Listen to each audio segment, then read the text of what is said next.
Good morning, everyone.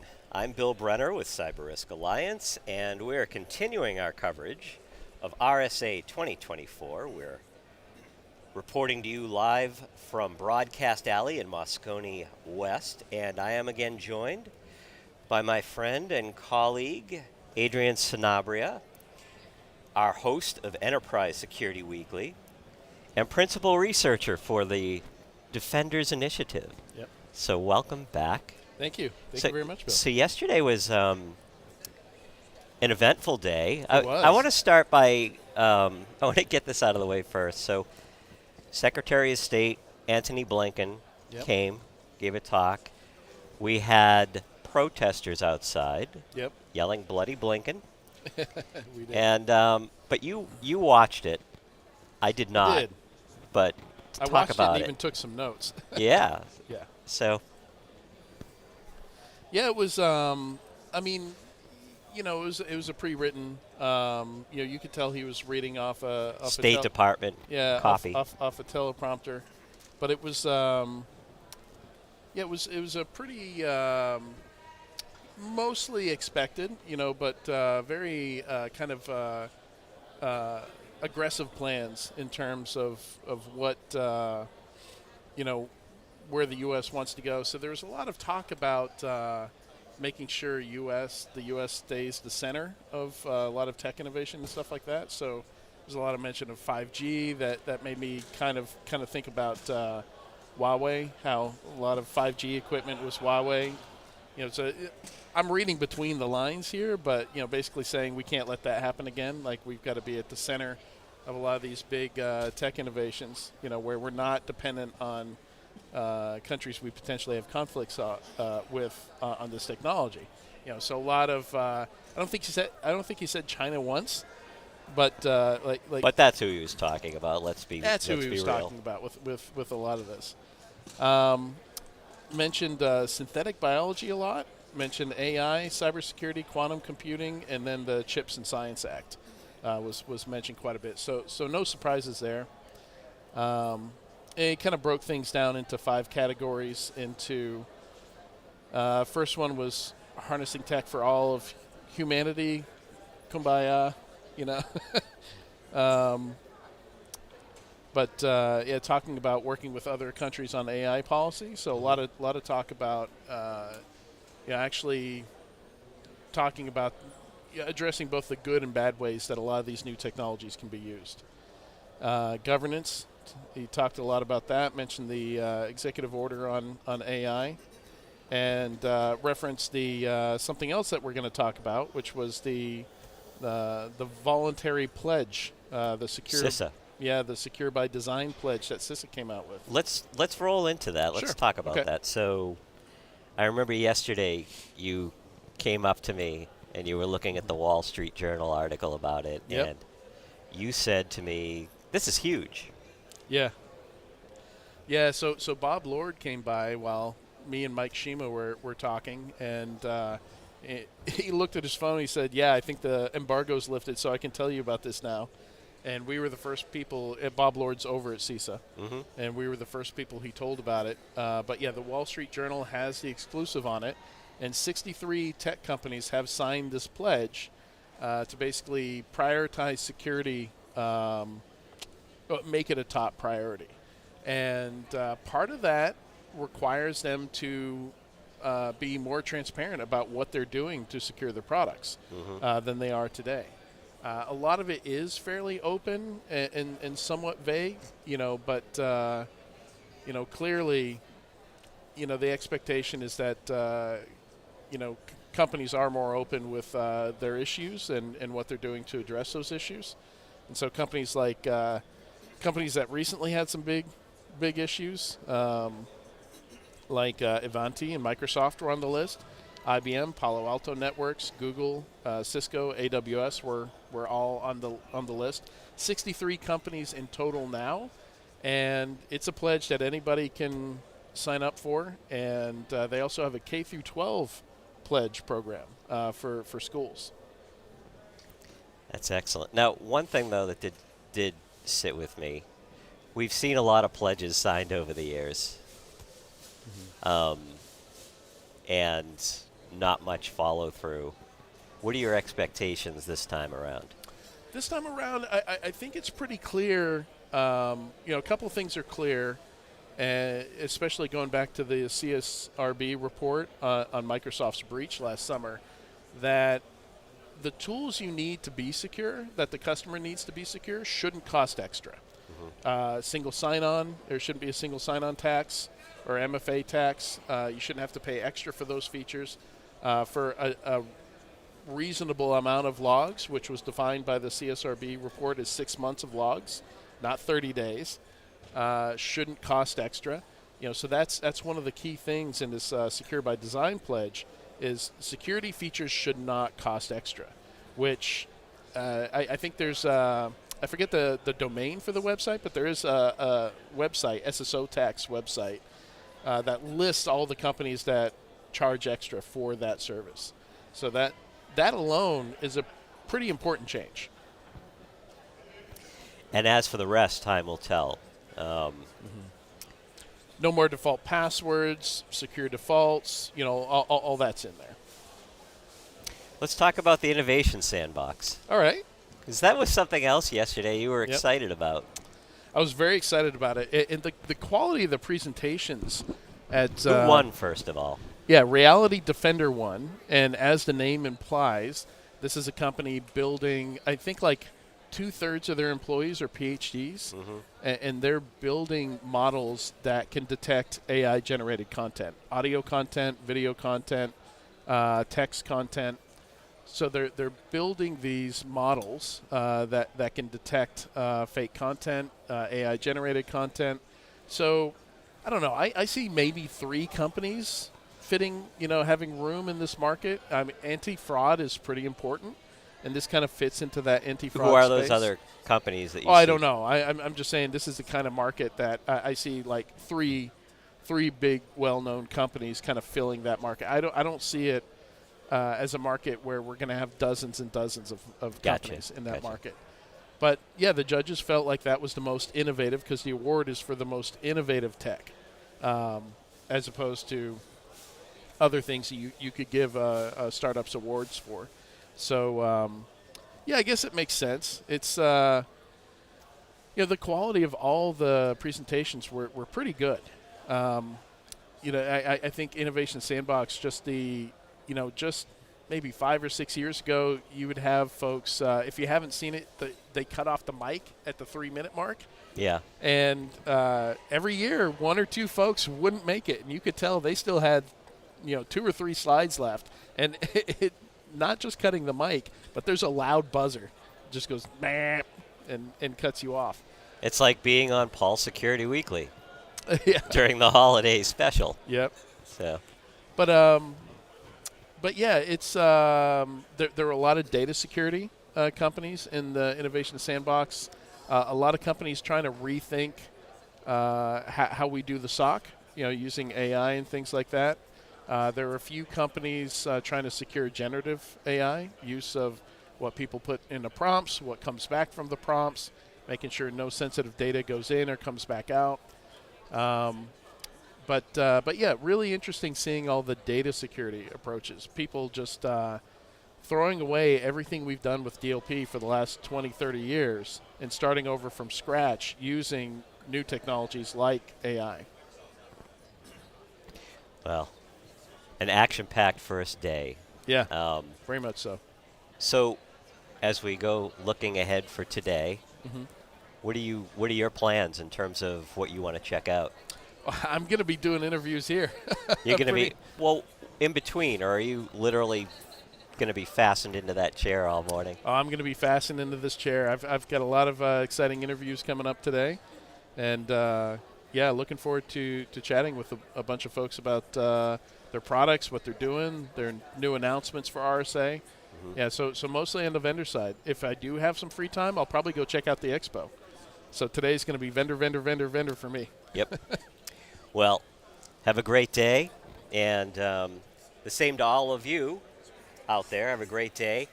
To keep up with our coverage, you can visit us at securityweekly.com/RSAC. and we shall be back.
Created in 2005 and hosted by security industry veterans, Paul's Security Weekly is your source for in-depth coverage of the latest vulnerabilities, exploits, and security research. Our weekly security news discussion dives deep into the security issues we face today and potential solutions in a fun and lively atmosphere. Each week, we bring on guests from the security community to learn about their journey and discuss topics relevant to their work and research.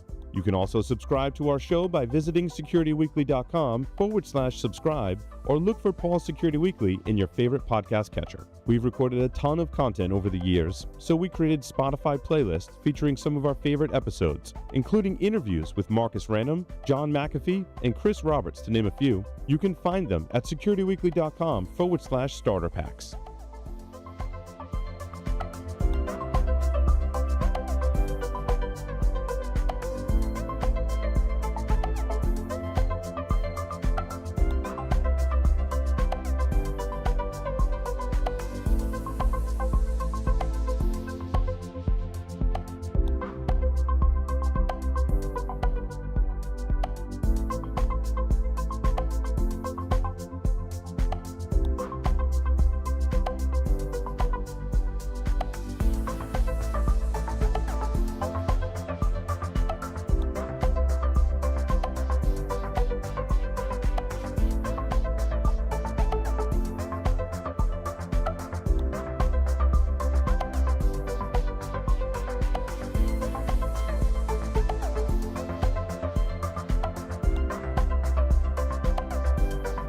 On the Security Weekly News, I try to scan and produce a quick look at some of the major stories to help you keep up with what's going on in and around the industry in a short format. Myself, Aaron Leyland, Josh Marpet, and other guest commentators provide greater insight every week.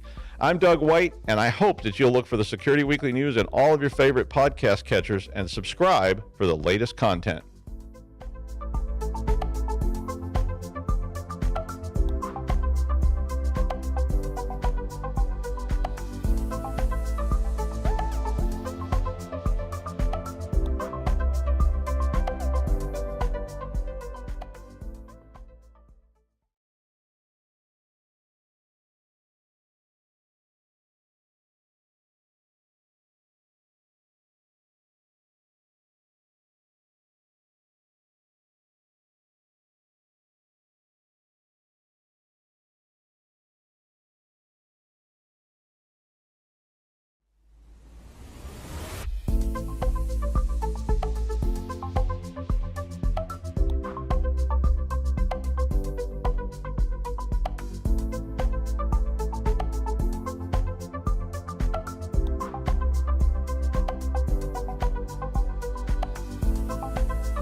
Created in 2005 and hosted by security industry veterans, Paul Security Weekly is your source for in-depth coverage of the latest vulnerabilities, exploits, and security research. Our weekly security news discussion dives deep into the security issues we face today and potential solutions in a fun and lively atmosphere. Each week, we bring on guests from the security community to learn about their journey and discuss topics relevant to their work and research. You can also subscribe to our show by visiting securityweekly.com/subscribe or look for Paul Security Weekly in your favorite podcast catcher. We've recorded a ton of content over the years, so we created Spotify playlists featuring some of our favorite episodes, including interviews with Marcus Random, John McAfee, and Chris Roberts, to name a few. You can find them at securityweekly.com/starter packs.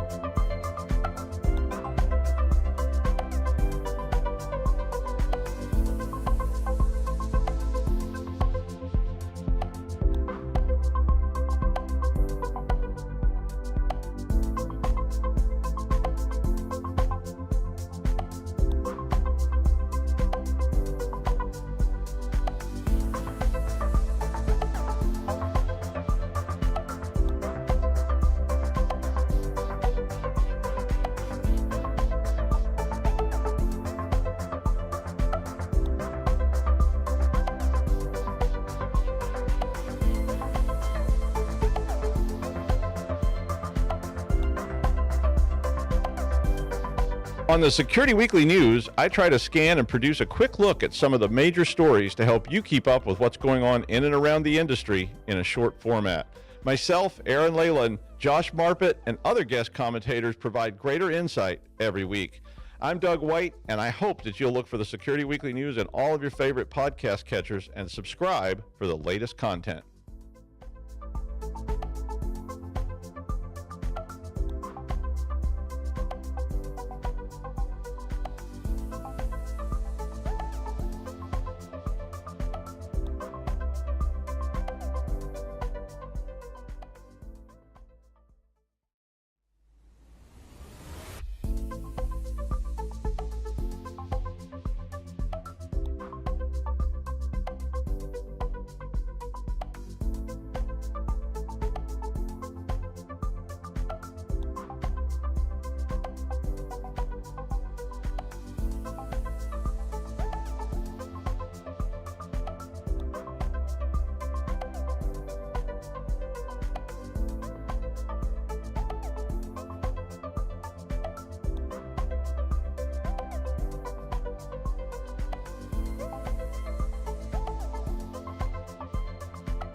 Welcome to RSA Conference 2024. We're here recording live from Broadcast Alley in Moscone West. This interview is sponsored by Inzer. I'm your host, Adrian Sanabria, and joining me today for this interview is Jim McDonough, VP of Global Sales at Inzer. How are you doing, Jim? I'm doing well. Thanks for having me, Adrian. Yeah, absolutely. So second year in a row, everybody's talking about AI. Yep. You know, what can it do for tools? How can it improve things? How much of it is hype, and how much can we actually do with it? Of course. And the SOC is one of those places. So depending on how you define the different tiers of a SOC, some of the lower tiers are often just shuffling things around, like deciding, okay, what needs to go to whom, that kind of stuff. How much can AI actually solve within the SOC there? Yeah. Let's just start with like what levels, what kind of use cases are we looking at where AI can help? Yeah. Well, I think, as you mentioned, the tier one, I think is really a great place to start, right? That's where like the high volume, high workload is coming in and flooding teams. And so, AI can really come in to help significantly reduce that workload and make the entire process within the SOC a lot more efficient, and allow the teams that really are short-staffed to be able to focus on the things that matter the most. Yeah. Are there any specific examples you can think of things that AI would do? Yeah, Yeah. absolutely. So, And we're talking large language model AI, that kind of technology here, I assume? well, it's part of it, right? So there's a number of different things that we have within our technology that really help with the core decision making Yeah. of what an analyst would do, right? Yeah. So mimicking the work, like techniques, decisions that an analyst would do when Okay. Based on what they've done in the past? Or yeah, based on what they've done in the past. So like an example, right? Take EDR as an example, and an alert fires from the EDR. Typically an analyst will get that alert, and they'll have to go through a number of different steps to determine, is this a real threat? Is it a false positive? And then from there, make a decision on what to do with that alert. And so, our technology can come in and actually make those decisions like an analyst would do, and then take action from there. right.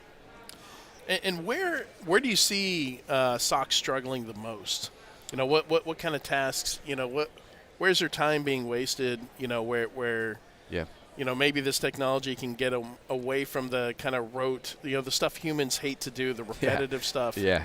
Right. Yeah. Like where are they suffering the most? Well, I think it's there for sure, right? Like, and I think that's because, look, it's 2024, and we continue to talk about the shortage of talent in security, right? Like, I've been in cyber for a decade now, and we were talking about it back then. I'm sure we were talking about it before I was in cyber as well, right? So, like, despite companies doing as much as they possibly can with automation to try to solve this problem, it's still there, right? And so, and attack services, continue to grow. We're putting more and more technology for detection into these companies. So, not enough people, more alerts coming at them. Like, how do you handle all that? Stay secure, stay sane. So really, I think there is the best place to start, right? Like, let's take that workload off of the SOC's plate, keep it in house, and really, give everybody time back to focus on things that they really want to focus on. Right. And yeah, it seems like MSSPs, where working with as many companies as possible, being efficient across those companies. The margins there, what really matter. For sure. It seems like this is a big help to you guys as well. It's a lot of these technology. The way you're using it, is it exposed to the customers where they're building playbooks and things like that with it, or is it more behind the scenes? Something that you guys implement in your technology. Yeah, well, so I think for our technology, it's both, right? So like it's behind the scenes in that we integrate fully into the systems that they have and the workflows that they have in place, right? So like it's doing its thing behind the scenes, but then it gets integrated into workflows, into playbooks to take remediation action, and further up the chain to help solve those issues. Yeah, so like MSSPs, what we've seen with them is like there's a huge demand for their services, right? Because of the shortage of talent, and so their customer bases are growing significantly, and they're out there trying to find people to handle that, Yeah. right? So we found, obviously, the enterprise was huge for us, but we've also seen with MSSPs that in order for them to scale and scale efficiently, they're looking to adopt AI, Right. and they're early adopters. So yeah, it's been interesting to see, kind of this all So come together. MSSPs are customers of yours? Absolutely. Yeah. Okay. Yeah. MSSPs, enterprise, Fortune 500. Gotcha. Yeah, we're seeing, at the end of the day, right? If you're doing any type of incident response detection and response, whether it's your in-house SOC or an MSSP, you need the people to handle it, and that's a challenge. Yeah. Tell me a little bit about your new SIM triage Sure. solution. Yeah. Yeah. So we started off on this journey about at the end of 22, early 2023, when we launched our product, and it was focused on EDR. We felt like that was the right place to start. Right. So we integrated with CrowdStrike, Microsoft Defender for endpoint, SentinelOne, and really started solving that problem for our customers with EDR triage. But over time, we had a huge demand from our customers and from the market to broaden that scope, right? Broaden the sources that we could cover, obviously, because we were only doing that one source, right? So throughout 2023, we worked with our customers to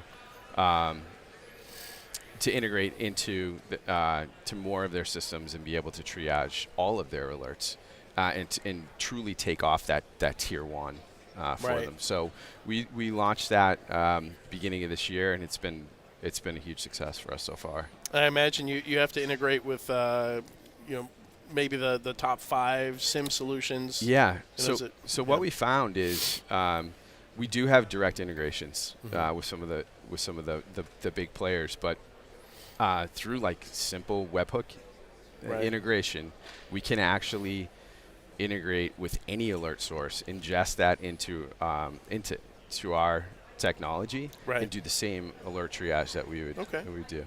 Yeah. Okay. So one of the trends that I've seen that's interesting is automated remediation. Yep. So we saw some of this a few years ago, maybe 4 or 5 years ago, and it felt like people, we were talking about decision support. Yeah. That people weren't quite ready to fully automate some of that stuff, Sure. and let a playbook or AI or whatever it might be make some of those decisions without a human in the loop. Are you starting to see folks becoming more comfortable with that for certain use cases, like actually automatically disabling an account or isolating machine, taking some kind of action automatically? Yeah, absolutely. I think obviously there's always some hesitation when it comes to that, but I've seen, especially over, let's call it the last year, more willingness to do that, right? And so with our technology, SOAR does a great job of that, right? Yeah. Being that to be in the middle, to take the remediation. So we feed that data that is necessary into the SOAR to take those remediation actions. And like the playbooks and use cases that we've seen have been increasing more and more as companies get more comfortable with allowing technology to do that. Okay. And you mentioned SOAR. Do you integrate with other SOAR solutions, or do you have your own? We're not trying to compete with SOAR at all. We feel like we're a perfect complement to SOAR, and so we integrate with any SOAR really. And our customers take our alert triage and investigation assessments and work that right into playbooks to be able to take action. And do you guys augment any of that work? Do you have like an internal team that augments it? Like, can you do custom detection engineering for customers or anything like that? Or do you just provide the tools? So we provide the tools. The only time that our people come into play for now is is more on the incident response side. So Oh, really? there Okay. is a So you do have like a consulting arm? there's that- an ability, not really, right? It's actually Okay. a Part of the product. relatively small, highly skilled team that once something has happened and we've gone through all our technology has done the triage and investigation and has given you a verdict. If you want additional help with that, especially for like the smaller teams we work with, Right. there's a button right in the tool that will say contact an expert, and we can actually very it'll cool. come in and help with that next layer if needed. So we do see our customers take advantage of that. Yeah. And obviously we'll look to do more with technology there as well.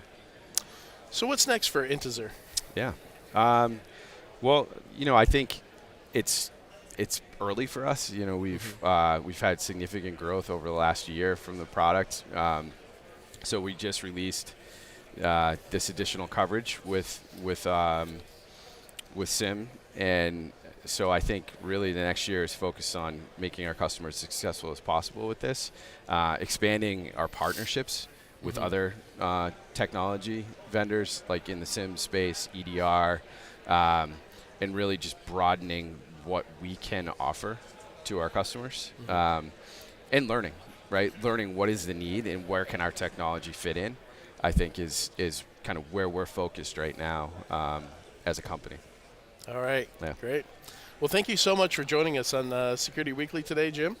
To find out more, visit securityweekly.com/Inzer RSAC.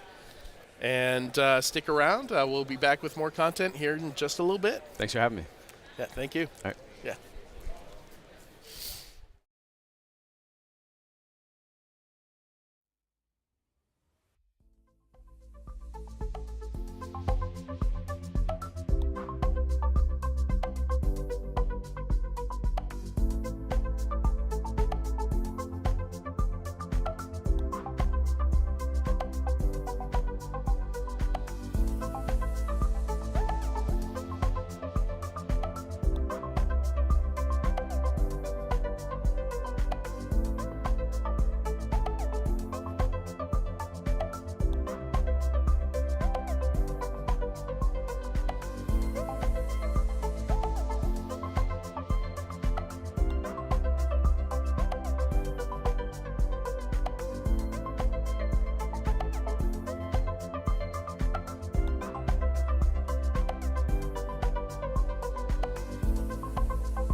Created in 2005 and hosted by security industry veterans, Paul's Security Weekly is your source for in-depth coverage of the latest vulnerabilities, exploits, and security research. Our weekly security news discussion dives deep into the security issues we face today and potential solutions in a fun and lively atmosphere. Each week, we bring on guests from the security community to learn about their journey and discuss topics relevant to their work and research.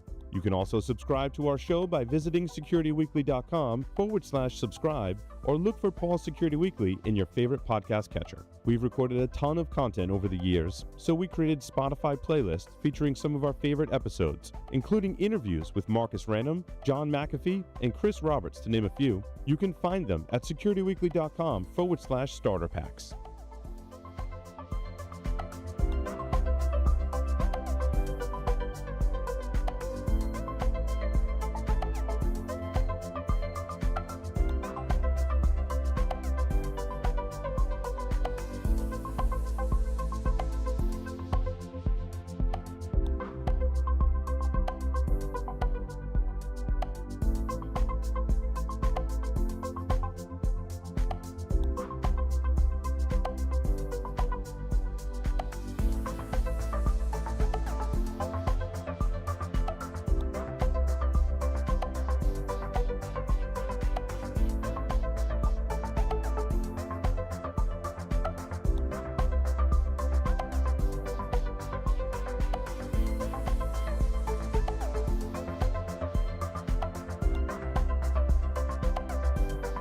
On the Security Weekly News, I try to scan and produce a quick look at some of the major stories to help you keep up with what's going on in and around the industry in a short format. Myself, Aaron Leyland, Josh Marpet, and other guest commentators provide greater insight every week. I'm Doug White, and I hope that you'll look for the Security Weekly News in all of your favorite podcast catchers and subscribe for the latest content.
Created in 2005 and hosted by security industry veterans, Paul's Security Weekly is your source for in-depth coverage of the latest vulnerabilities, exploits, and security research. Our weekly security news discussion dives deep into the security issues we face today and potential solutions in a fun and lively atmosphere. Each week, we bring on guests from the security community to learn about their journey and discuss topics relevant to their work and research.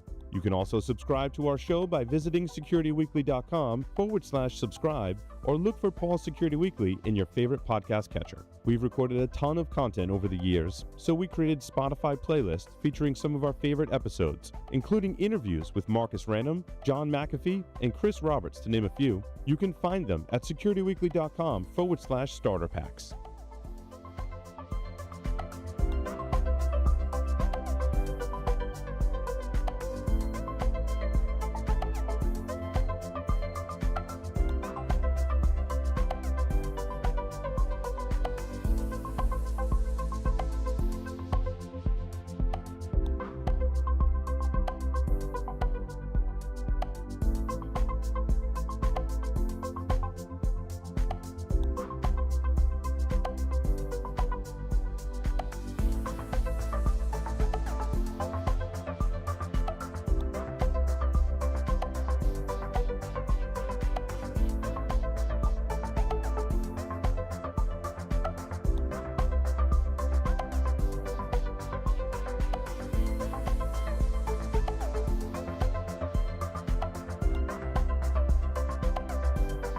On the Security Weekly News, I try to scan and produce a quick look at some of the major stories to help you keep up with what's going on in and around the industry in a short format.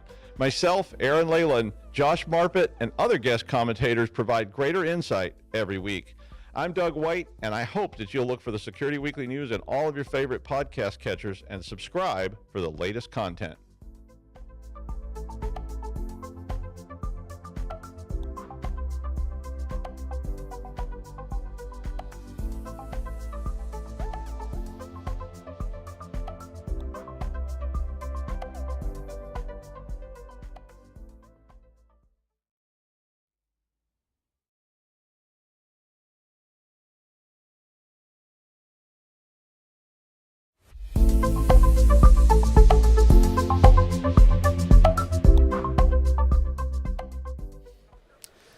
Welcome to RSA Conference 2024. We're here recording live from Broadcast Alley in Moscone West. This interview is sponsored by Open Systems. I'm your host, Adrian Sanabria, and joining me today for this interview is Mr. Tim Roddy, VP of Marketing at Open Systems. How are you doing, Tim? I'm doing well. Good to see you. Thanks for having us. Yeah, absolutely. Good start to your RSA so far? Good start so far. Early in the week still, but everything's going smoothly. Yeah, I'm looking forward to checking out the expo floor later. Yeah, pretty good traffic last night for the opening. Yeah? So, yeah. Great. Yeah, so today we're talking about network transformation and how that's driving demand for SASE services and what you call zero trust edge, which is not a term that I'm familiar with. So maybe let's start there. Sure. SASE is the most commonly used term, Secure Access Service Edge, coined by Gartner. Right. Forrester has to use a different name, Yeah. right? So they come up with Zero Trust Edge. It's the same thing. Oh, okay. It's the same thing. I did not know that. It's just a Zero Trust Edge. You gotta, That's the Forrester version. It's a Forrester version of it, yeah. We were just recently named a leader in their first ever wave for Zero Trust Edge services as a service provider, so SASE services. Gotcha. That literally happened last week. So. And, I think it would be good for folks who are not familiar with the different components of Zero Trust Edge or SASE. Let's maybe just do a quick refresher on the different components. Well, you shouldn't assume that. I agree. Right. So it's basically not everybody does exactly the same thing. Right, and it's an emerging of networking and security. Mm-hmm. Typically, decisions, equipment that are bought, deployed, and managed by completely different groups and larger organizations. Mm-hmm. They all report into the CIO eventually, obviously, right, from the budgetary standpoint, but they're oftentimes working completely separately. What SASE is all about, or Zero Trust Edge is about, is with so much data now in the cloud, in a lot of different places, no longer in the data center where you can control access. Right. Can't get into the room. You can't get access to the data. Well, what if the rooms are all over the place in the cloud and elsewhere, or at remote sites? And then you have users who are heavily mobile. Right. We're mobile this week, right? Yep. You're logging in from your hotel, or you work from home all the time. People that are hybrid, they're in the office maybe one day or 2 days a week, right, and then they're home or at the coffee shop. Otherwise, you've got to be able to get to that data. So you have to secure it, and you have to provide access. So it makes sense that now security and networking need to come together. So it's made up of two components: software-defined wide area networking (SD-WAN), which has been displacing MPLS from telcos for a number of years. Still got a ways to go. It's about maybe 2/3, 60% to 2/3 displaced. Oh, okay. But it's still a long way to go, and a lot of organizations have never gotten completely off MPLS. Sometimes you want it for backup, high-quality backup, and you got to connect certain branch offices to your factory floor or something like that. Right. You're going to do that. The other half of it is the security side, which is Security Service Edge, which is a catch-all term that refers to a secure web gateway, a cloud access security broker, data leakage protection capabilities, and zero trust network access for applications, eliminating the need for traditional VPNs. Right. So right. Or publishing it to the internet, right? Or publishing it to the internet. Yeah, so and then you are doing that, and you look at all this data starting to break up different places. There's a lot of effort to move to a different security architecture and network architecture called Zero Trust, which was invented by Forrester analyst John Kindervag some number of years ago. He's not there anymore. He's a friend of mine. And I remember when he first started talking about it, but now you're seeing organizations do that. You don't do it overnight. It's not a product you buy. It is a philosophy and an approach, and you've got to work your way into it. And then you use these kind of solutions, SASE solutions included, as well as other solutions like IAM and things like that, in order to decide who gets to access what and when. Yeah. With zero. Yeah, a term that's been somewhat abused in the industry to use as a metaphor, which sometimes confuses the use of it. But yeah, ultimately, is that what's driving most of this network transformation? We've had executive orders from the White House referred to zero trust. Right. It's CISA and all those have been pushing it. There's all kinds of guidance in the government. It's mandated in the government, and of course, industries, they pay attention to it. They don't have to do it. You see people that are in the defense industry or the critical infrastructure that are taking a hard look at it to shrink the attack surface. So that's definitely driving network transformation. But all those trends that I was talking about, where data's moved everywhere, is really the ultimate driver. That's why there's the focus in the executive orders on zero trust.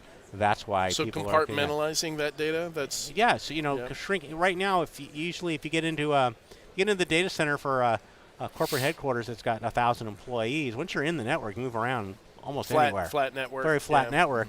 But on the other hand, if you actually put what's known as a policy enforcement point right in front of that data, that server, and say, here's the people that can get to it. We'd like you to have two-factor authentication, so we're going to use IAM. Okay, so you're going to need that solution too. You need a bunch of different pieces. That's a total re-architecture from the way that you typically have operated. So. And do you see companies, how much are they struggling with that, with taking their whole network, ripping it apart, replacing it? Like what is the general process you see? Are they tackling it small pieces at a time? Or they're figuring that out. There's still a lot of people who are like, you'd think sometimes if we have a seminar on what is zero trust, no one's going to want to come because everybody knows. Right. Everyone does not all know. Yeah. And they got to keep their business running. At the end of the day, the C-suite's got to keep the factory floor running, got to keep people working, they have to be able to access, knowledge workers have to be able to access. Blow the whole thing up because you're doing a forklift change of a network. You can't do that. Yeah. So they want to understand it, and I think we've come a long way there. They want to understand, I think everyone does now, it's not a product you buy. Right. Okay? You're going to use some of your current products. You will not use some of the current products as well, and you'll go to some other things. But you got to fundamentally change it, and you have to have a very programmatic approach to how you're going to break things up and slowly get to it. It's a years process, not an overnight process. Yeah. So let's talk about some of those product changes that you mentioned that are necessary there. Why would I'm sure you can go with Cisco and Arista and some of that stuff, but also you can use a managed SASE provider. Right. Why would somebody choose one over the other? So when you're doing network transformation, you're talking about moving really three different plays, three different issues as a business. I have all MPLS, and it's time for me to get off of it because it's expensive and it's not meeting my needs to transform to more of a zero trust architecture. So then you're moving to a SASE solution. And then as an organization, you have to ask yourself, am I going to do it myself and manage it? Mm-hmm. Or do I want a third party to manage it? Right. And then once you have a third party to manage it, do I want to pick a vendor like the ones you mentioned and then go hire a third party MSSP, have them run it, kind of the traditional way of doing it? Yeah. Or do I want the vendor who manufactures and makes that SSE, SASE, SD-WAN solution, have them manage it for me? Mm-hmm. And why would you want to do that? You want to do that because they know that solution better than anybody. If you're getting a third party managed provider, they do the classic tier 1, tier 2, tier 3 answering the phone. First one answers the phone, validates that you're a customer. Yeah. Now, what's your name? What's your company's ID with us or whatever? Yeah, you're under support. What's the issue? Tell me about it. And then they ask a lot of questions. They've got a script to go through and triage, what the issue is. Like when you get to the hospital, you got to be triaged quickly. And then from there, you need to, the managed service provider's got to decide, can they help you? And they may tell you to turn something on and off, cycle it back on. Well, that's not really helping you very much. We wouldn't really want to know what's going on with this connection. It's slow or what have you. So then it has to get passed on to somebody else. You may, as a customer, have to have another conversation with that person, even though you told the last one all this. And finally, you just need to get escalated to a level 3 expert, and that's at the company of the product that you're using. We need to facilitate a 3-way phone call. That all takes time. That goes from half a day to multiple days to get resolved. If you're getting the vendor to provide it and the person answering the phone is a tier 3 engineer at the get-go, you speed the entire system up. You get your mean time to resolution dramatically shortened up. And that's what we do, and those that provide it as a service with their own people, that what differentiates them from those providers. So when you look at what an organization is going to do, they got to make that decision. Do I want to do it myself or not? If they are mid-market companies, they don't have access to enough cybersecurity personnel.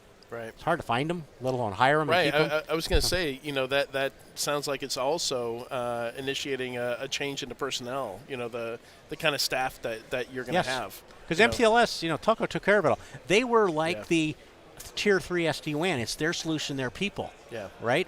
So what you're saying is, do I like that model? Do I want to continue it, but I want to do it with SD-WAN equipment and use the public internet to do a lot of this connectivity, maybe have a private backbone where it's needed. Yeah. That's the difference. But if you still like that high level of service and relationship with your vendor, then you can still do that with an SD-WAN solution as part of your SASE journey. Then you still have to have the conversation about, okay, now how are we going to secure it?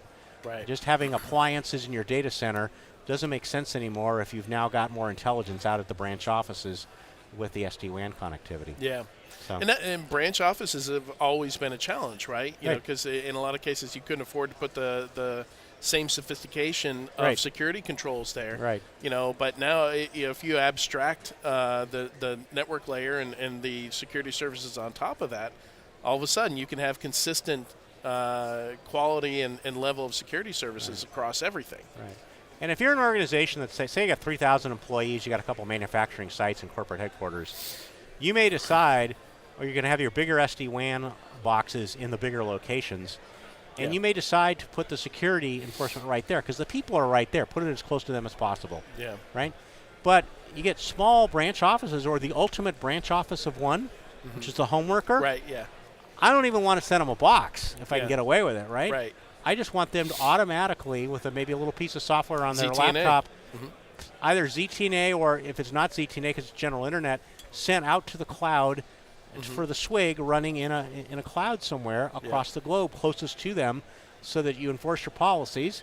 They get a fast experience because they're used to getting it from the local internet provider, and everybody's happy. They're productive. Yeah. So. So recently we saw a lot of we're starting to see some validation of zero trust architecture. We're starting to see some wins. The one that particularly stands out for me was when Okta's support site got hacked, and the attackers used that to get into, I think it was Cloudflare, 1Password, and BeyondTrust. Right. And all three of those companies wrote up their experiences, and in each of those experiences, it sounded like zero trust was basically the savior there because they got, they were able to use OAuth keys that were stored in Okta's support site files, those HAR files that people upload for troubleshooting. But I think that was the first time we explicitly saw zero trust save somebody's bacon. You know, because they were willing to publicly share their experiences because the attackers weren't able to get past just that initial, maybe it was a sales employee or, whatever identity they got access to. They weren't able to get deeper into systems because of that. With your customers, have you seen some, what kind of wins are you seeing with folks who are maybe a little bit further down that journey? Well, heavily everyone's moving to two-factor authentication. That's just a good best practice. It kind of annoys end users sometimes because they're constantly grabbing their phone, right? I remember the days when everybody had a separate token that you had to have in your pocket. The RSA tokens? Yeah, you don't need that anymore, right? They still exist. They still exist, and then they never die, right? They just keep churning the number. They don't need to push a button sometimes.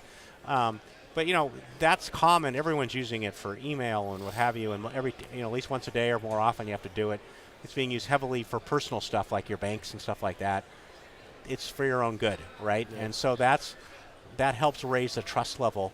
And you're doing it in order to get into each app, so you're really restricting access on an application basis instead of just saying, I validated the VPN, I'm in for the day, or until it drops for whatever reason. So we're seeing that being done heavily. Then ZTNA, it's kind of unfortunate that ZTNA also uses the term zero trust because zero trust architecture and ZTNA to get to private apps are different things, right? So you can put Cloud Swig in, go to that kind of environment, still use VPNs, for example, and not have gone to a ZTNA to get those apps that you're running in a public cloud or in your own data center. Yeah. So. Yeah, well, we've seen, folks wanting to move away from VPNs. A lot of vulnerabilities and issues with VPNs over the last year. So. And a lot of calls and complaints to the help desk. That's which IT doesn't want those, right? Yeah, I imagine that's helping the transition. Well, it is. I mean, that's the cost. There's the equipment. You have to do this upgrades. You got to monitor it. Well, that goes away if you've got a service provider taking care of all that for you. You still have to put the software on the endpoint and keep that updated. So there's no free lunch, but it's freer. Freer. And you do it a lot more inexpensively because you don't have that CapEx expenses. Yeah. Yeah, that's the nice thing about SASE. Is not slinging it's hardware all OpEx. over the place. It's OpEx. Even though hardware may be included for SD-WANs or maybe you want an appliance in a certain location with the SWIG capabilities, it's still part of your lease, right? Yeah. You don't pay for your Comcast internet box at home. It's just part of your fee. So yeah, a lot more flexible than it was in the old days. And if it fails, it's not your fault or your issue. It's the providers. So awesome. Excellent stuff. Tim, thank you so much for joining me on Security Weekly today. Thank you very much. Enjoyed it. Yeah. You can visit securityweekly.com/open systems RSAC to learn more about open systems. And stick with us. We'll be right back with another interview shortly.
Created in 2005 and hosted by security industry veterans, Paul Security Weekly is your source for in-depth coverage of the latest vulnerabilities, exploits, and security research. Our weekly security news discussion dives deep into the security issues we face today and potential solutions in a fun and lively atmosphere. Each week we bring on guests from the security community to learn about their journey and discuss topics relevant to their work and research. You can also subscribe to our show by visiting securityweekly.com/subscribe or look for Paul Security Weekly in your favorite podcast catcher. We've recorded a ton of content over the years, so we created Spotify playlists featuring some of our favorite episodes, including interviews with Marcus Random, John McAfee, and Chris Roberts, to name a few. You can find them at securityweekly.com/starter packs.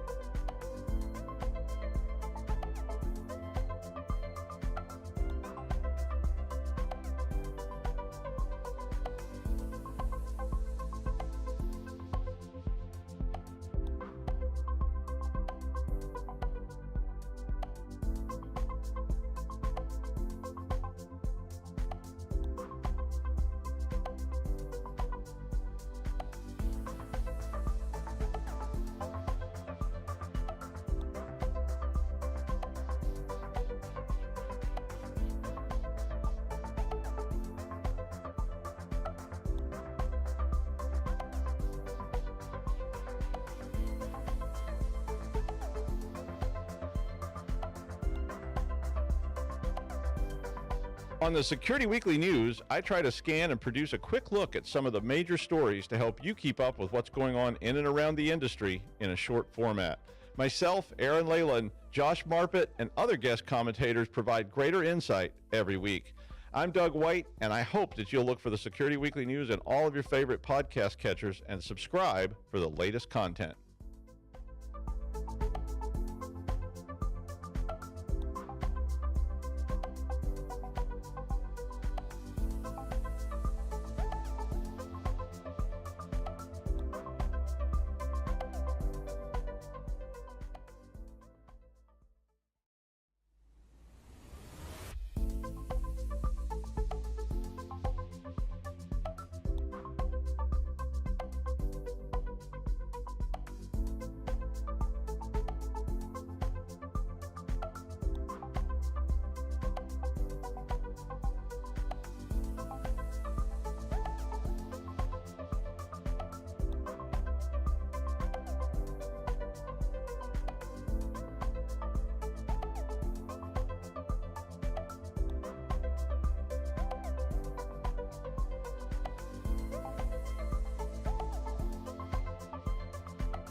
Created in 2005 and hosted by security industry veterans, Paul's Security Weekly is your source for in-depth coverage of the latest vulnerabilities, exploits, and security research. Our weekly security news discussion dives deep into the security issues we face today and potential solutions in a fun and lively atmosphere. Each week, we bring on guests from the security community to learn about their journey and discuss topics relevant to their work and research.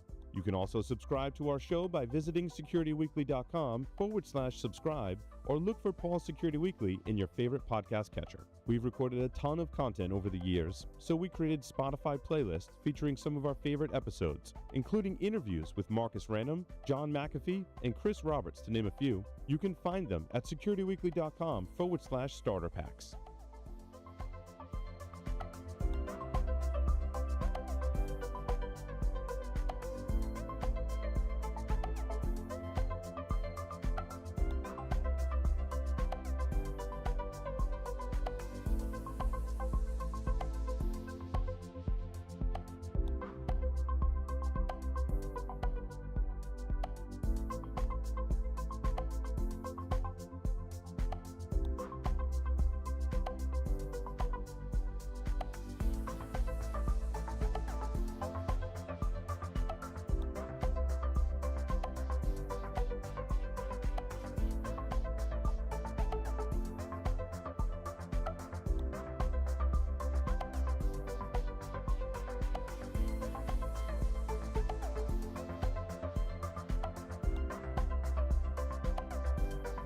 On the Security Weekly News, I try to scan and produce a quick look at some of the major stories to help you keep up with what's going on in and around the industry in a short format.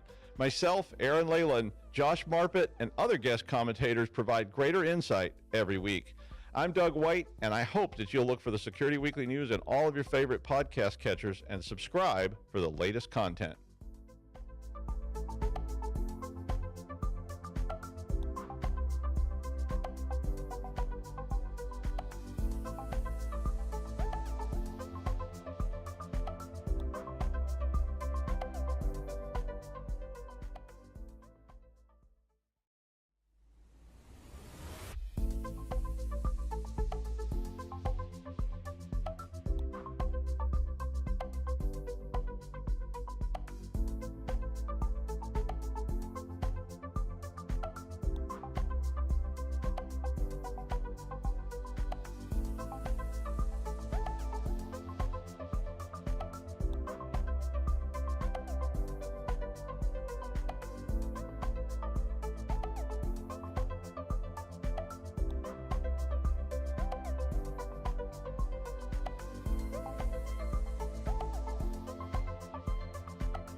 Welcome to RSA Conference. We are here recording live from Broadcast Alley in Moscone West. This interview is sponsored by Swimlane. I'm your host, Akira Brand, and joining me today for this interview is Mike Leiborg, Chief Information Security Officer at Swimlane. Welcome, Mike. Thank you for having us. So, Mike, tell me a little bit about yourself. Swedish by nature, born and raised, and have been in the U.S. for like 20 years, heavily focused on security since I've kind of moved here, and been with Swimlane for 7 years, and kind of watched it grow, and it's just been such an interesting and phenomenal ride. So still learning every day, but we have a pretty amazing product and great team. So I would like to hear about the problems that your product solves. Yeah. So if I go back to early days, one thing that I didn't necessarily enjoy doing was the same thing over and over again. Yes. So even if you build a bunch of scripts, they become hard to kind of maintain and manage. So what Swimlane does as a product, right, is we centralize and unify the management of using all these API calls to integrate and orchestrate with very disparate tools in order to kind of bring them all together into our system of record, is what we call it, to then see from a holistic risk management perspective how all the different signals kind of interact and work together. So we ultimately end up helping out our security teams with investigations, forensics, and case and incident management, and the triage thereof, right? Beautiful. So it sounds like the main users of this product would be security teams. You would think so. That's often how we start. But the Okay. cool thing about automation orchestration, and this is what I'm pretty passionate about, is you can then obviously start automating orchestration, IT, and identity, and messaging, and collaboration. So it's not just security investigations, but it's often a really good place to start because it's where most organizations suffer to keep up. I see. Okay. So another part of Swimlane, from what I understand, is the marketplace. Yeah, so we're super excited about that. Historically, automation requires processes, and so there's more than one way to boil an egg, right? Maybe. But so we take all this content, and what we've done, we've created or facilitate kind of like a platform where you can go ahead and now we can share. So the initiatives in order for us to take these modular playbooks and actions and integrations, literally connectors to the ecosystem in your IT and security enterprise systems, to make it very, like, we can accelerate that journey to make sure that you get your use cases up and running and you're receiving immediate value. Okay. So if I, as an AppSec engineer, wanted to get involved with Swimlane, where would I start? Yeah, I would definitely obviously start visiting swimlane.com, but you can also from there get our links to go and look at the marketplace. Okay. We often see data on like, well, we have so many integrations and so many, X, Y, and Z, but to us it's also about quality and closing the feedback circle to take these modular components and allow our end users and customers and partners in our ecosystem to then also feedback. So they may solve an AppSec use case and automate that in a playbook and a couple of components. So we can then take that modular and submit it back in, verify the code and everything else is to our standards, and then anybody in the world can go ahead and download that and enable those kind of functions in their systems. So I know in my own engineering work, sometimes we buy tools and we don't know how to tune them, right? So how can people get the most value out of Swimlane if they're just maybe new to the product? Yeah, so we actually have a lot of customers. Let's say that they have a SIM that is not well tuned or some sort of signal source inside your whatever systems you have in place. So you get a lot of noise. Well, then just automating the noise isn't necessarily what I would recommend, but it may give you enough time to then go and build further tuning and see what signals need to be tuned from a true, false, positive kind of perspective and view. So looking at data over time, because we can then take like your identity on your endpoint and whatever signal source may be and put them all together in our system of record. So when you take all of those signals and normalize them, and now you can also see which systems are out of tune, and maybe you decide, well, I'm going to go ahead and offboard this tool and onboard another one, because you may have several years of data now. You can then also see what those trends, if they're driving business initiatives, if they're introducing new risk or friction between teams. Got it. So how do you measure those things? Like, how do you know if this is actually helping your business or if it is reducing that friction? Like, is that something that Swimlane can help with, or how do you find that? Yeah, we often look at flash to bang, right? When it's in, let's say it's incident response or remediation. So your MTTR, your dwell time, your overall time. So depending on what the tools are in your stack, it's generally pretty easy to look and see what those times are, how they're affected during the implementation phase, and as you trend that over time. Okay. So I want to talk a little bit about a hot topic today. So, of course, AI is hot right now. It's a buzzword, it's a concept, and it's an actual real technology. Yeah. So I want to hear what role do you see AI playing right now in cyber in general? So I think just in general, I think it's phenomenal. You have basically two options, right? You can either embrace it and endorse it and figure out how to kind of mitigate risk by using it and put in the controls and everything else in place. When it comes to automation in our platform, the way that we built it out is with our own LLM. So we have our private LLM. So we can take all of these disparate siloed sources and ask it questions. So it's a lot of prompt engineering and then doing discovery, things you wouldn't normally see, where we kind of built a fusion of all of this information.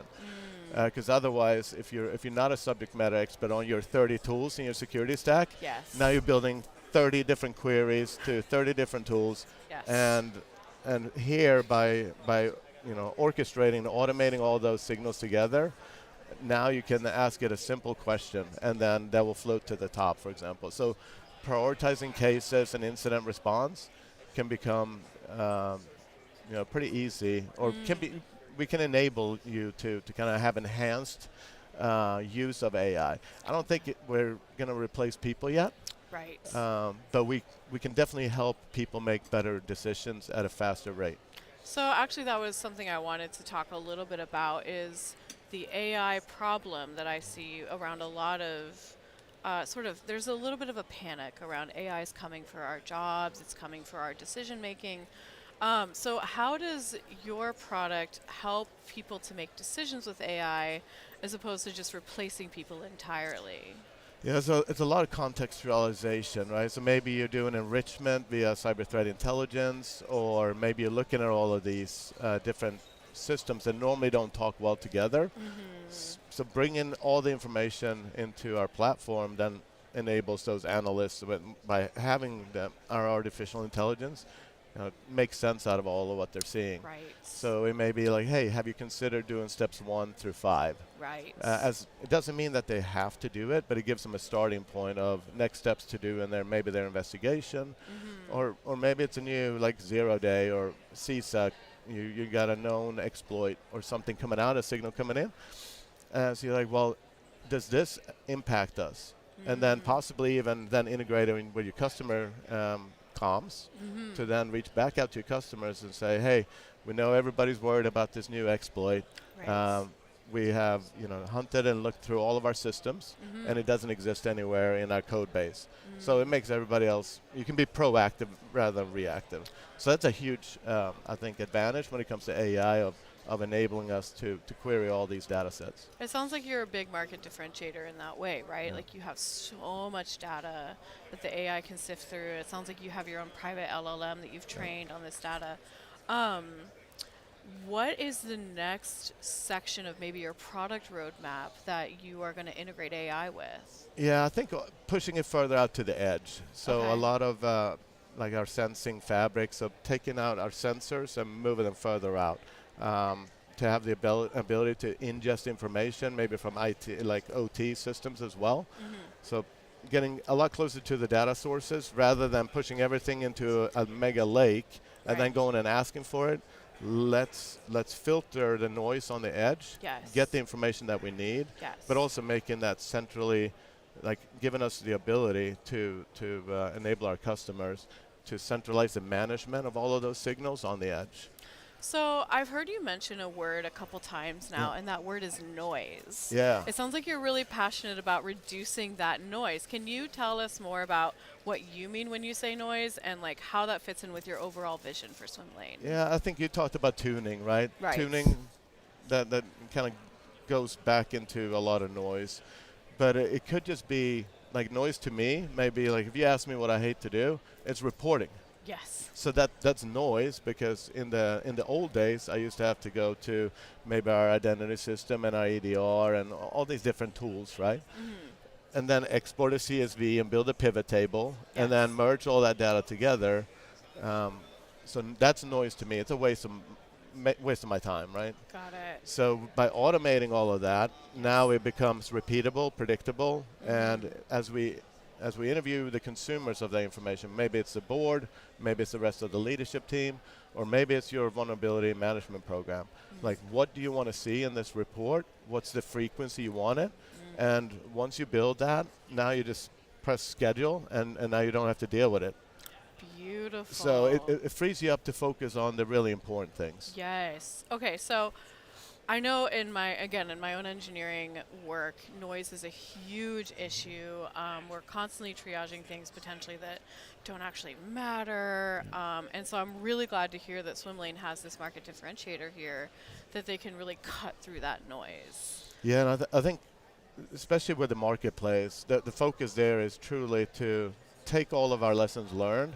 So we're very fortunate. We have some really large partners and customers. So take what they're building out, making that modular and making it easy for the rest of our customers to consume via our marketplace. So my next question for you is a little bit of a pivot. Okay. And I would like to talk to you about what you're seeing in the security space as far as software security and how that fits in with Swimlane. Yeah, I think just supply chain in general. Third-party risk is always everybody's concern, right? Yes. And as we continue to build out our enterprise ecosystem, no matter what really vertical you're in, you're obviously introducing risk. So the supply chain and then software security in general, application security, making sure that we truly focus on the code that is written. And then getting rid of that noise, because a lot of times when you import libraries or whatever you may be doing, you may not call everything in that code base. You may just use a snippet, and then someone, downstream then picks up a vulnerability or an exploit. But if it's never callable, like, it's still going to show up in scanners. Right. So we got to figure out, help the application security engineers, our developers, and our product vulnerability risk mitigation teams, enable them to sift through the noise and actually see what's active and what should be prioritized. So to wrap up here, we have a couple more minutes. Okay. I would like to know, what is your ideal customer? So if someone is listening to this right now, those are listeners out there, if someone was to use Swimlane, what job title would they have? What functions would their job be? And how are you and those customers finding each other? Yeah, that's a great question. I think from a market perspective, the larger organizations generally thrive in the ecosystem where they have set processes, maybe as written, right? So it says hey, step 1, do this, step 2, 3, 4. Yes. So historically, we would target larger enterprises because it was easier to say if this, then that. Right. Now we're seeing with our marketplace and the consumption of some of these components and how easy it is to take, I'm swapping out EDR platform 1 to 2. You don't have to redo your playbooks and your workflow. You just, hey, we're taking in signals now from A and we're swapping it to B. So now we can see down market, mid market, and then help them accelerate their risk management programs as well. Beautiful. Okay, well, you know what, Mike? We are just about at time. Do you have any last thoughts for us? No, just automate. I really can't. We do so many investigations every year with a really small team. We're always here. I would say swing by our booth or hit us up and let us help you automate your security and risk management programs. Beautiful. Well, Mike, thank you so much. Thank you. Thank you to all our listeners. For more information on Swimlane, visit securityweekly.com/Swimlane RSAC. Thank you again, Mike. Thank you.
Created in 2005 and hosted by security industry veterans, Paul Security Weekly is your source for in-depth coverage of the latest vulnerabilities, exploits, and security research. Our weekly security news discussion dives deep into the security issues we face today and potential solutions in a fun and lively atmosphere. Each week, we bring on guests from the security community to learn about their journey and discuss topics relevant to their work and research.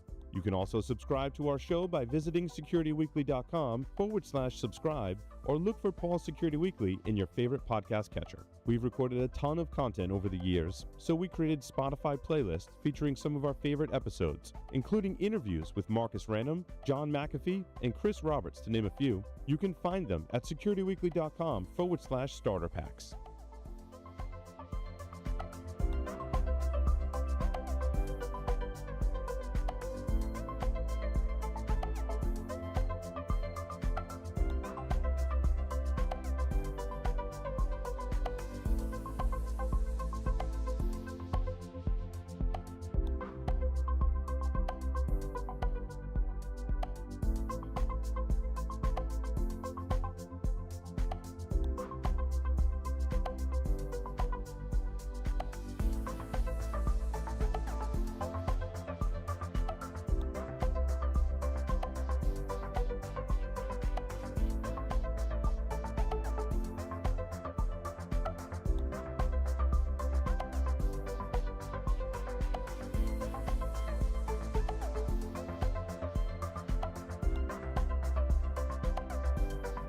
On the Security Weekly News, I try to scan and produce a quick look at some of the major stories to help you keep up with what's going on in and around the industry in a short format. Myself, Aaron Leyland, Josh Marpet, and other guest commentators provide greater insight every week. I'm Doug White, and I hope that you'll look for the Security Weekly News in all of your favorite podcast catchers and subscribe for the latest content.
Created in 2005 and hosted by security industry veterans, Paul Security Weekly is your source for in-depth coverage of the latest vulnerabilities, exploits, and security research. Our weekly security news discussion dives deep into the security issues we face today and potential solutions in a fun and lively atmosphere. Each week, we bring on guests from the security community to learn about their journey and discuss topics relevant to their work and research.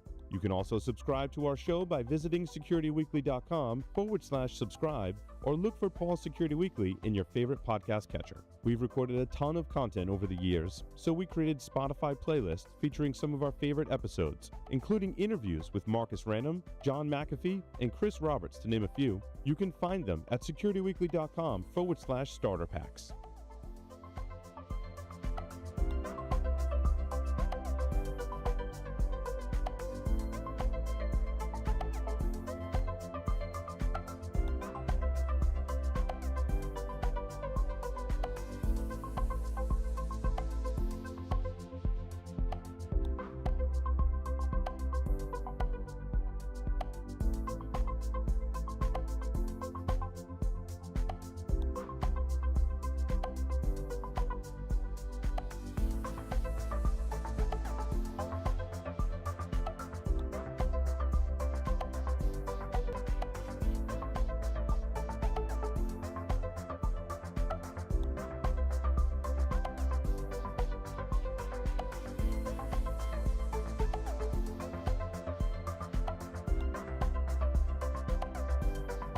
On the Security Weekly News, I try to scan and produce a quick look at some of the major stories to help you keep up with what's going on in and around the industry in a short format.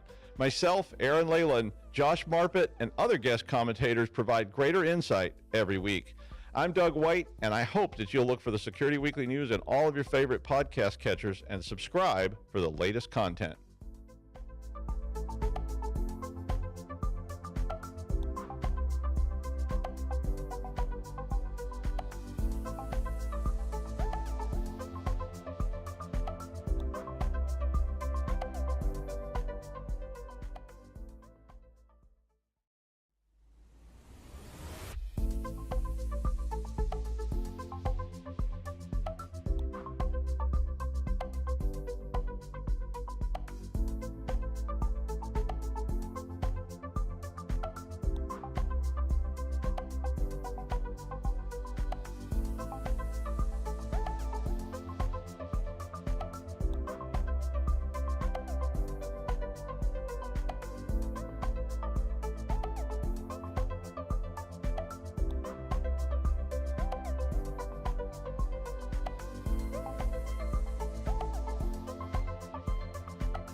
Welcome to RSA Conference 2024. We're here recording live from Broadcast Alley in Moscone West. This interview is sponsored by Lumu.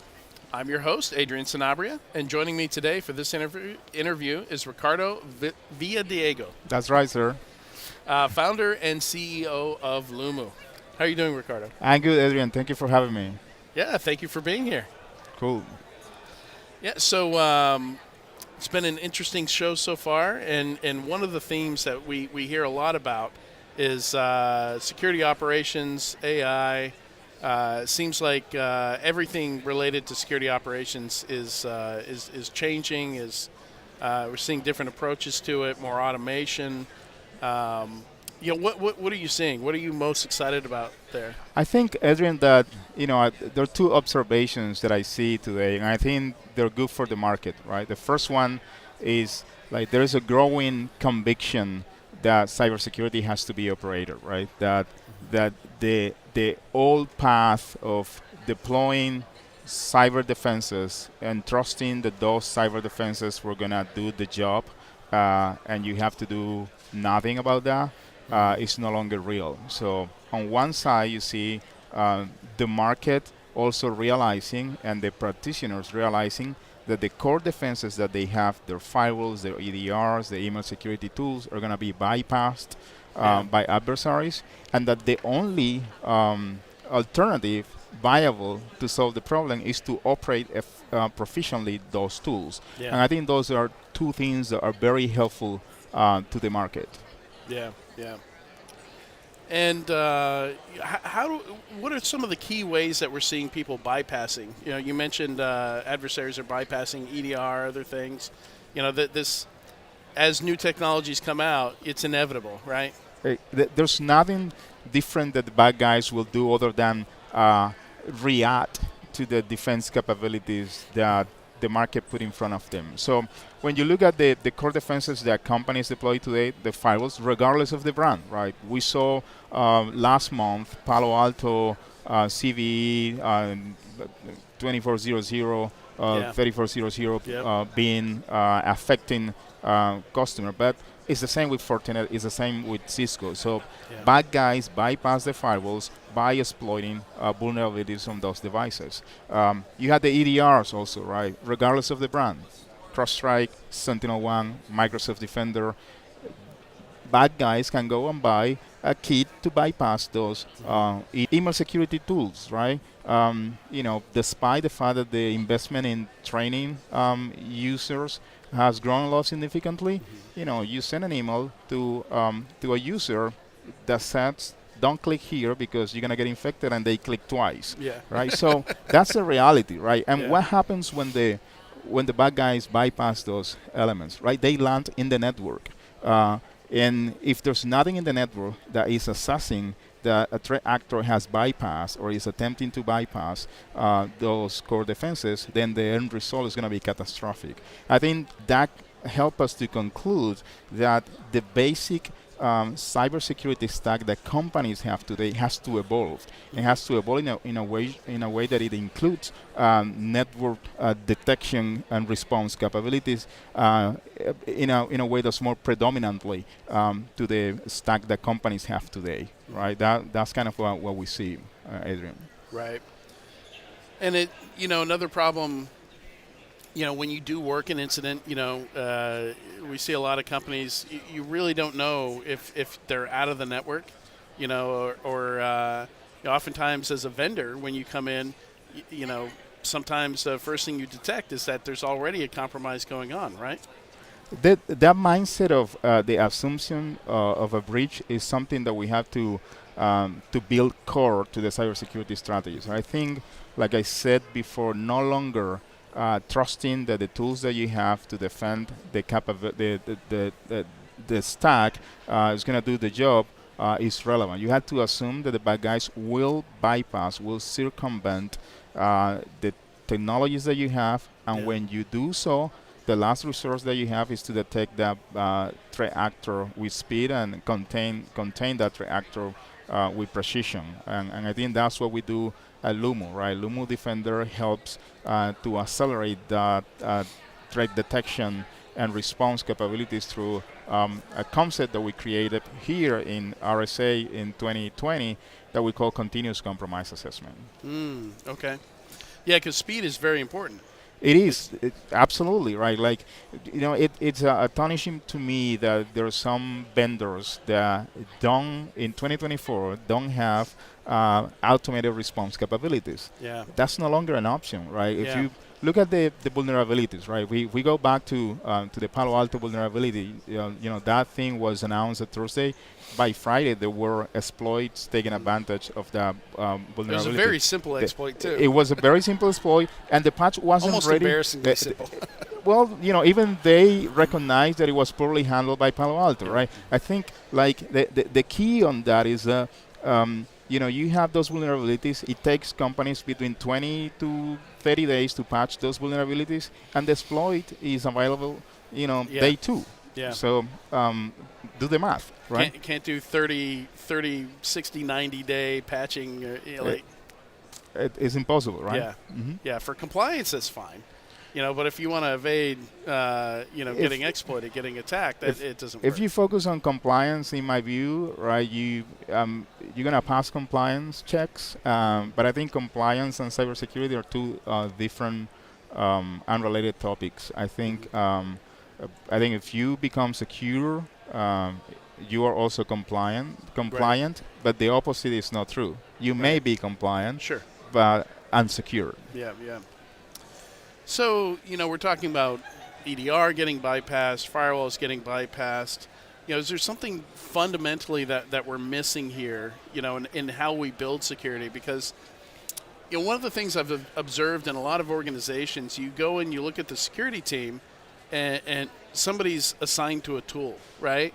Like you have the web application firewall person and the SIM person and the firewall person, and they come to work They log into those devices. They interact with alerts, in some manner, and they log out and they go home. To me, that's not really doing security, right? That's being an operator. Like you're just managing products at that point. And at some point, managing in a poorly disconnected siloed way, right? I think. I think we're missing the mark in that the core element that helps to increase resilience to companies is operating the problem, being the problem, protecting the business, and those are tools that are doing its part, but they're better when they're working together, right?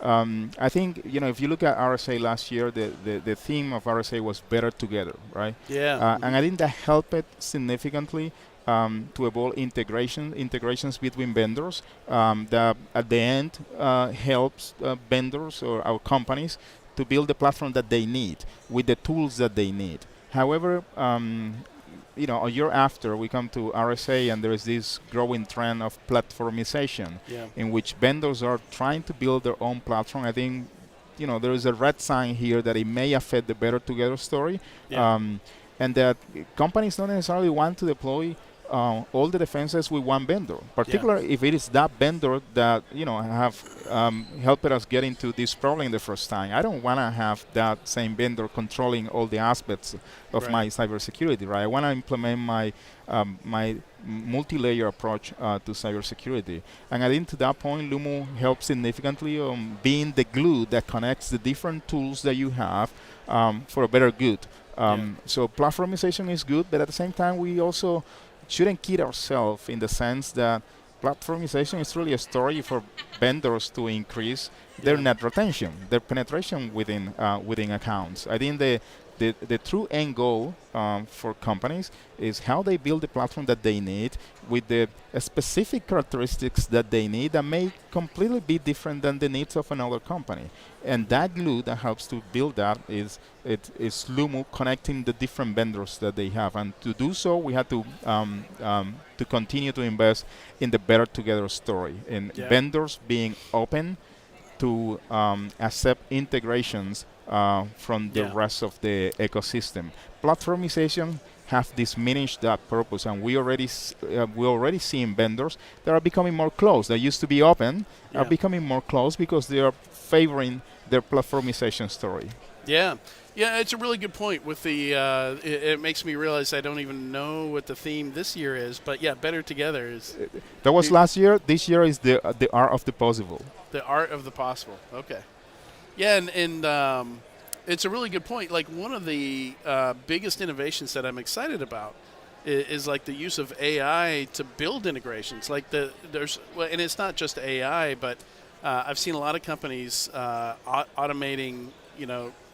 Like I know of several companies that can build an integration in a day with another vendor. Like everybody has an API today. Almost everybody's API first, and I think it's a beautiful thing where you can hook products into each other day one. Absolutely, and with that, we brought to the market this year Lumu Autopilot, right? Yeah. And it's the evolution of the journey that we have built, right? And you're right. Most vendors have APIs. Not all vendors have APIs. You will be surprised there are large vendors that don't have APIs, that are just rebranding their legacy technologies to stay relevant with a marketing message. But some vendors don't have APIs. The vendors that have API, and I do believe that a vendor in 2024 that don't have API is a vendor that shouldn't be seriously considered by companies. But that's a different story. The fact is that this API helps with automation, and when you combine automation with AI, you get this fascinating story that we brought to the market today, which is Lumu Autopilot, right? This growing conviction that companies have to operate cybersecurity, it's becoming pervasive in the market. So large companies have done that for years and years, but attackers are becoming more effective at increasing the volume of those attacks, and to increase the volume of those attacks, you have to go down market. If you're thinking from the adversary perspective, right? So they're now attacking small businesses, mid and medium enterprises, companies that don't necessarily have the ability to deploy 24/7 security operation strategies and people and so on and so forth. Lumu Autopilot helps to automate using AI distilled playbooks of defense, the detections and the incidents that we identify in those networks, in which we create a digital twin, a virtualized capability of your team that is working 24/7, that doesn't have to take bathroom breaks, that don't get drunk after the last game of football or soccer or whatever is the sport that you care, and it is adding value continuously, minimizing the need to hiring 24/7 talent, and making 24/7 security operation capabilities available for companies of all sizes and all verticals. So does this train off of what your analysts do? Like how is that automation realized? So we get the way the technology works is that for about 5 years we have collected extensive network metadata from the customers that we are monitoring, and we're all working on the same platform, on the Lumu platform, and we were able to see what the analysts were doing to mitigate the attacks that we were able to identify, and that learning helped us to distill those playbooks of defense. And AI is very fascinating in doing so by virtualizing those capabilities. Now those virtualized defense capabilities effectively create the digital twins that replicates what the human analyst will do. So when Lumu Autopilot identifies an attack, it will do what a human will do. It will review the context of the incident. It will review the endpoints, how the endpoints are behaving. It will review the history of contacts of that endpoint, and it will conclude if that is an occasional contact that is safe to close because it doesn't pose any risk for the company, or it's an incident that merits additional monitoring, right? And then it will continue to monitor that incident to see the evolution until it concludes if that is an incident that requires to be escalated to a human to take an action. Right, it can do that. Or no, right? Yeah, very cool. Well, thank you so much for joining us today, Ricardo. This was great. Thank you, Adrian. Thanks for having me. All right, to learn more about Lumu, you can visit securityweekly.com/Lumu RSAC, and stick around. We've got more interviews coming soon.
Created in 2005 and hosted by security industry veterans, Paul Security Weekly is your source for in-depth coverage of the latest vulnerabilities, exploits, and security research. Our weekly security news discussion dives deep into the security issues we face today and potential solutions in a fun and lively atmosphere. Each week, we bring on guests from the security community to learn about their journey and discuss topics relevant to their work and research.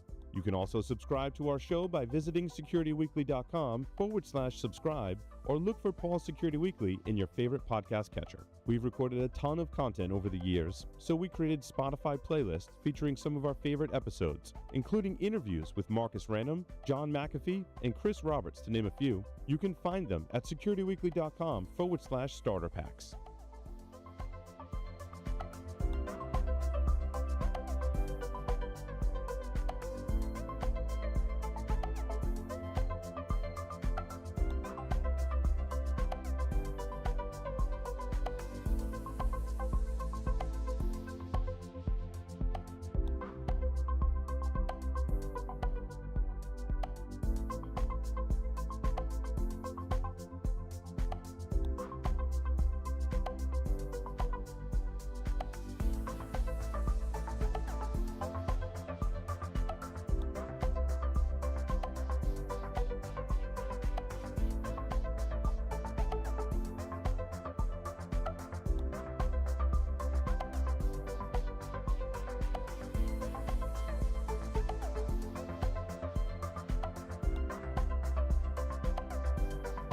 On the Security Weekly News, I try to scan and produce a quick look at some of the major stories to help you keep up with what's going on in and around the industry in a short format.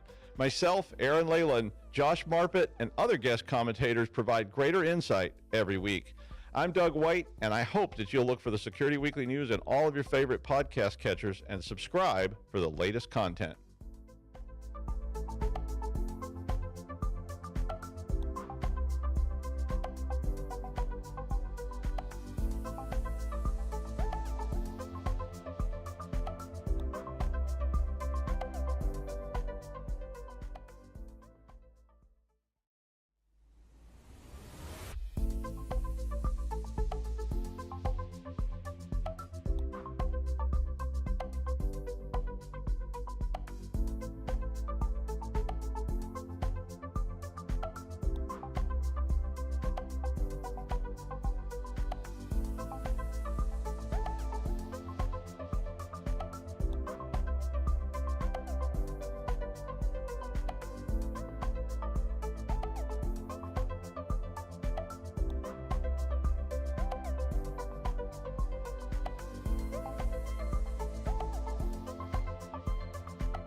Created in 2005 and hosted by security industry veterans, Paul's Security Weekly is your source for in-depth coverage of the latest vulnerabilities, exploits, and security research. Our weekly security news discussion dives deep into the security issues we face today and potential solutions in a fun and lively atmosphere. Each week, we bring on guests from the security community to learn about their journey and discuss topics relevant to their work and research. You can also subscribe to our show by visiting securityweekly.com/subscribe or look for Paul's Security Weekly in your favorite podcast catcher. We've recorded a ton of content over the years, so we created Spotify playlists featuring some of our favorite episodes, including interviews with Marcus Random, John McAfee, and Chris Roberts, to name a few. You can find them at securityweekly.com/starter packs.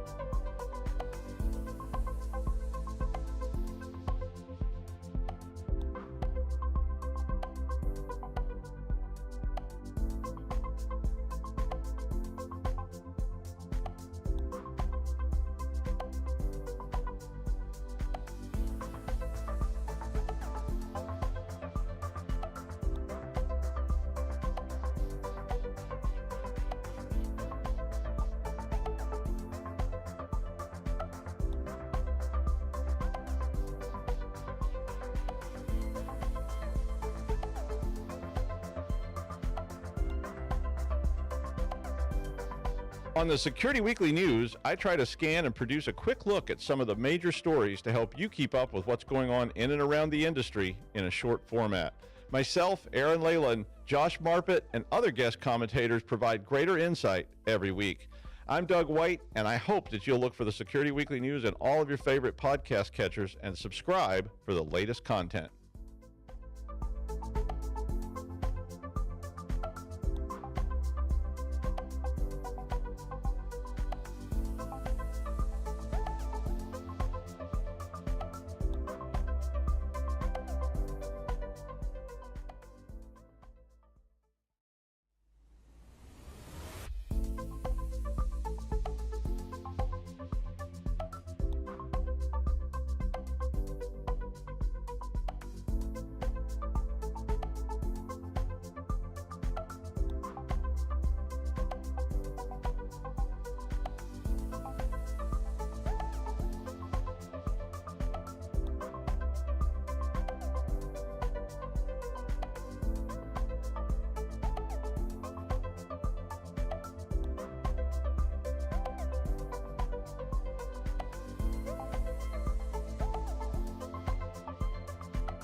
Created in 2005 and hosted by security industry veterans, Paul Security Weekly is your source for in-depth coverage of the latest vulnerabilities, exploits, and security research. Our weekly security news discussion dives deep into the security issues we face today and potential solutions in a fun and lively atmosphere. Each week we bring on guests from the security community to learn about their journey and discuss topics relevant to their work and research.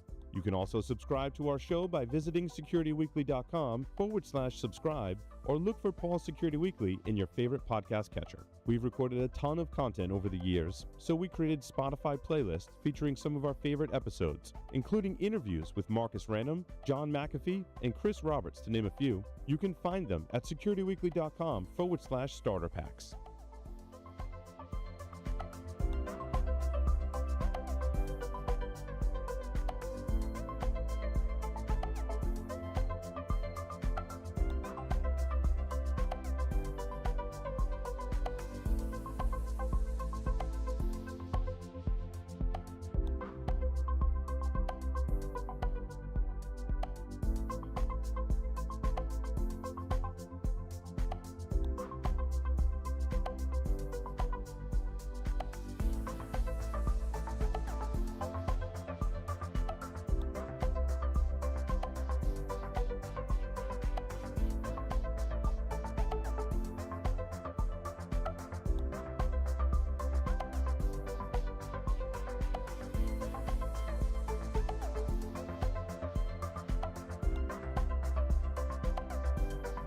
On the Security Weekly News, I try to scan and produce a quick look at some of the major stories to help you keep up with what's going on in and around the industry in a short format. Myself, Aaron Leyland, Josh Marpet, and other guest commentators provide greater insight every week. I'm Doug White, and I hope that you'll look for the Security Weekly News in all of your favorite podcast catchers and subscribe for the latest content.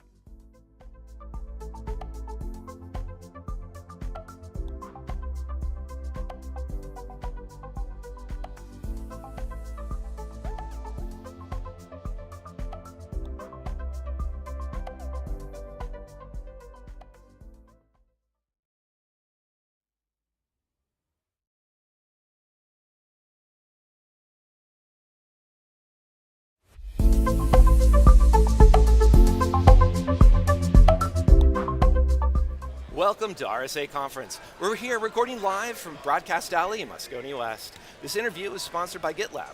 I'm your host, Mike Shima, and joining me today for this interview is Josh Limos, Chief Information Security Officer at GitLab. Hello, Josh. Hey, Mike. Thanks for having me. I'm glad you're here, and I wanted things ever. Sorry. I Maybe love we can boring make topics. it sexy. Yeah. Supply chain. Yeah. But maybe we can throw some AI enabled in there. I don't think you're the type of person to go buzzword, but we're going to have to mention AI. Oh, let's do it. Let's do it. So there's a lot of basics of the CI/CD pipeline: write code, build code, deploy it, etc. Why are we still worried about the securing the CI/CD? You know, I think these conversations have been going on for 20 years at least, right? It's a long-running conversation, and I think that there is a multitude of factors that lead us here. When I talk to customers, everyone is on a different maturity curve in terms of where they Fair are point. with their source code management, their CI pipelines, their dependency management, where they have an office of open source, any number of things. But one of the factors, interestingly enough, is how many build pipelines they have. And in most cases, they have some number of build pipelines, all with different levels of security assurance. Some are closely managed, others not so much, and they generally lack governance across all of those different pipelines. And so one of the, I think, goals and metrics that a lot of companies should have when it comes to supply chain security is, can we consolidate down to a number of systems through which we have visibility so that we can get to some amount of software governance? Gotcha. Something that our human brains can reason with, perhaps. Exactly. Yeah, so because I'm a fan of, there's a huge push the last couple of years, memory safety, Rust, Go, et cetera. What's kind of that equivalent for the CI/CD pipeline? You're kind of hinting at that of condensing into something that we can reason through, or has more governance. Is there a better future? Can we be optimistic about this supply chain? Yeah, I think that there's a couple of principles that apply to supply chain security and CI pipelines in that regard. The first one is really minimalism. Like, how can we shrink down what we're doing so we're protecting less surface area? And that can be in your base container images. That can be in your dependencies, right? Like, how many times do you go into a project and you see like a massive list of imports, right? You're like, are these even used, right? Because it's creating a lot of churn and a lot of operational overhead on all those teams that are patching things, and they might be patching those CVEs for absolutely no reason. So it's just an ineffective use of our security resources, our engineering resources, and energy there. So if we can minimize that to something reasonable, and I do think this is an area where AI can actually help us as well in a very boring use case, is looking at dependency reduction, right? Like, can we reduce to sort of a min set of known dependencies in our projects that we should patch and manage effectively? Yeah, and I think, I don't think it's a bad thing at all for security to be boring, right? Not at all. So, we don't want to be tedious. I think that's what you were hinting at. Like, everything you were describing was, why are developers spending more time on other people's code, fixing this dependency, this known CVE?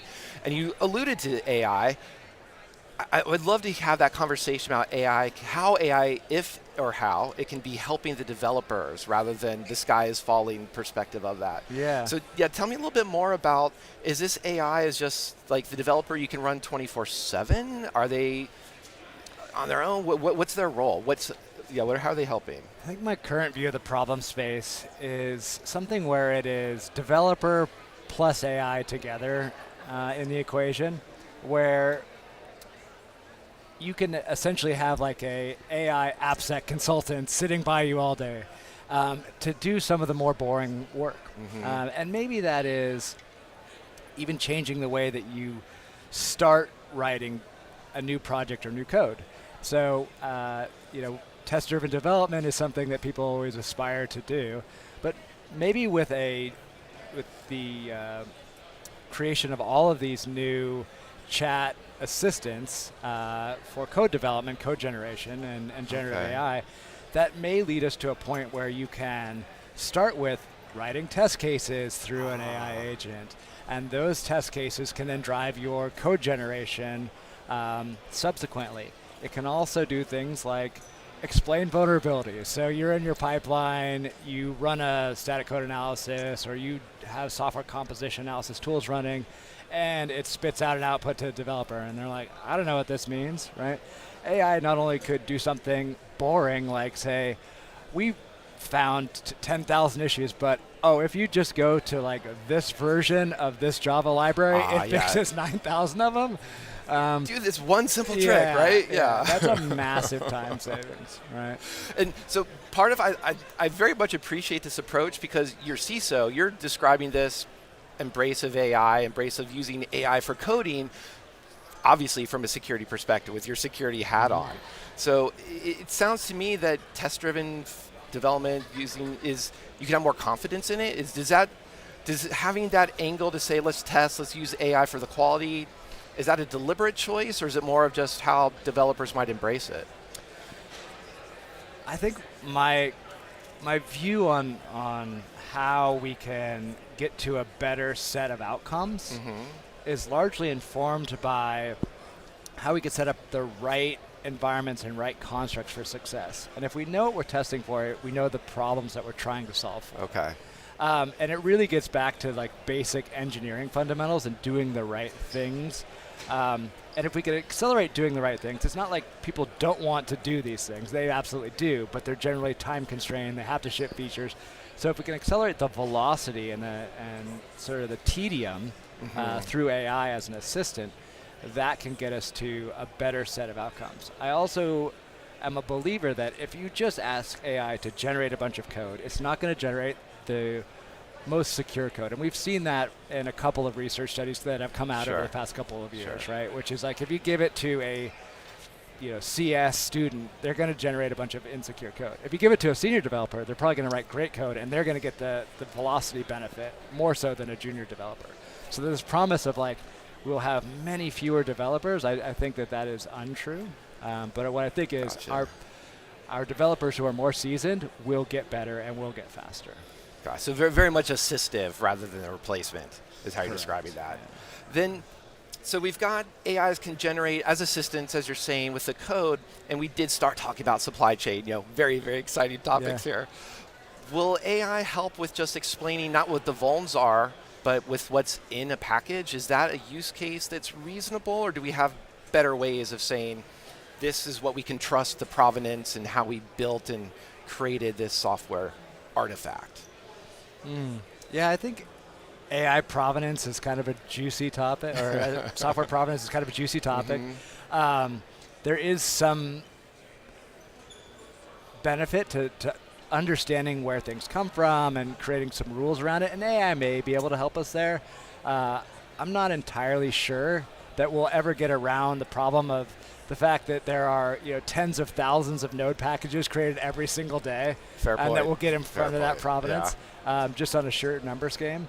But there are other benefits to supply chain security that, again, going back to some of the more boring things. Can we get to a point where we can have amazing integration test coverage, amazing unit test coverage, and have those generated for us automatically? And then get to the point where if we need to upgrade a dependency, that can be upgraded. It can go through the cycle of testing, integration tests, and know with some degree of confidence that that's not going to break your build. And have that entire loop happen faster. I think chasing vulnerabilities is a fool's errand ultimately. But if we can get to the principles of minimalism, if we can get to patching really what matters to our environment, ultimately there's some benefits for security from AI and code generation and generative AI ultimately that we can all benefit from as an industry. Well, that's interesting. I'm curious then if we save developer time, don't play Pokemon and collect all the CVEs and have to fix them. The AppSec team doesn't have to look at every single dependency. We could go through that list of tedium could be pretty easy to go through. Yeah. But if we got rid of that, what would you rather either the developers or that security team be focusing on instead? What are the richer stuff that you think both appeal to humans that aren't boring, that would also have that really good impact on security? Oh boy, you want to talk about secure by design? Is that where we're going here? Yeah, it's the other part of we get the most benefit and the highest leverage out of our security teams by looking at threat modeling and how we design systems, but also how we build systems to abstract away human intervention, like zero-touch infrastructure deployments. So if we can get to modeling out all of our different deployment models and taking developers out of writing Terraform or Cloud Foundation code, right, to be able to push out infrastructure, we can then know that like if they're using these deployment mechanisms, we don't have to really spend their time on that. We could spend our time on, are we designing the right data structures? Are we thinking about how we are managing our data responsibly, how we're integrating with other points, right? It's not just open source. I think that the conversation around supply chain gets distilled down to OSS often. It's think about all the commercial integrations we have as well. Right? Those present equal risk. We just don't hear about them as often. Yeah, and especially too, because you're just all these credentials to talk to this API, this other API. That protecting credentials is one of the hardest parts. That's how we've seen all types of breaches occur, right? Yeah. I think the API key token leaks, identity breaches are the sort of bane of our existence presently. Yes. And until we get a better handle on that, I think those still present the largest supply chain risk, much more so than the XE utils example or some of the others. Sure, yeah. So, which is exciting, but I think to the theme is like the boring stuff, doing authentication right, doing identity right, you kind of need to have that in place, right? Exactly. Yeah, I think that as much as people don't want to spend the time to think about how to do least privilege or manage their identity or get their AWS IAM permissions correct, like those are the essential foundations to sort of mitigating risk and having runbooks to deal with those things when they inevitably go wrong at some point, right? So part of what you were talking a little bit earlier too about the infrastructure, immutable infrastructure, Terraform, I'll throw out the infrastructure as code as the example. And I don't know if I have a good grasp of this yet or if this is a good question. Help me out here. Do we have a CI/CD as code? Is that kind of the future that as you're talking about like the governance, consolidating, minimalizing, is that the helpful direction or is there something different we should be thinking about for the supply chain? Yeah, so I mean, a lot of what we do is define our pipelines as code, right? Sure. So we define each stage as code, and in those stages we say these are the different scans that will run. These are what we're looking for as test coverage in each stage of the build pipeline. So we are defining what must happen from a governance perspective at each stage in the CI pipeline. And so I think that ultimately is a way to get good visibility, number one. Okay. Tighter feedback loops to the developer, number two. And then necessary governance over the whole thing. And then throughout that, you can check for, other basic things like branch protection, right? Like no one wants to sit around and talk about branch protection. But like look at the time. Yeah, and dual control and make sure that all of that happens. But there are simple things like emergency changes have to happen. And we're not always going to get another developer up at 2 a.m. to approve a change. But what we want to do is launch essentially an audit event that says, fire this off to the compliance team, make sure that this is followed up with a ticket so that the entire workflow is captured when we have to prove this event out for an audit of some sort. And if that can all be automated, again, massive savings for the security team, for the engineering team. Yes. Everyone goes home happy. We're going to go home happy after this conversation. This is a good one, Josh. I want to thank you for your time. Thanks, Mike. Yes, you helped us very much turn a non-boring topic into something that's actually a bit more compelling and shows some promise even for AI. So definitely appreciate that. Yeah, I enjoyed it. I want to thank everybody for listening. If you want to learn more about GitLab, go to securityweekly.com/GitLab RSAC. And stick around. We have a lot more interviews coming up after this break.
Created in 2005 and hosted by security industry veterans, Paul Security Weekly is your source for in-depth coverage of the latest vulnerabilities, exploits, and security research. Our weekly security news discussion dives deep into the security issues we face today and potential solutions in a fun and lively atmosphere. Each week, we bring on guests from the security community to learn about their journey and discuss topics relevant to their work and research.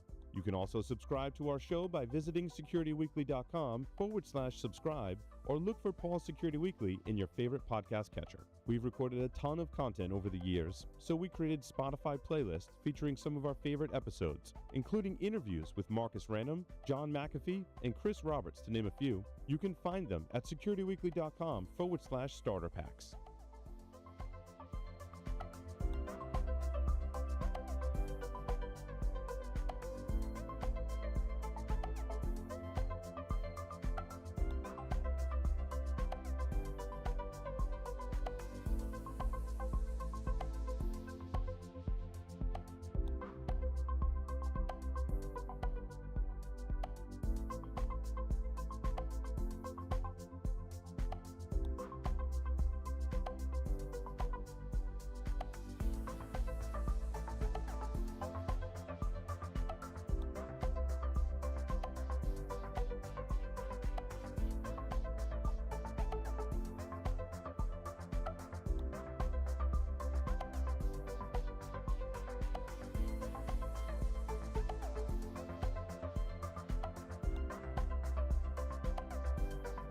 On the Security Weekly News, I try to scan and produce a quick look at some of the major stories to help you keep up with what's going on in and around the industry in a short format. Myself, Aaron Leyland, Josh Marpet, and other guest commentators provide greater insight every week. I'm Doug White, and I hope that you'll look for the Security Weekly News in all of your favorite podcast catchers and subscribe for the latest content.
Created in 2005 and hosted by security industry veterans, Paul Security Weekly is your source for in-depth coverage of the latest vulnerabilities, exploits, and security research. Our weekly security news discussion dives deep into the security issues we face today and potential solutions in a fun and lively atmosphere. Each week, we bring on guests from the security community to learn about their journey and discuss topics relevant to their work and research. You can also subscribe to our show by visiting securityweekly.com/subscribe or look for Paul Security Weekly in your favorite podcast catcher. We've recorded a ton of content over the years, so we created Spotify playlists featuring some of our favorite episodes, including interviews with Marcus Random, John McAfee, and Chris Roberts, to name a few. You can find them at securityweekly.com/starter packs.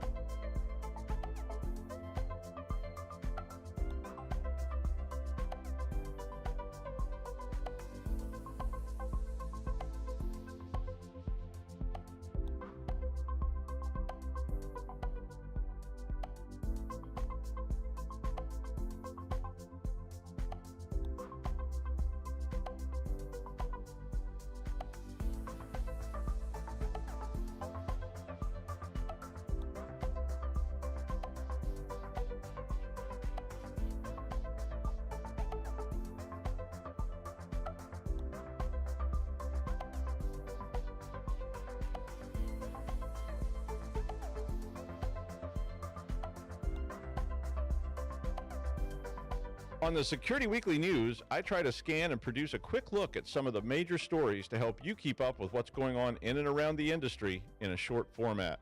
Myself, Aaron Leyland, Josh Marpet, and other guest commentators provide greater insight every week. I'm Doug White, and I hope that you'll look for the Security Weekly News in all of your favorite podcast catchers and subscribe for the latest content.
Created in 2005 and hosted by security industry veterans, Paul Security Weekly is your source for in-depth coverage of the latest vulnerabilities, exploits, and security research. Our weekly security news discussion dives deep into the security issues we face today and potential solutions in a fun and lively atmosphere. Each week we bring on guests from the security community to learn about their journey and discuss topics relevant to their work and research.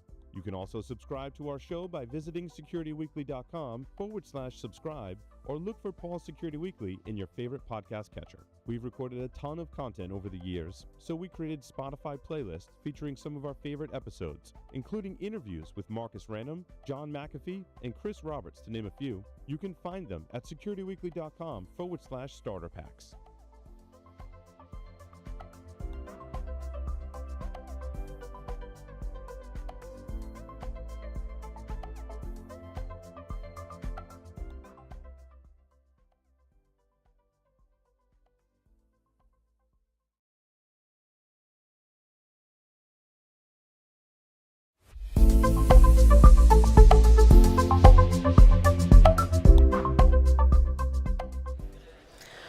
Welcome to RSA Conference. We're here recording live from Broadcast Alley in Moscone West. This interview is sponsored by Imperva. I'm your host, Akira Brand, and joining me today for this interview session is Erez Hassan, Senior Product Marketing Manager at Imperva. Welcome, Erez. Thank you. It's super excited to be here.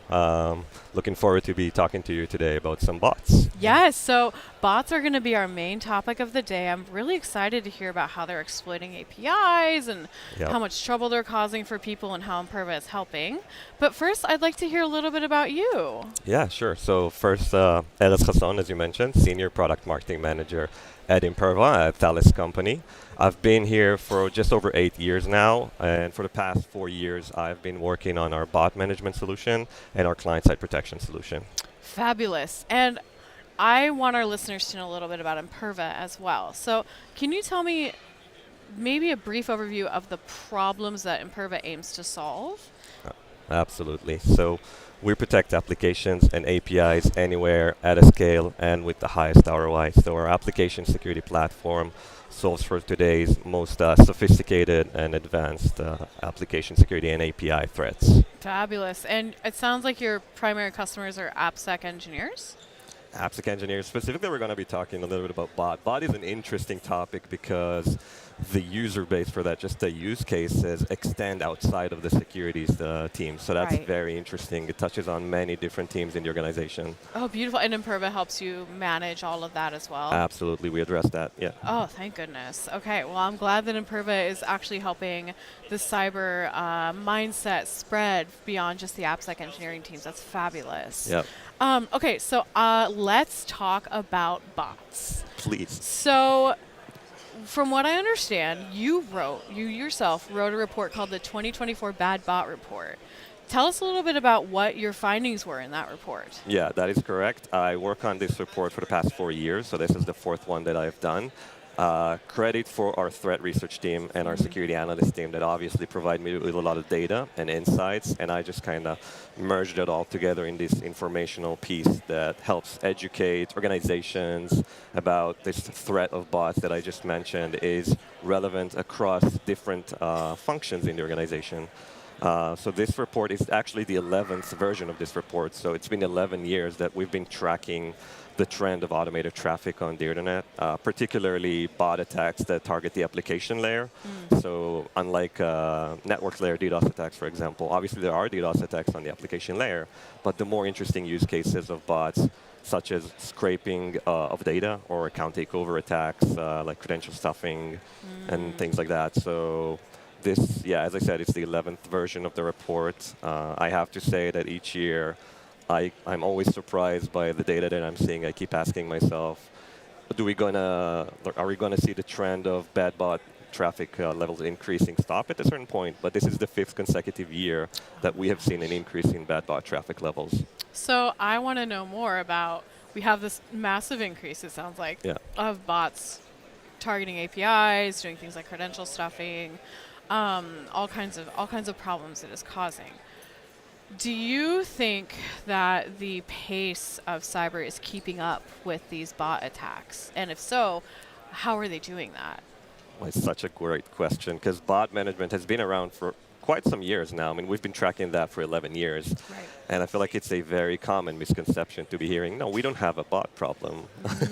Everybody has a bot problem. Everybody has a bot problem. It's just a matter of how much you care about it and how much it impacts your business. And then comes in the thing about what business functions are affected by the bot traffic to your organization. I would say every IT team should care about traffic that they don't want on their website because that's just additional infrastructure costs and strain. Yes. So that's one team that always cares about it regardless of the specific industry that they're at. But then you come into the more interesting use cases. Obviously, there's always a security use case because by definition, if you're stopping bot traffic, you're reducing the risk of attacks because essentially most, if not all, attacks are automated. So just by reducing the risk of bot traffic to your website, that is a significant security improvement. But then you get into the more interesting use cases like scraping or scalping, if you're familiar with that, which scalping is essentially if you've tried getting tickets to a very popular show or have you tried getting, I don't know, very limited edition sneakers, for example. It's very difficult to get because, again, using automation, these bot operators are capable of beating legitimate humans, and that causes a lot of frustration. So there is an impact to the bottom line of the business. That's why it's so interesting, because an organization might come in and say, you know, we don't have a bot problem, or like even if we do, we sold our inventory, like we don't care about it. But when it comes to users being very vocal and going online to Twitter or X nowadays or Reddit or something and just complaining about it, the amount of negative feedback and negative reputation that a business can have because of it is massive. So my question then for you is when is the tipping point for bots being just part of the cost of doing business to actually being something we should care about? It's a great question. I think perhaps the biggest issue is if it's really overwhelming your infrastructure, and then it's just sort of like a denial of service effect on your website. So that is a bit of an aha moment for organizations. Obviously, not ideally, but a successful attack such as an account takeover has significant damage unlike other attacks that have their damage, but this is a very direct damage that can be seen and felt when it's an account takeover and it's successful, and your users are locked out, and you're now in fraud claims and things like that. So that is another big one. And I think one thing that we're seeing now is another interesting topic is also the debate about the legality of web scraping, because of obviously the magic words AI and large language models that use scraping to teach those models on how to interact with users afterwards. So there's a lot, it brought up the conversation about legality of web scraping, and we feel that more organizations today require to protect their proprietary data, because again, we're talking about something that's not illegal. I mean, I just went online a couple of days ago and I found a bunch of bots for hire, you know, for purchasing sneakers, for rotating proxies to make it difficult to detect them. Oh, wow. Okay, so there's a kind of a clash between the legality of bots, because bots are legal. I mean, it's just software on the internet. Exactly. Like, who cares? And then we have Imperva that's trying to stop bots before they become a problem. And then, of course, we have when something really becomes an issue, there's a breach or something like that. So how does Imperva guard against bots becoming a problem in the first place? Or how would you even recommend doing that separate from Imperva? There's a bunch of recommendations that can, like steps that you can take to reduce the risk or reduce bot traffic to your website.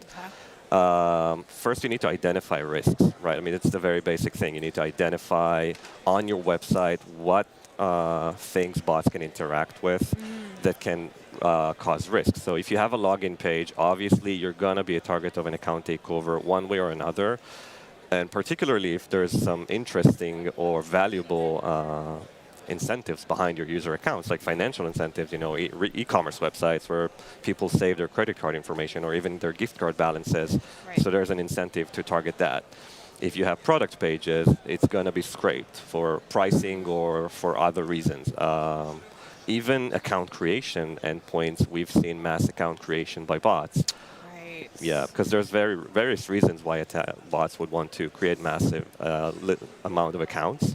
Part of it is if they want to commit fraud and kind of distribute that so that it's undetected.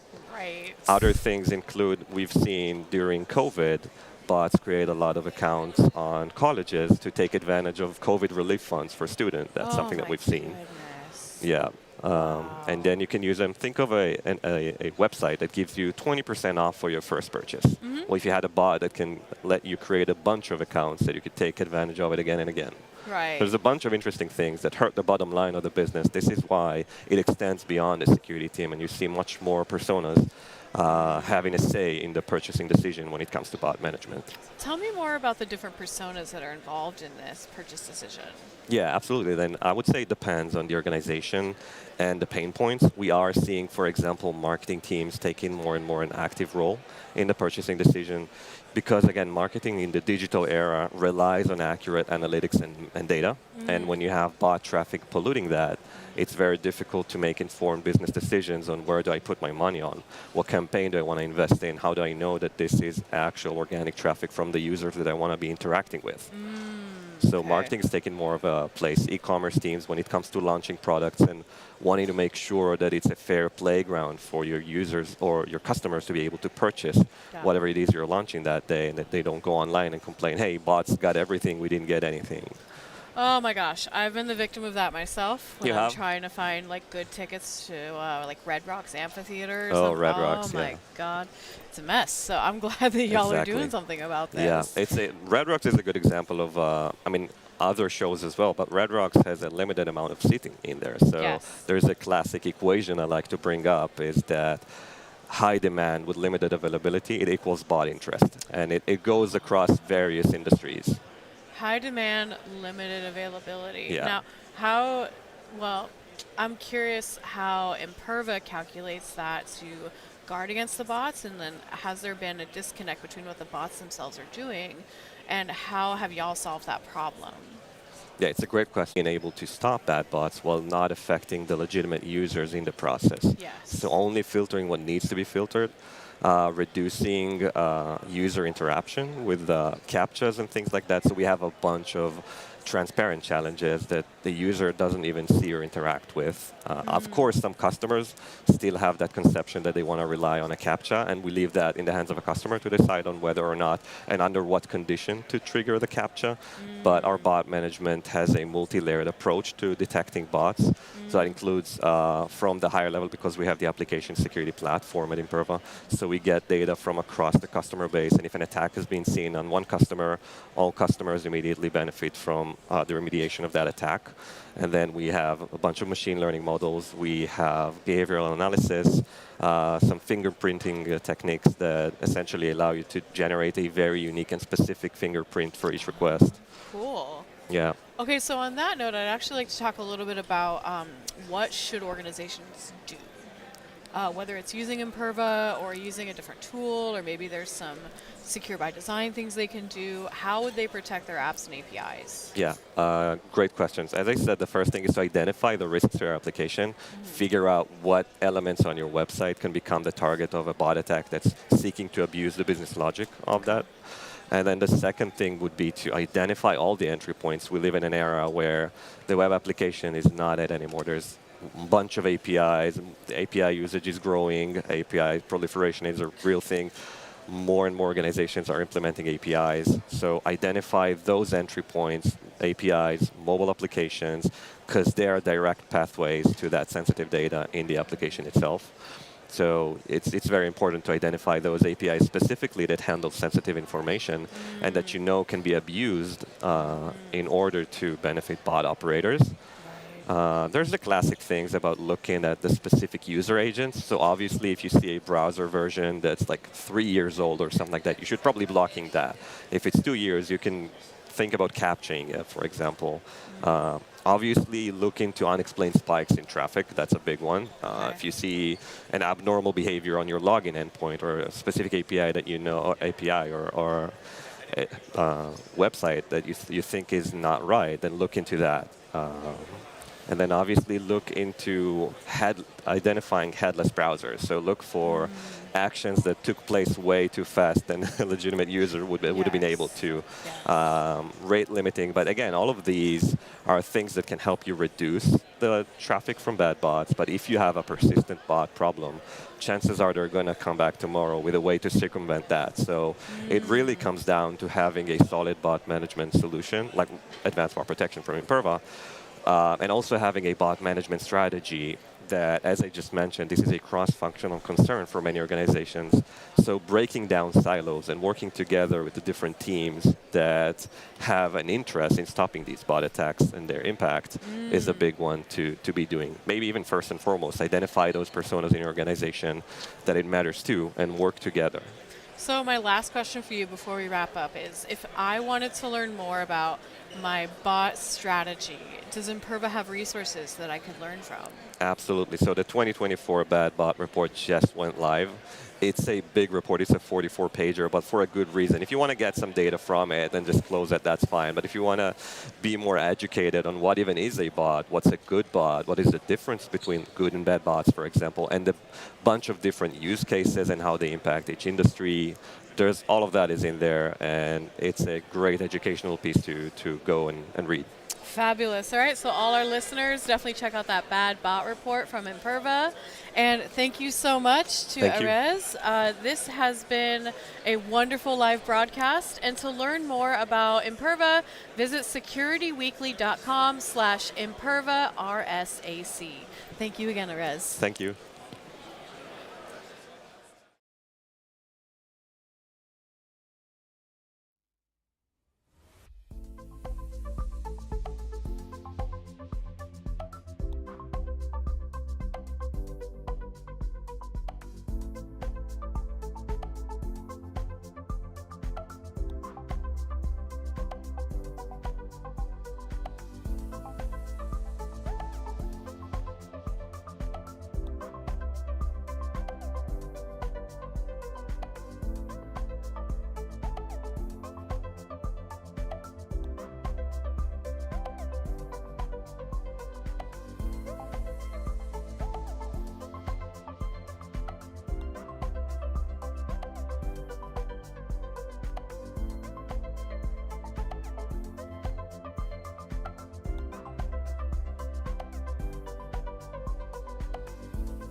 2005 and hosted by security industry veterans.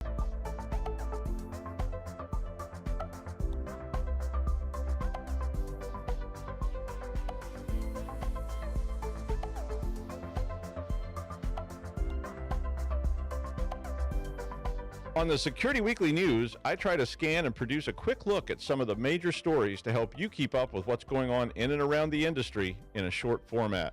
Myself, Aaron Leyland, Josh Marpet, and other guest commentators provide greater insight every week. I'm Doug White, and I hope that you'll look for the Security Weekly News in all of your favorite podcast catchers and subscribe for the latest content.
Created in 2005 and hosted by security industry veterans, Paul Security Weekly is your source for in-depth coverage of the latest vulnerabilities, exploits, and security research. Our weekly security news discussion dives deep into the security issues we face today and potential solutions in a fun and lively atmosphere. Each week, we bring on guests from the security community to learn about their journey and discuss topics relevant to their work and research.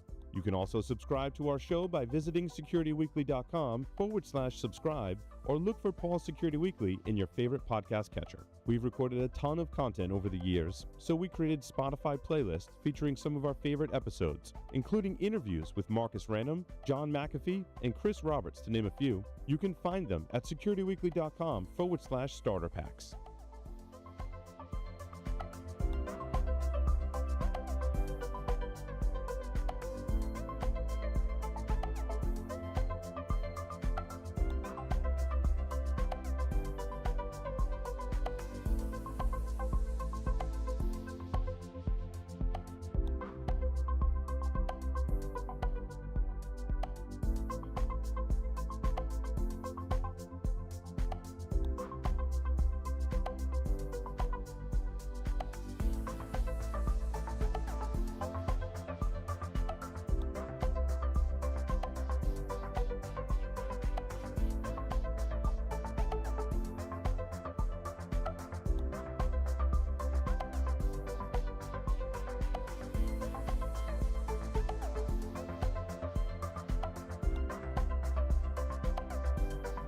On the Security Weekly News, I try to scan and produce a quick look at some of the major stories to help you keep up with what's going on in and around the industry in a short format.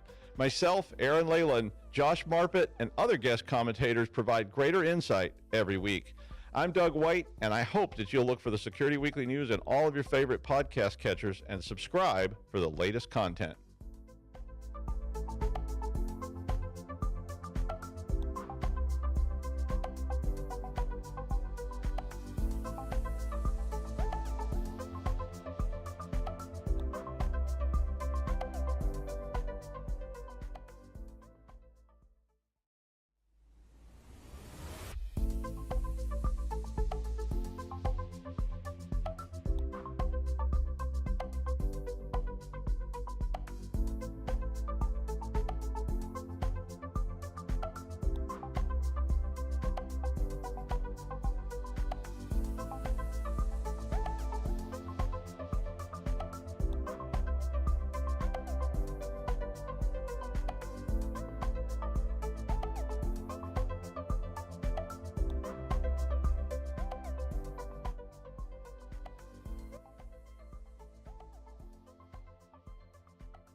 Welcome back to RSA Conference 2024. We are in Broadcast Alley in Moscone West. I am Jeff Mann, co-host of Paul's Security Weekly, and I'm here today talking with Randy Watkins, who's the Chief Technology Officer for a company called Critical Start.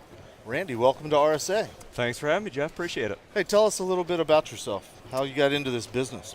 Yeah, so I got out of high school, went straight into college, got a networking degree. I was going for another networking degree, read Stu McClure's book, Hacking Exposed, decided to change my major, took off into security, hopped around at a couple of different places, an insurance company, and then left with a group of guys and kind of started up Critical Start. So tell us a little bit about Critical Start. How long has it been around? What do you do?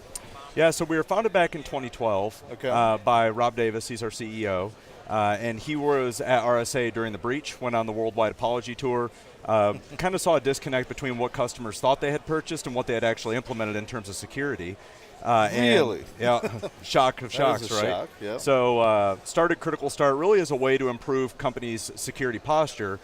About 3 years into that, we saw that no matter how easy the solution was that we were selling, customers were still unable to operationalize it because of the headcount and expertise shortage. Right. So we kind of pivoted into what was then MSSP, but actually providing value, and then turned into MDR after Gartner came up with a term for it, and we've been kind of providing world-class MDR services ever since. And we were just talking about marketing and terminology, but you latched on the Gartner term. So tell us a little bit about, briefly define, what is MDR? So where MSSPs were historically checkbox oriented, just providing the basics of 24/7, MDRs really came along and added the value that organizations wanted out of MSSPs to the equation. So instead of just escalating alerts endlessly via email and turning alert fatigue into email fatigue, really doing the investigation and then the response to kind of contain those threats internally. I mean, if I was a client, I would want my third-party service to actually find the bad guys and the bad activity and at least alert to the right thing, if not detect and respond and all that kind of stuff. So that's kind of what you're going for? Yep, that's what we've been doing for about 8.5 years. So we started it way before it was cool, before it had its own term, before everybody was doing it. And we've kind of innovated and differentiated ourselves ever since. So in the old days, we just called it logging and log review and looking for the needle in the haystack, the something that was weird, the something that was off. How has that evolved and how has it not evolved over time? And what was lacking in MDR that made you guys want to try to do something a little bit different? So fully loaded question. It's still a lot You're of log. welcome. Yeah, thank you. It's still a lot of log review, but our approach is a little bit different. So still a lot of hay, more hay than ever, more needles than ever. Yep. But our approach, instead of kind of looking through the hay to find the needles, we just burn the hay. So we resolve everything that we've seen before, we know it's known good or expected behavior, and everything that doesn't exactly match, we call it our trusted behavior registry, that list of expected behavior. If it doesn't exactly match that, we treat it like the American justice system, but the exact opposite. It's guilty until proven innocent. Gotcha. So it goes in front of human eyes to do the investigation and response. There's a lot of MDR providers that still do the needle in the haystack, or they try to build a better mousetrap. They try to make more effective detections. But what you see is kind of the trade-off between effectiveness and efficiency. So if you make more efficient detections that generate less alerts, you're oftentimes compromising the effectiveness that leads to more detections and identifying the attacker's behavior earlier on in that kill chain or MITRE framework. Okay. So we were talking a little bit before air about sort of the traditional versus traditional forms of security in general, which is very reactive and responsive. And you started talking a little bit about this idea of proactive security. Dig into that a little bit. What are we talking about? Yeah, so I wrote a long blog on this. I mean, the security industry is full of ebbs and flows. And when you look at the releases of technology over time, reactive and proactive is definitely one of those ebb and flow cycles. So we had, firewalls that kind of stop things and antiviruses that stop things. And then we had EDR that kind of finds things. And then you have next-gen AV that kind of stops things. And when it comes to operationalizing the reactive technology, is really, really difficult because it's a lot of data very quickly. Right. So MDR developed to really operationalize that reactive technology. MDR, detection and response, is a reactive control. Something has to happen for us to detect it and respond to it. Well, now, if you look at Gartner, Forrester, IDC, really any of the analyst communities, they're essentially calling for MDRs to fully replace the entire portfolio of services that MSSPs were offering, but really bring the value. And MSSPs were doing things like prioritizing risks or doing vulnerability scans, stuff like that. Right. So we started this initiative about a year and a half ago, really looking at how can we provide more value to our customers earlier on. So it's great to have that reactive backstop, but being more proactive and improving security posture and preventing the attacks before they hit that backstop is really where most organizations want to go. And with a third party, they can kind of more aptly pivot to do that, leaning on that third party for the expertise, for the headcount that they lack internally. Gotcha. So where do you fit in sort of the classical world of the log collection, what people like to call the SIM, which I don't know if there's ever been one that really worked, frankly. You mentioned that earlier.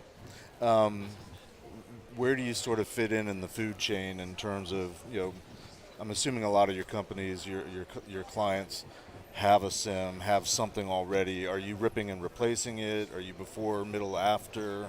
Where do you kind of fit in? What's the sweet spot?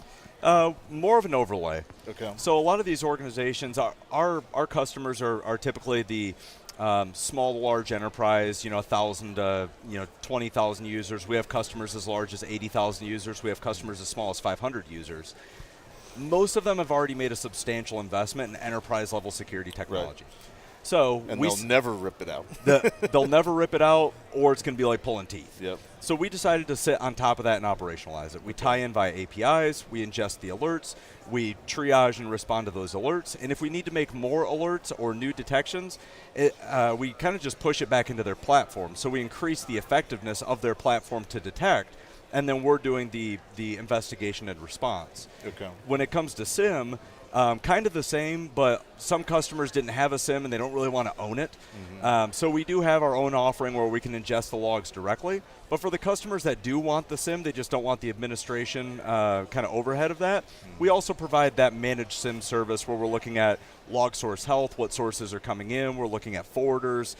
We have the ability to kind of configure the forwarder and bounce it if it starts, stop sending logs, things like that. So we can really kind of take customers from a very low security maturity profile and kind of bring them up to being a world-class security organization.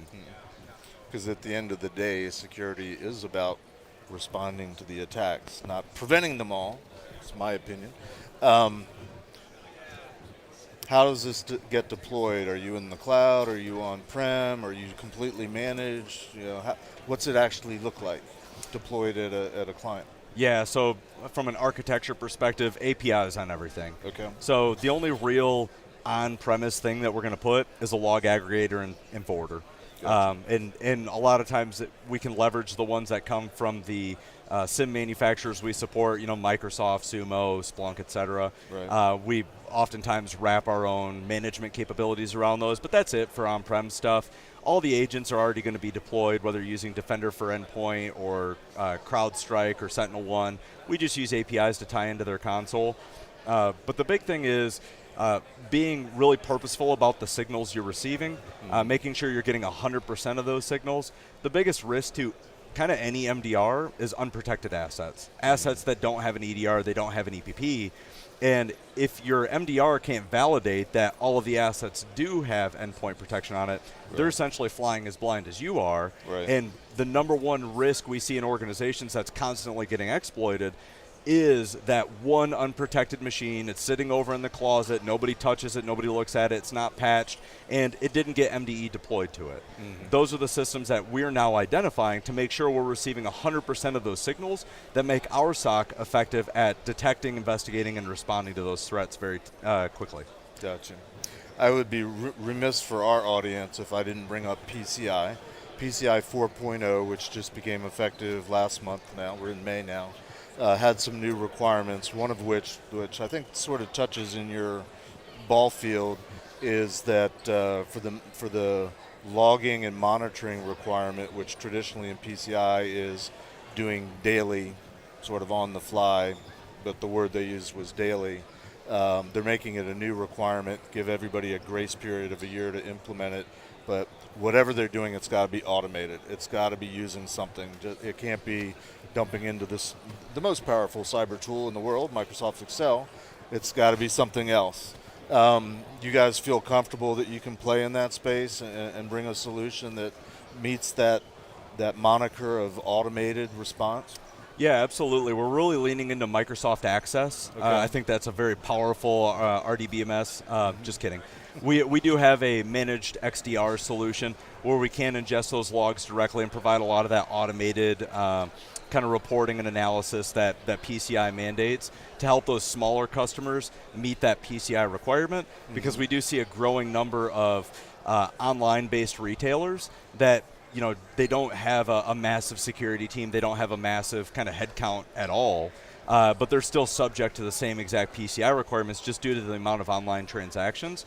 So in addition to supporting, kind of leading SIEMs like, Sumo Logic, Splunk, or my favorite now is Microsoft Sentinel, we do have our own managed XDR solution for the customers that don't want the SIEM, but they kind of need it. They can just send us their logs directly, and we'll check that box for them and provide the value on top of it that the PCI controls intend to enforce. Right. The irony, of course, in PCI is it never said that you had to have a SIEM, but that's what certain marketing teams of certain vendors kind of latched onto. We're winding down, but I do have one or two more questions. Just to make sure I'm understanding, you're selling to the clients and you become essentially the de facto MSSP, or you're selling to the MSSPs that are evolving, or you sell it to whoever you can? What's the kind of balance there? We have a couple of MSSPs that we have partnerships with where they're Right. providing the more traditional services and we're providing the real MDR service. Gotcha. But most of the time we're going directly to the clients. Okay. Through our channel partners, they'll identify whether or not clients are good fits for the values that we can provide. And then we're doing the MDR. Where we are expanding and evolving is really that proactive approach. So moving from reactive to proactive, helping customers bolster their security posture.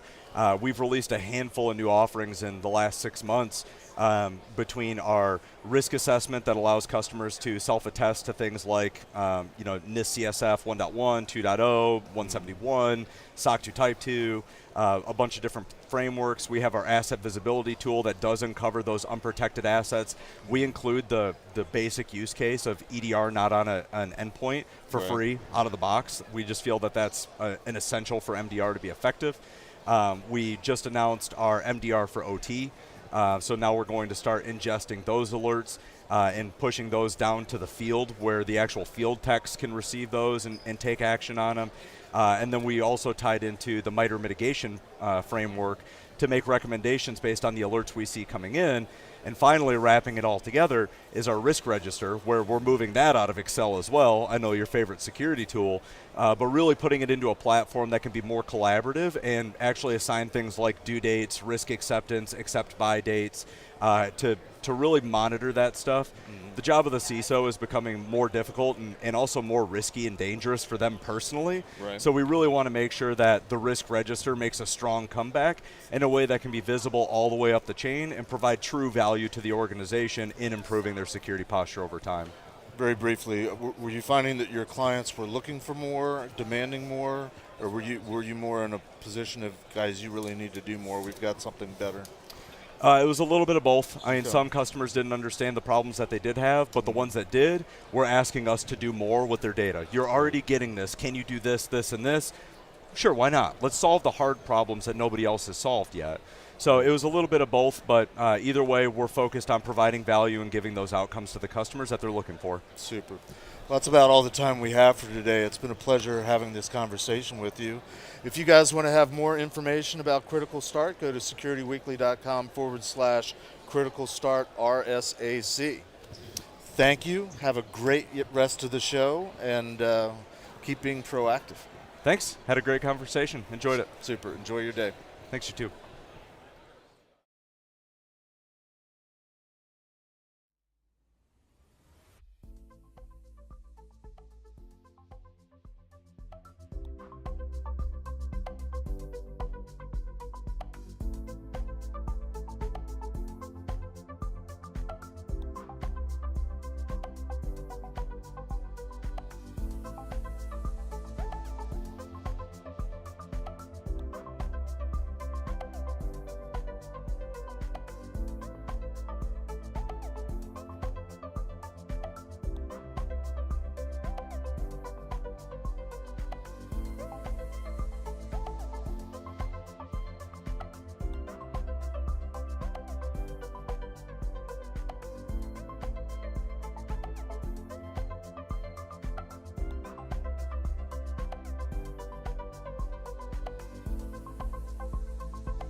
Created in 2005 and hosted by security industry veterans, Paul Security Weekly is your source for in-depth coverage of the latest vulnerabilities, exploits, and security research. Our weekly security news discussion dives deep into the security issues we face today and potential solutions in a fun and lively atmosphere. Each week, we bring on guests from the security community to learn about their journey and discuss topics relevant to their work and research.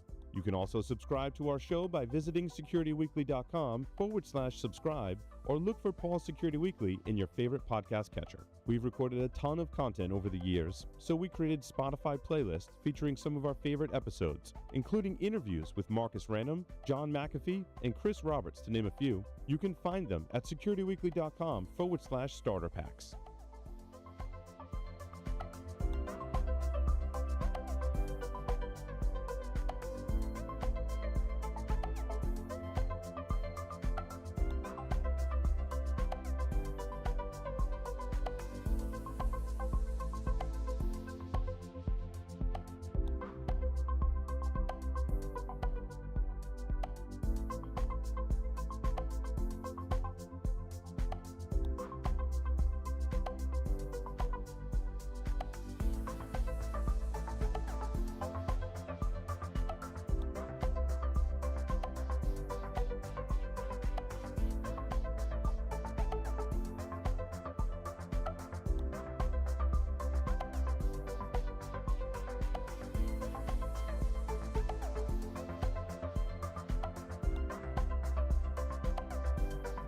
On the Security Weekly News, I try to scan and produce a quick look at some of the major stories to help you keep up with what's going on in and around the industry in a short format.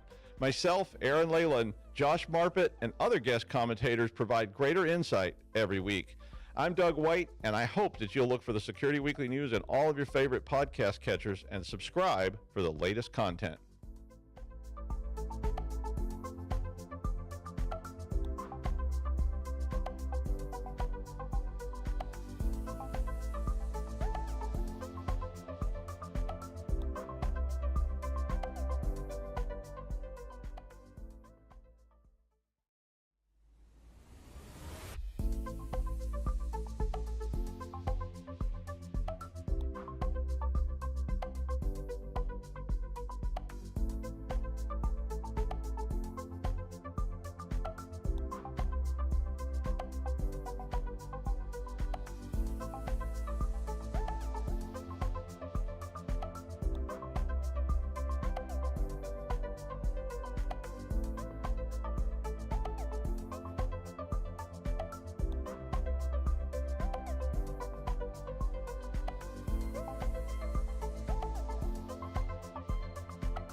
Created in 2005 and hosted by security industry veterans, Paul Security Weekly is your source for in-depth coverage of the latest vulnerabilities, exploits, and security research. Our weekly security news discussion dives deep into the security issues we face today and potential solutions in a fun and lively atmosphere. Each week, we bring on guests from the security community to learn about their journey and discuss topics relevant to their work and research.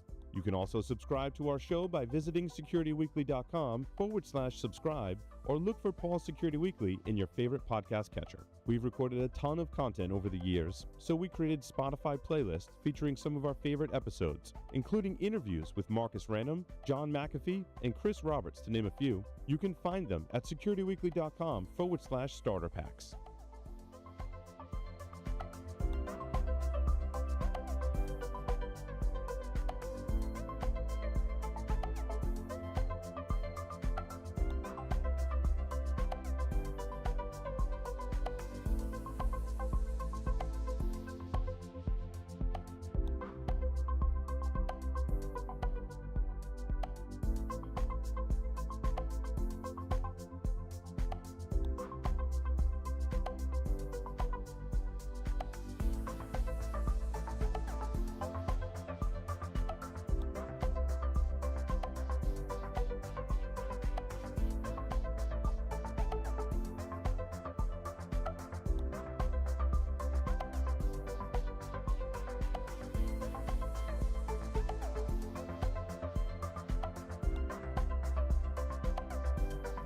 On the Security Weekly News, I try to scan and produce a quick look at some of the major stories to help you keep up with what's going on in and around the industry in a short format. Myself, Aaron Leyland, Josh Marpet, and other guest commentators provide greater insight every week. I'm Doug White, and I hope that you'll look for the Security Weekly News in all of your favorite podcast catchers and subscribe for the latest content.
Created in 2005 and hosted by security industry veterans, Paul Security Weekly is your source for in-depth coverage of the latest vulnerabilities, exploits, and security research. Our weekly security news discussion dives deep into the security issues we face today and potential solutions in a fun and lively atmosphere. Each week we bring on guests from the security community to learn about their journey and discuss topics relevant to their work and research. You can also subscribe to our show by visiting securityweekly.com/subscribe or look for Paul Security Weekly in your favorite podcast catcher. We've recorded a ton of content over the years, so we created Spotify playlists featuring some of our favorite episodes, including interviews with Marcus Random, John McAfee, and Chris Roberts, to name a few. You can find them at securityweekly.com/starter packs.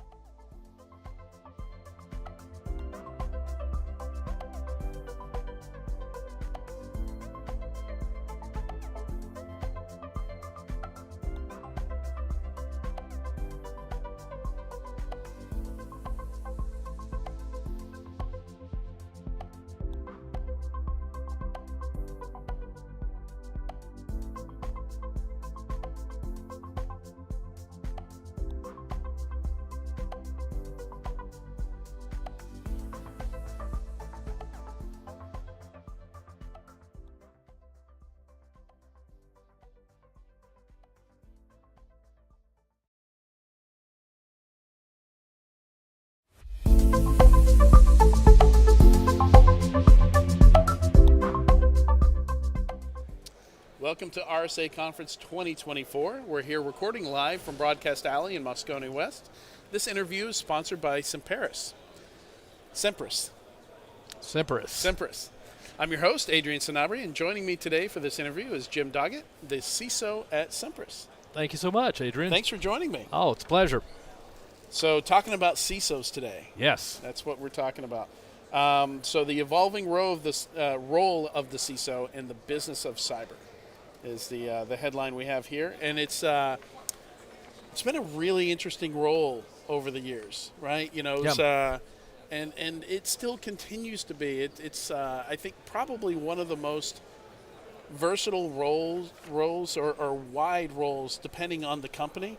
Like a CISO at a vendor can be very different than a CISO at maybe a retail company or something like that, or a CISO at a small company versus a big company. For you,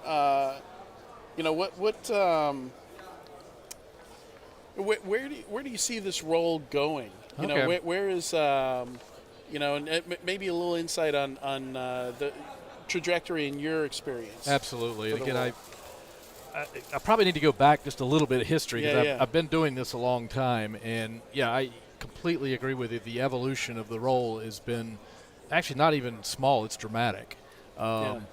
When I first started, it was largely a CISO role was largely purely a technical role. You worked under a CIO typically, and your job was to just do security and not report on it, not try to understand how it affects the business. You were just purely there.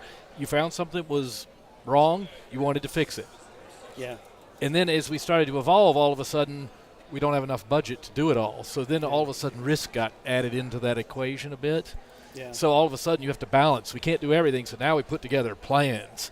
And we'd risk-base them and then try to sell them to the board and the senior management, and we sort of made it to that next level.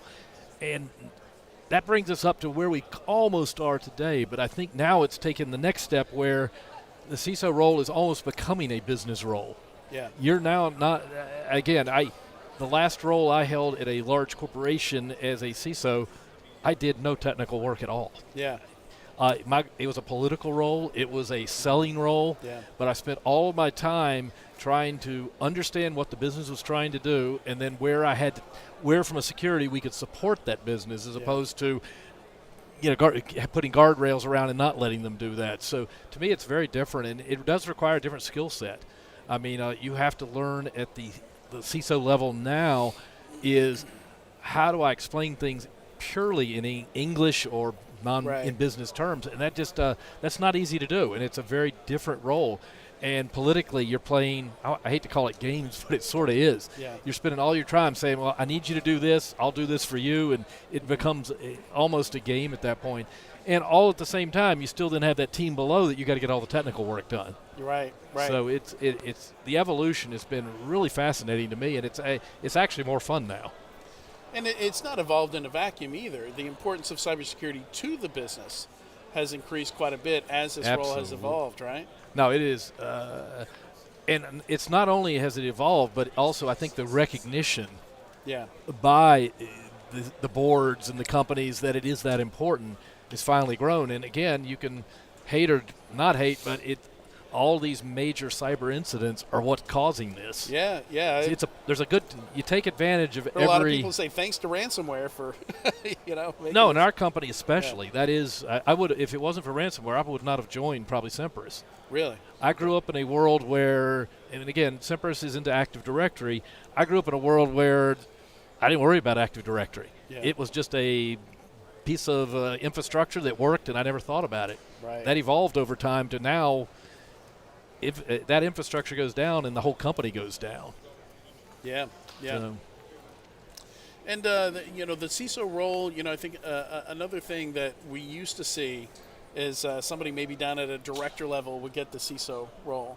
And again, that's another thing that's evolved where we do actually see CISO roles at the executive level now more often. And like you said, more of that business enablement role. Let's talk about that a little bit. You mentioned political, but how can the CISO role help the business? How can it be less of like a loss prevention or fraud group? More, assisting sales, assisting the company grow and sell more. Yeah, that's to me. It's I would characterize it almost as enablement. In other words, if you could take away a risk that something bad will happen, then hopefully then the business has the confidence to take risks and head in new directions to grow the business. If you're worried about security the whole time and that something may go wrong, then all of a sudden you're not doing that. Probably the best example I can give of that would be resiliency today. And again, historically, CISOs didn't worry about keeping the business going. They worried about theft of data. Now you've got ransomware where the resiliency and keeping the business operating is big. That is huge issue to, again, I don't care which business unit you go to within a company, they all care about that. Yeah. Especially when you think about, let's take a hospital or a healthcare chain. If the resiliency doesn't work and you get an outage, how do doctors actually prescribe? How do they treat patients? How do they do surgeries without all that data? And my time there in the healthcare, the doctors I talked to said the only surgery they would do if their systems were down would be emergency surgery, nothing else. Yeah. Liability's too high. And that's interesting because we've seen sometimes business continuity is part of the security team, and sometimes it's under operations. It's separate. So do you feel like today it's important that business continuity, disaster recovery, all that should be under the CISO? I don't think it necessarily needs to be under it, but the CISO has to include resiliency from a cyber attack as one of their key functions. And I'd even make a case today, it is the most important function they have. Yeah. If someone breaks in and steals data, that hurts. Right. Someone breaks in and shuts the business down. It's a lot worse. That's when you get fired and sued, and there's plenty of great examples to go out in right now and see that's happening between SolarWinds and you go on and on there. So, I think it's absolutely an area that, again, most CISOs were not trained in this space. They were preventing, detecting, and fixing, but not recovery. Right. And recovery is what it's all about right now. And so I've got a good friend who's actually he's at a point in his career where he's looking at his first CISO role. Okay. And he's basically done the job of a CISO before.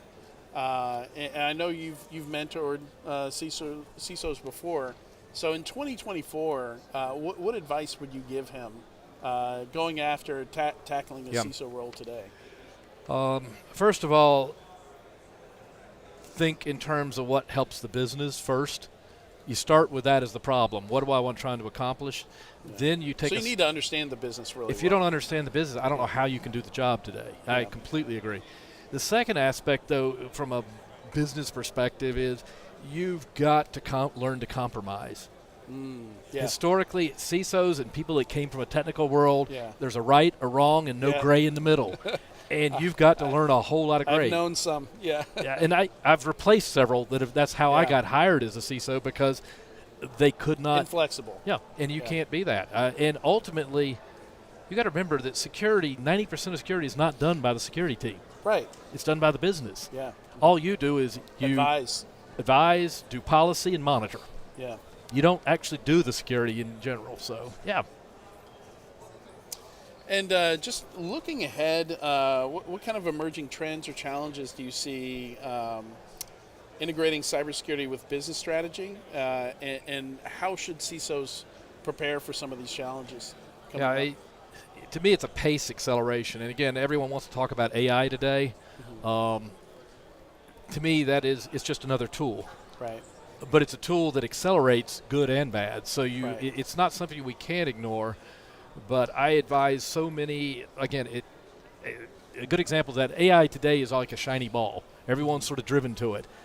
But don't forget the basics still.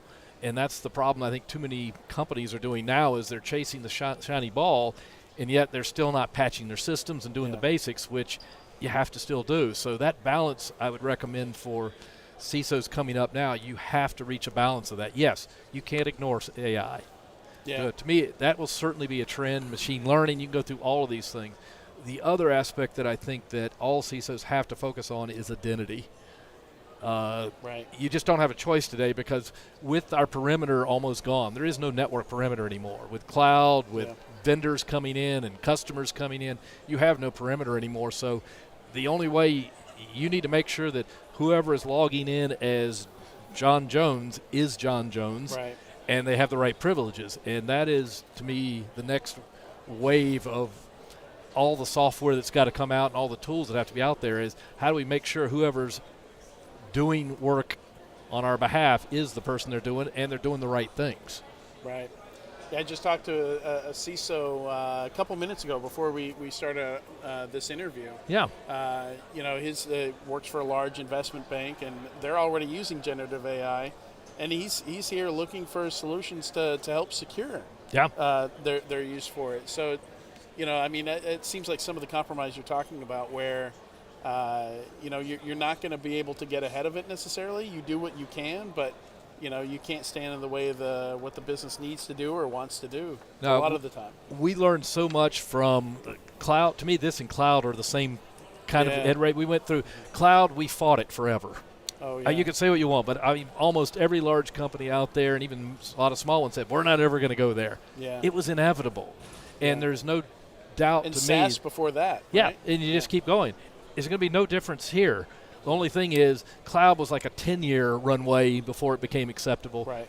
I think AI is going to be 2, 3. It's going to be something a little different, but nevertheless, you can't fight it. Yeah. As a CISO, you've got to learn how do I help the company use it to its best ability. And here at CyberRisk, what we've just done is put guardrails for the time being. Here's what you can put in. You can use it, but you need to talk about it before you start using it. And what data are you going to put in there? Are you putting confidential data that we don't want in there or not? And there's things like that. So we're just taking a practical approach right now, but over time it will have to accelerate. Yeah. Yep. All right. Well, thank you so much for joining us on Security Weekly. My podcast is Enterprise Security Weekly. Good one as well. So, pleasure, Adrian. Thank you. Very nice to talk with you. And if you want to learn more about CyberRisk, you can go to securityweekly.com/CyberRisk, and that's spelled SEMPERIS RSAC. So CyberRisk RSAC. Perfect. And stick around. We'll be back at you with another interview in just a few minutes.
Created in 2005 and hosted by security industry veterans, Paul Security Weekly is your source for in-depth coverage of the latest vulnerabilities, exploits, and security research. Our weekly security news discussion dives deep into the security issues we face today and potential solutions in a fun and lively atmosphere. Each week we bring on guests from the security community to learn about their journey and discuss topics relevant to their work and research. You can also subscribe to our show by visiting securityweekly.com/subscribe or look for Paul Security Weekly in your favorite podcast catcher. We've recorded a ton of content over the years, so we created Spotify playlists featuring some of our favorite episodes, including interviews with Marcus Random, John McAfee, and Chris Roberts, to name a few. You can find them at securityweekly.com/starter packs.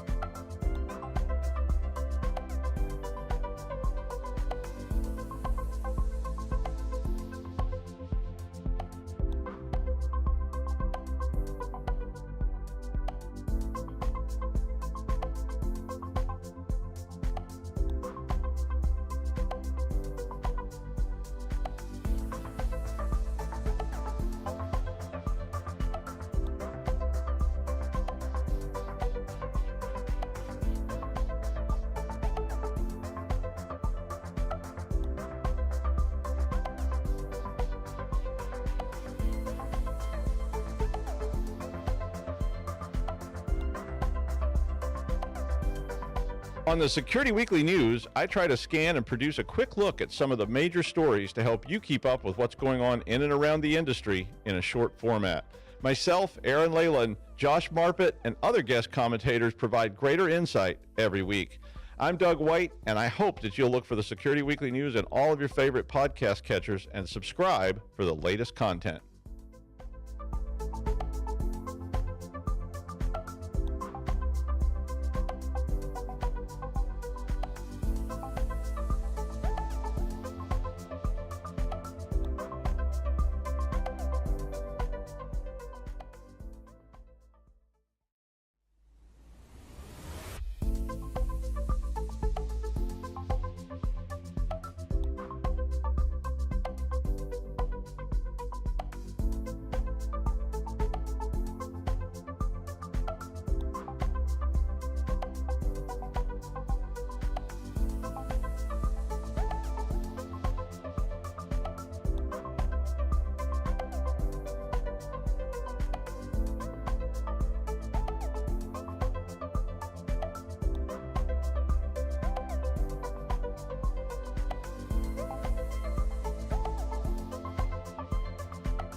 Created in 2005 and hosted by security industry veterans, Paul's Security Weekly is your source for in-depth coverage of the latest vulnerabilities, exploits, and security research. Our weekly security news discussion dives deep into the security issues we face today and potential solutions in a fun and lively atmosphere. Each week we bring on guests from the security community to learn about their journey and discuss topics relevant to their work and research.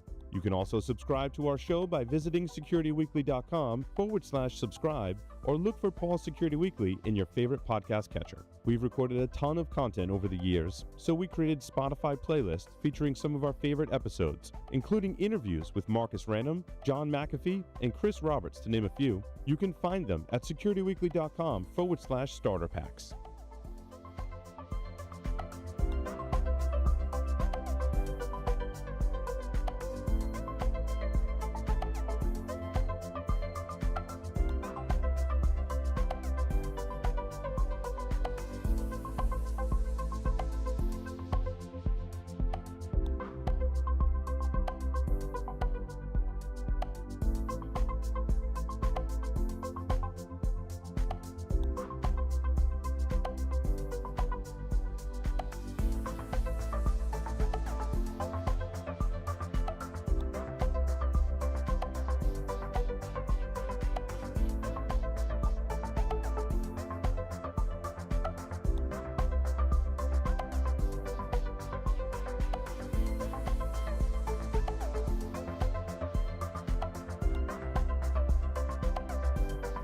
On the Security Weekly News, I try to scan and produce a quick look at some of the major stories to help you keep up with what's going on in and around the industry in a short format.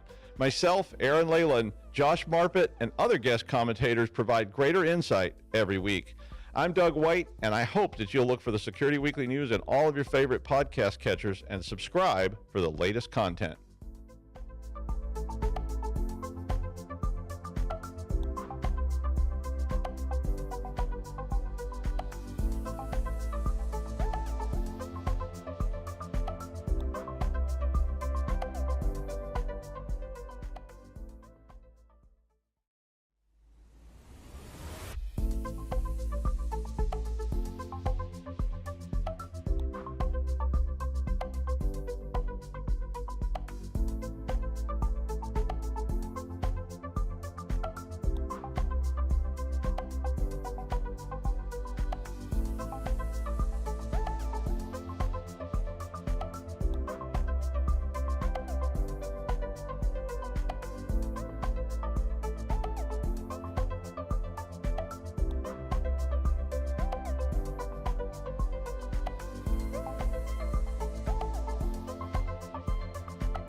Created in 2005 and hosted by security industry veterans, Paul Security Weekly is your source for in-depth coverage of the latest vulnerabilities, exploits, and security research. Our weekly security news discussion dives deep into the security issues we face today and potential solutions in a fun and lively atmosphere. Each week, we bring on guests from the security community to learn about their journey and discuss topics relevant to their work and research.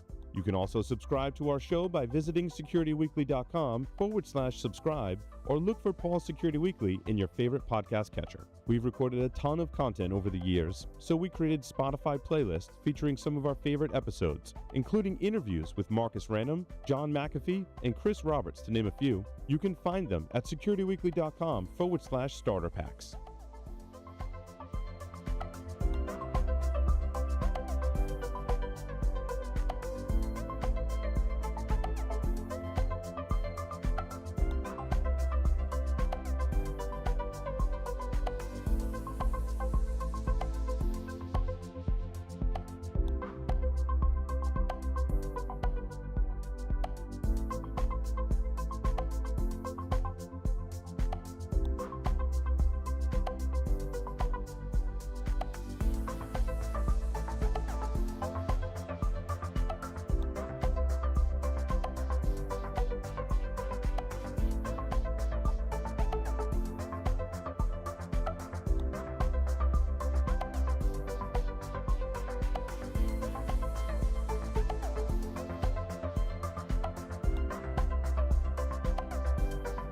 On the Security Weekly News, I try to scan and produce a quick look at some of the major stories to help you keep up with what's going on in and around the industry in a short format. Myself, Aaron Leyland, Josh Marpet, and other guest commentators provide greater insight every week. I'm Doug White, and I hope that you'll look for the Security Weekly News in all of your favorite podcast catchers and subscribe for the latest content.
Created in 2005 and hosted by security industry veterans, Paul Security Weekly is your source for in-depth coverage of the latest vulnerabilities, exploits, and security research. Our weekly security news discussion dives deep into the security issues we face today and potential solutions in a fun and lively atmosphere. Each week, we bring on guests from the security community to learn about their journey and discuss topics relevant to their work and research. You can also subscribe to our show by visiting securityweekly.com/subscribe or look for Paul Security Weekly in your favorite podcast catcher. We've recorded a ton of content over the years, so we created Spotify playlists featuring some of our favorite episodes, including interviews with Marcus Random, John McAfee, and Chris Roberts, to name a few. You can find them at securityweekly.com/starter packs.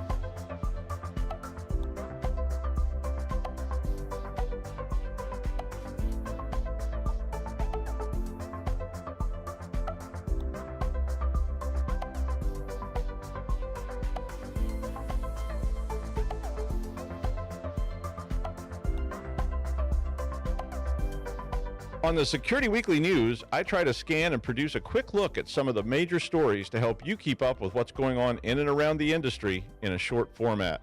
Myself, Aaron Leyland, Josh Marpet, and other guest commentators provide greater insight every week. I'm Doug White, and I hope that you'll look for the Security Weekly News in all of your favorite podcast catchers and subscribe for the latest content.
Created in 2005 and hosted by security industry veterans, Paul Security Weekly is your source for in-depth coverage of the latest vulnerabilities, exploits, and security research. Our weekly security news discussion dives deep into the security issues we face today and potential solutions in a fun and lively atmosphere. Each week, we bring on guests from the security community to learn about their journey and discuss topics relevant to their work and research.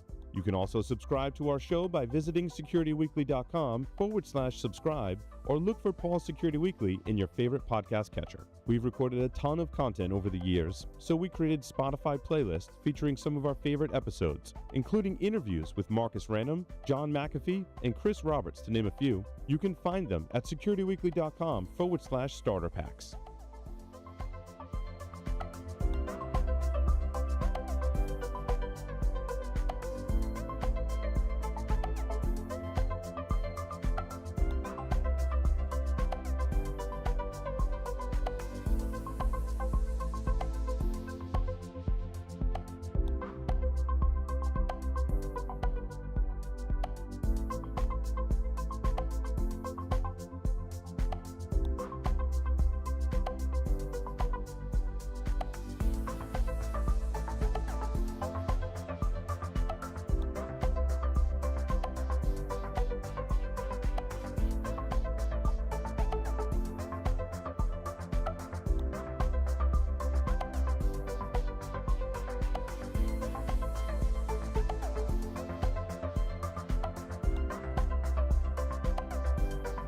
On the Security Weekly News, I try to scan and produce a quick look at some of the major stories to help you keep up with what's going on in and around the industry in a short format.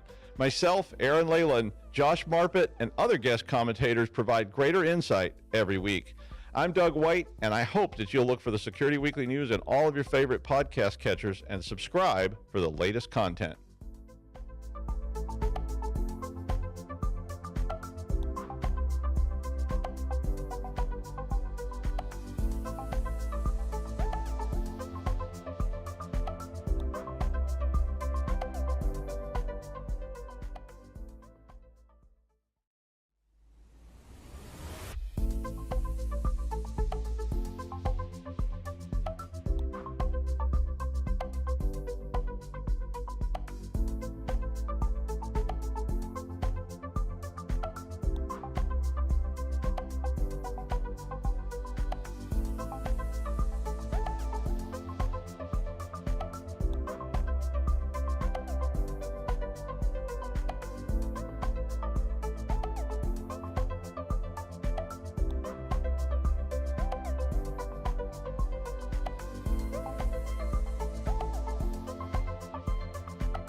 Created in 2005 and hosted by security industry veterans, Paul Security Weekly is your source for in-depth coverage of the latest vulnerabilities, exploits, and security research. Our weekly security news discussion dives deep into the security issues we face today and potential solutions in a fun and lively atmosphere. Each week, we bring on guests from the security community to learn about their journey and discuss topics relevant to their work and research. You can also subscribe to our show by visiting securityweekly.com/subscribe or look for Paul Security Weekly in your favorite podcast catcher. We've recorded a ton of content over the years, so we created Spotify playlists featuring some of our favorite episodes, including interviews with Marcus Random, John McAfee, and Chris Roberts, to name a few. You can find them at securityweekly.com/starter packs.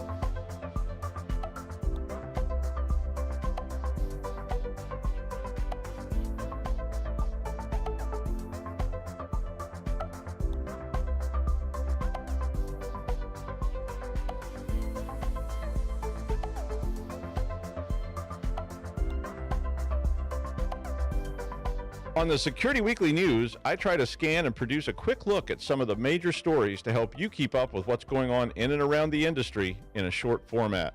Myself, Aaron Leyland, Josh Marpet, and other guest commentators provide greater insight every week. I'm Doug White, and I hope that you'll look for the Security Weekly News in all of your favorite podcast catchers and subscribe for the latest content.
Created in 2005 and hosted by security industry veterans, Paul Security Weekly is your source for in-depth coverage of the latest vulnerabilities, exploits, and security research. Our weekly security news discussion dives deep into the security issues we face today and potential solutions in a fun and lively atmosphere. Each week, we bring on guests from the security community to learn about their journey and discuss topics relevant to their work and research. You can also subscribe to our show by visiting securityweekly.com/subscribe or look for Paul Security Weekly in your favorite podcast catcher. We've recorded a ton of content over the years, so we created Spotify playlists featuring some of our favorite episodes, including interviews with Marcus Random, John McAfee, and Chris Roberts, to name a few. You can find them at securityweekly.com/starter packs.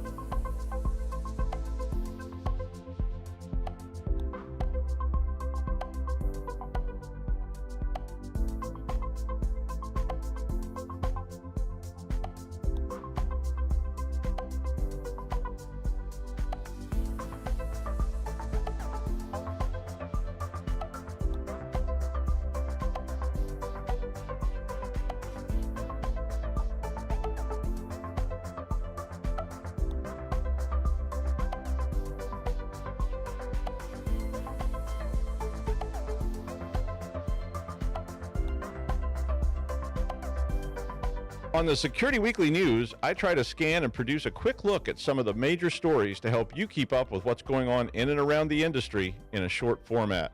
Myself, Aaron Leyland, Josh Marpet, and other guest commentators provide greater insight every week. I'm Doug White, and I hope that you'll look for the Security Weekly News in all of your favorite podcast catchers and subscribe for the latest content.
Created in 2005 and hosted by security industry veterans, Paul's Security Weekly is your source for in-depth coverage of the latest vulnerabilities, exploits, and security research. Our weekly security news discussion dives deep into the security issues we face today and potential solutions in a fun and lively atmosphere. Each week, we bring on guests from the security community to learn about their journey and discuss topics relevant to their work and research. You can also subscribe to our show by visiting securityweekly.com/subscribe or look for Paul's Security Weekly in your favorite podcast catcher. We've recorded a ton of content over the years, so we created Spotify playlists featuring some of our favorite episodes, including interviews with Marcus Random, John McAfee, and Chris Roberts, to name a few. You can find them at securityweekly.com/starter packs.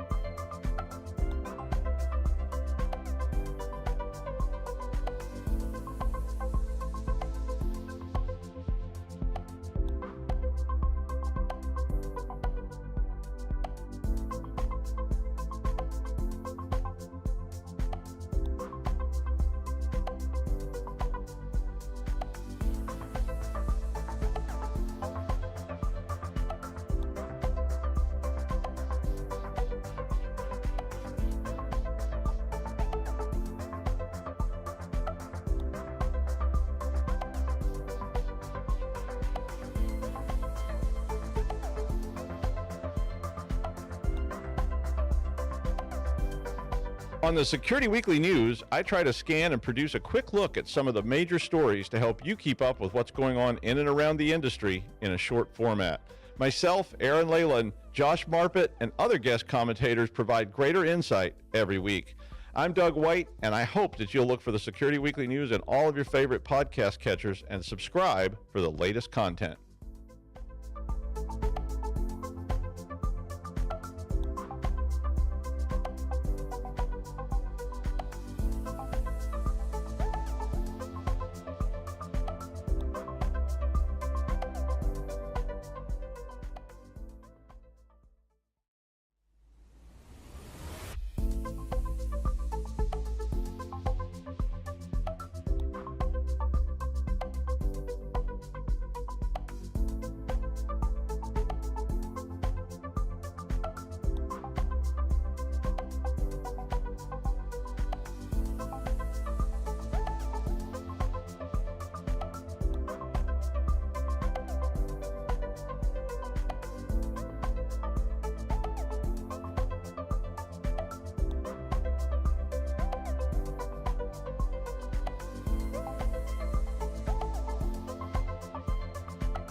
Created in 2005 and hosted by security industry veterans, Paul Security Weekly is your source for in-depth coverage of the latest vulnerabilities, exploits, and security research. Our weekly security news discussion dives deep into the security issues we face today and potential solutions in a fun and lively atmosphere. Each week, we bring on guests from the security community to learn about their journey and discuss topics relevant to their work and research.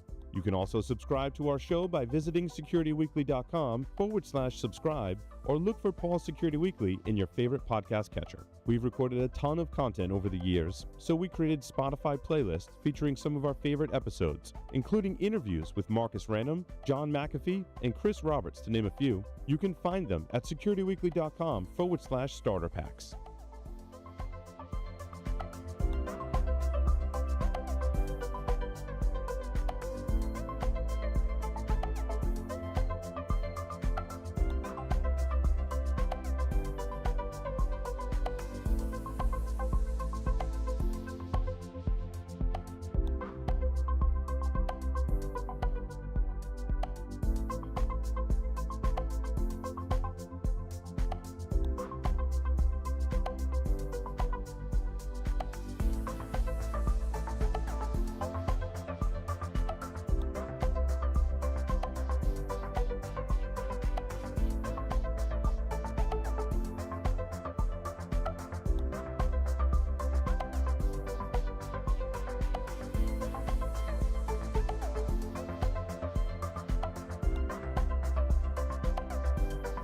On the Security Weekly News, I try to scan and produce a quick look at some of the major stories to help you keep up with what's going on in and around the industry in a short format. Myself, Aaron Leyland, Josh Marpet, and other guest commentators provide greater insight every week. I'm Doug White, and I hope that you'll look for the Security Weekly News in all of your favorite podcast catchers and subscribe for the latest content.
Created in 2005 and hosted by security industry veterans, Paul Security Weekly is your source for in-depth coverage of the latest vulnerabilities, exploits, and security research. Our weekly security news discussion dives deep into the security issues we face today and potential solutions in a fun and lively atmosphere. Each week, we bring on guests from the security community to learn about their journey and discuss topics relevant to their work and research.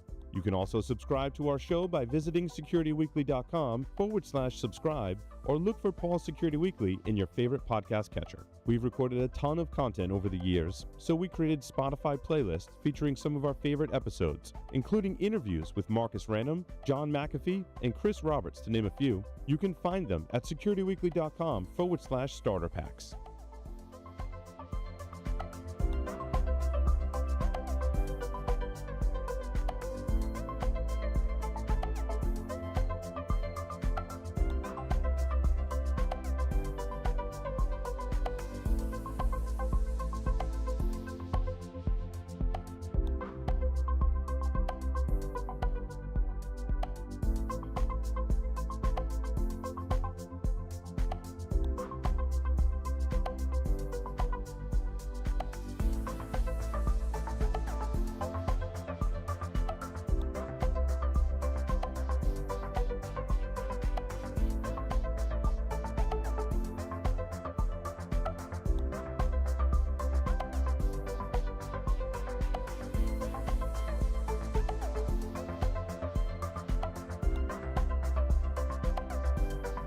On the Security Weekly News, I try to scan and produce a quick look at some of the major stories to help you keep up with what's going on in and around the industry in a short format. Myself, Aaron Leyland, Josh Marpet, and other guest commentators provide greater insight every week. I'm Doug White, and I hope that you'll look for the Security Weekly News in all of your favorite podcast catchers and subscribe for the latest content.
Created in 2005 and hosted by security industry veterans, Paul Security Weekly is your source for in-depth coverage of the latest vulnerabilities, exploits, and security research. Our weekly security news discussion dives deep into the security issues we face today and potential solutions in a fun and lively atmosphere. Each week we bring on guests from the security community to learn about their journey and discuss topics relevant to their work and research. You can also subscribe to our show by visiting securityweekly.com/subscribe or look for Paul Security Weekly in your favorite podcast catcher. We've recorded a ton of content over the years, so we created Spotify playlists featuring some of our favorite episodes, including interviews with Marcus Random, John McAfee, and Chris Roberts, to name a few. You can find them at securityweekly.com/starter packs.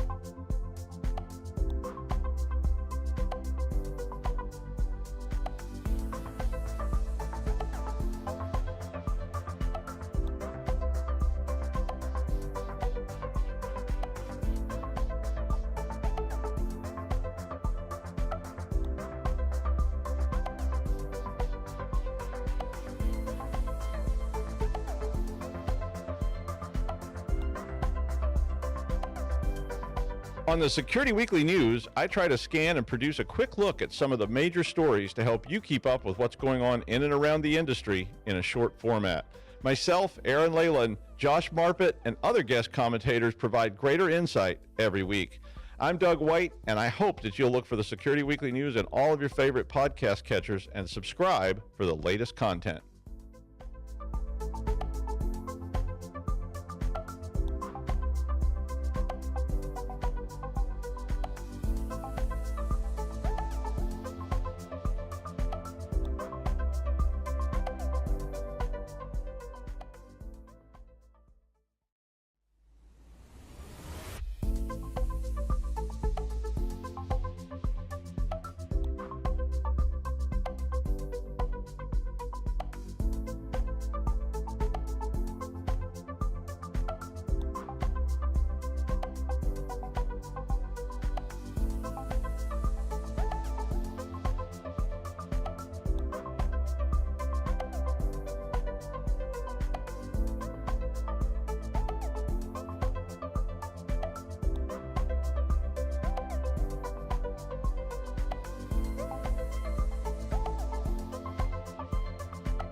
Created in 2005 and hosted by security industry veterans, Paul Security Weekly is your source for in-depth coverage of the latest vulnerabilities, exploits, and security research. Our weekly security news discussion dives deep into the security issues we face today and potential solutions in a fun and lively atmosphere. Each week, we bring on guests from the security community to learn about their journey and discuss topics relevant to their work and research. You can also subscribe to our show by visiting securityweekly.com/subscribe or look for Paul Security Weekly in your favorite podcast catcher. We've recorded a ton of content over the years, so we created Spotify playlists featuring some of our favorite episodes, including interviews with Marcus Random, John McAfee, and Chris Roberts, to name a few. You can find them at securityweekly.com/starter packs.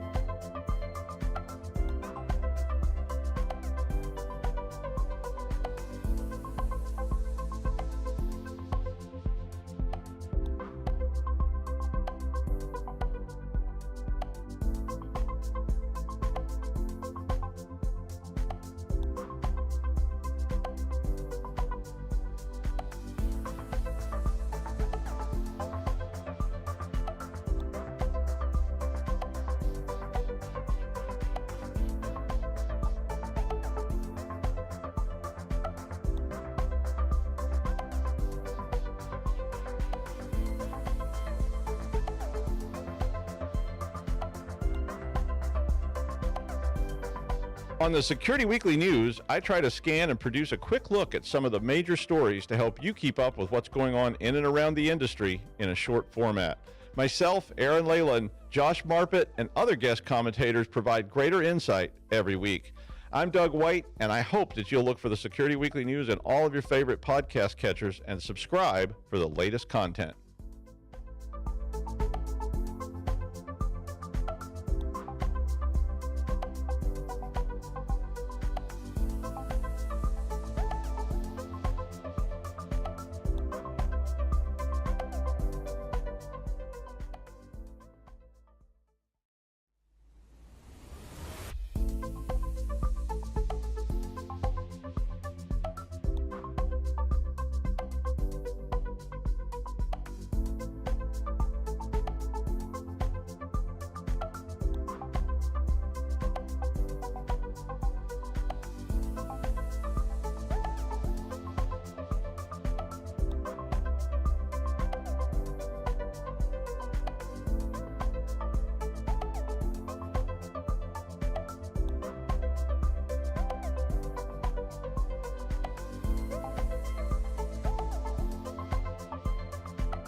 Created in 2005 and hosted by security industry veterans, Paul Security Weekly is your source for in-depth coverage of the latest vulnerabilities, exploits, and security research. Our weekly security news discussion dives deep into the security issues we face today and potential solutions in a fun and lively atmosphere. Each week, we bring on guests from the security community to learn about their journey and discuss topics relevant to their work and research. You can also subscribe to our show by visiting securityweekly.com/subscribe or look for Paul Security Weekly in your favorite podcast catcher. We've recorded a ton of content over the years, so we created Spotify playlists featuring some of our favorite episodes, including interviews with Marcus Random, John McAfee, and Chris Roberts, to name a few. You can find them at securityweekly.com/starter packs.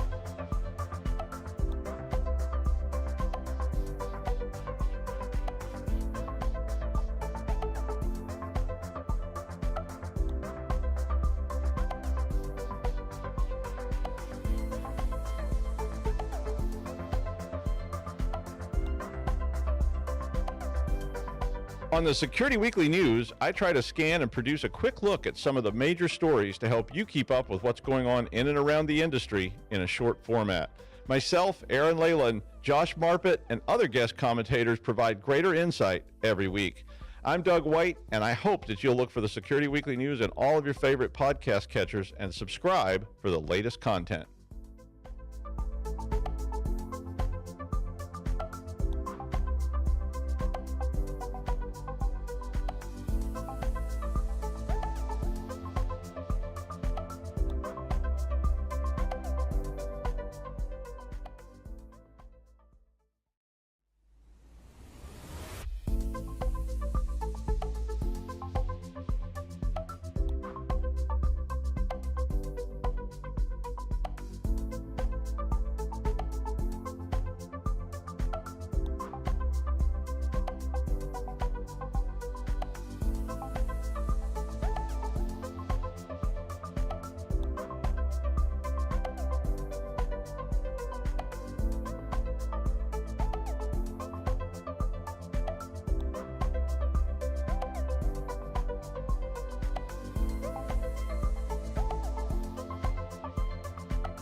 Created in 2005 and hosted by security industry veterans, Paul Security Weekly is your source for in-depth coverage of the latest vulnerabilities, exploits, and security research. Our weekly security news discussion dives deep into the security issues we face today and potential solutions in a fun and lively atmosphere. Each week we bring on guests from the security community to learn about their journey and discuss topics relevant to their work and research. You can also subscribe to our show by visiting securityweekly.com/subscribe or look for Paul Security Weekly in your favorite podcast catcher. We've recorded a ton of content over the years, so we created Spotify playlists featuring some of our favorite episodes, including interviews with Marcus Random, John McAfee, and Chris Roberts, to name a few. You can find them at securityweekly.com/starter packs.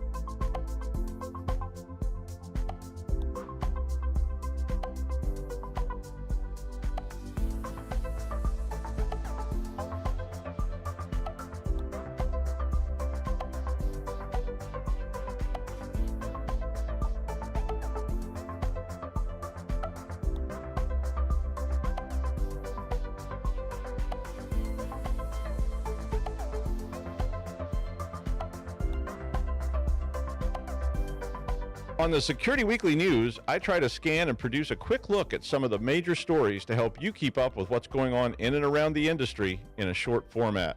Myself, Aaron Leyland, Josh Marpet, and other guest commentators provide greater insight every week.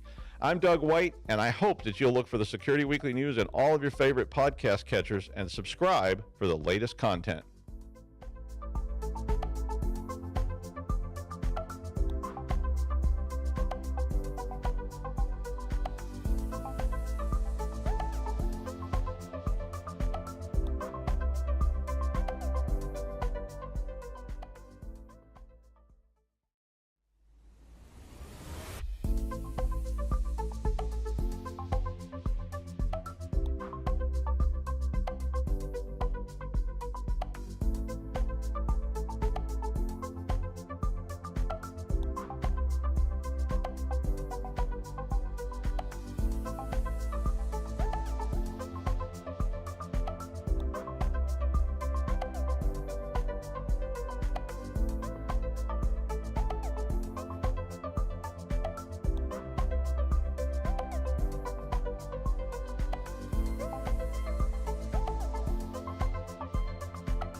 Created in 2005 and hosted by security industry veterans, Paul Security Weekly is your source for in-depth coverage of the latest vulnerabilities, exploits, and security research. Our weekly security news discussion dives deep into the security issues we face today and potential solutions in a fun and lively atmosphere. Each week, we bring on guests from the security community to learn about their journey and discuss topics relevant to their work and research.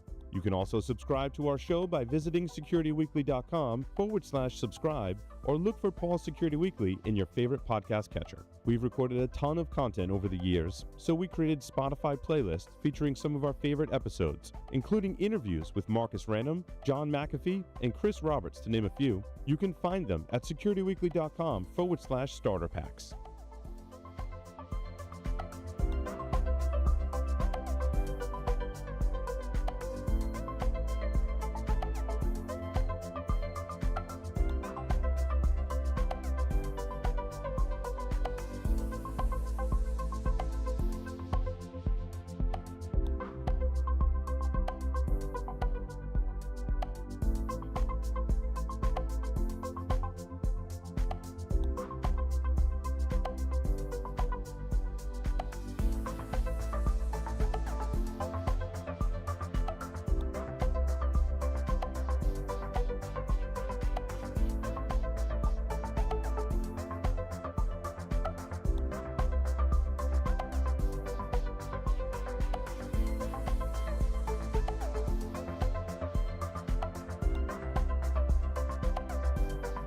On the Security Weekly News, I try to scan and produce a quick look at some of the major stories to help you keep up with what's going on in and around the industry in a short format. Myself, Aaron Leyland, Josh Marpet, and other guest commentators provide greater insight every week.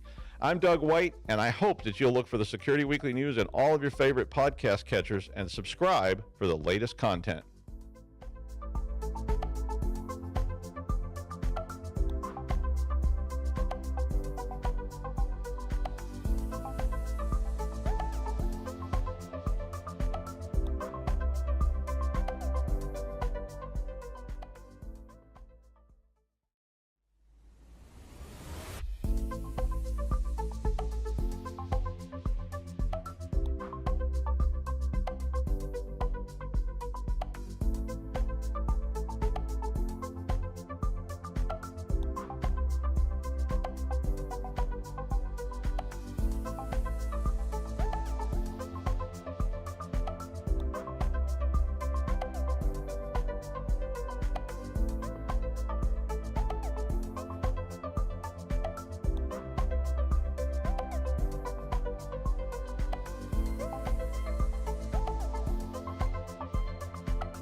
Created in 2005 and hosted by security industry veterans, Paul Security Weekly is your source for in-depth coverage of the latest vulnerabilities, exploits, and security research. Our weekly security news discussion dives deep into the security issues we face today and potential solutions in a fun and lively atmosphere. Each week, we bring on guests from the security community to learn about their journey and discuss topics relevant to their work and research.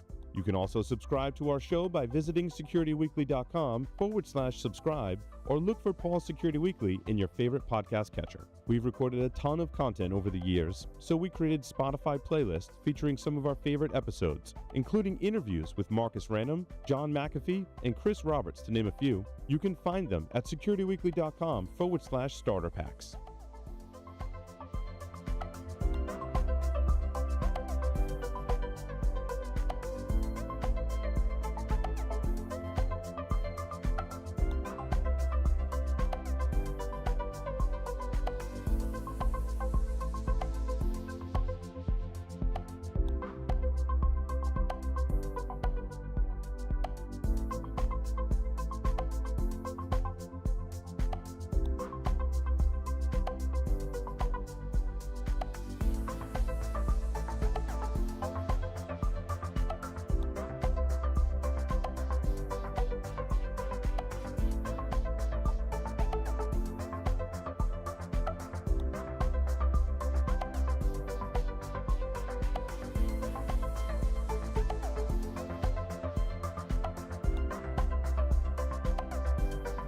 On the Security Weekly News, I try to scan and produce a quick look at some of the major stories to help you keep up with what's going on in and around the industry in a short format.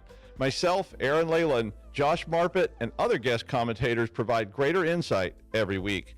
I'm Doug White, and I hope that you'll look for the Security Weekly News in all of your favorite podcast catchers and subscribe for the latest content.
Created in 2005 and hosted by security industry veterans, Paul Security Weekly is your source for in-depth coverage of the latest vulnerabilities, exploits, and security research. Our weekly security news discussion dives deep into the security issues we face today and potential solutions in a fun and lively atmosphere. Each week we bring on guests from the security community to learn about their journey and discuss topics relevant to their work and research. You can also subscribe to our show by visiting securityweekly.com/subscribe or look for Paul Security Weekly in your favorite podcast catcher. We've recorded a ton of content over the years, so we created Spotify playlists featuring some of our favorite episodes, including interviews with Marcus Random, John McAfee, and Chris Roberts, to name a few. You can find them at securityweekly.com/starter packs.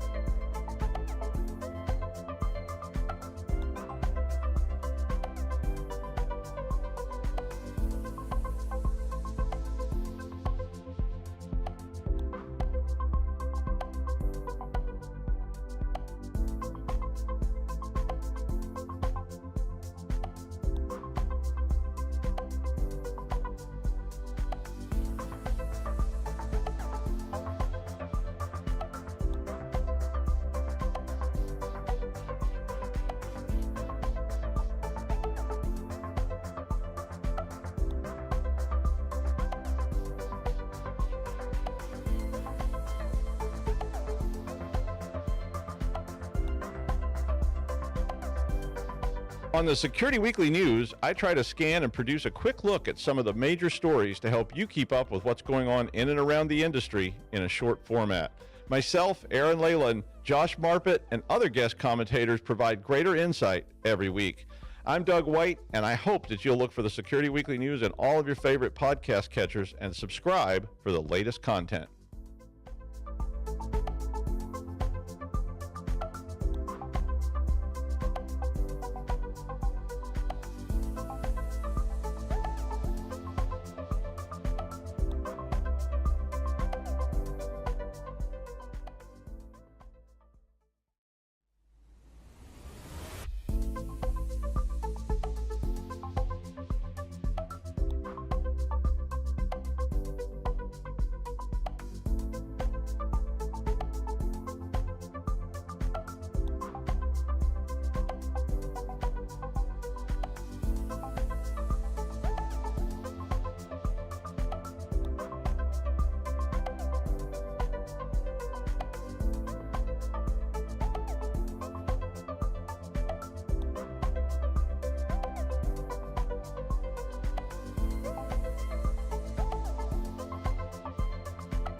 Created in 2005 and hosted by security industry veterans, Paul's Security Weekly is your source for in-depth coverage of the latest vulnerabilities, exploits, and security research. Our weekly security news discussion dives deep into the security issues we face today and potential solutions in a fun and lively atmosphere. Each week we bring on guests from the security community to learn about their journey and discuss topics relevant to their work and research. You can also subscribe to our show by visiting securityweekly.com/subscribe or look for Paul's Security Weekly in your favorite podcast catcher. We've recorded a ton of content over the years, so we created Spotify playlists featuring some of our favorite episodes, including interviews with Marcus Random, John McAfee, and Chris Roberts, to name a few. You can find them at securityweekly.com/starter packs.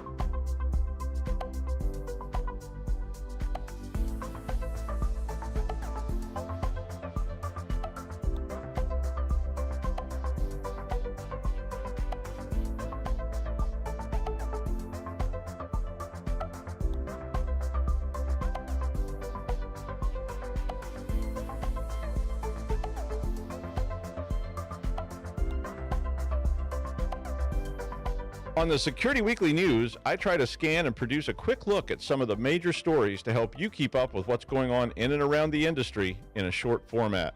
Myself, Aaron Leyland, Josh Marpet, and other guest commentators provide greater insight every week.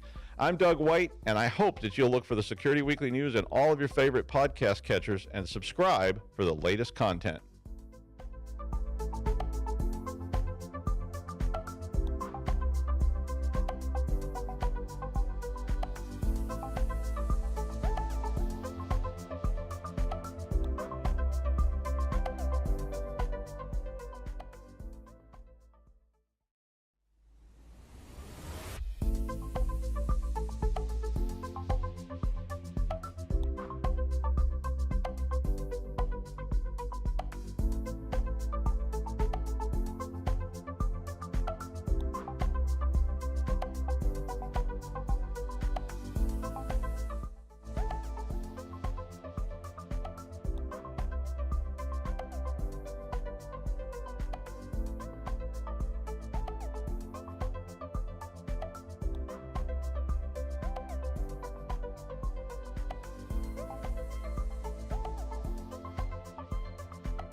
Welcome to RSA Conference. We're here recording live from Broadcast Alley in Moscone West.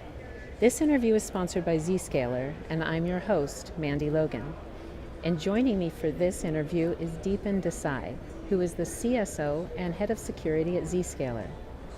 Deepan, thank you so much for joining us here. Thank you for inviting me. I am very excited to get to speak with you.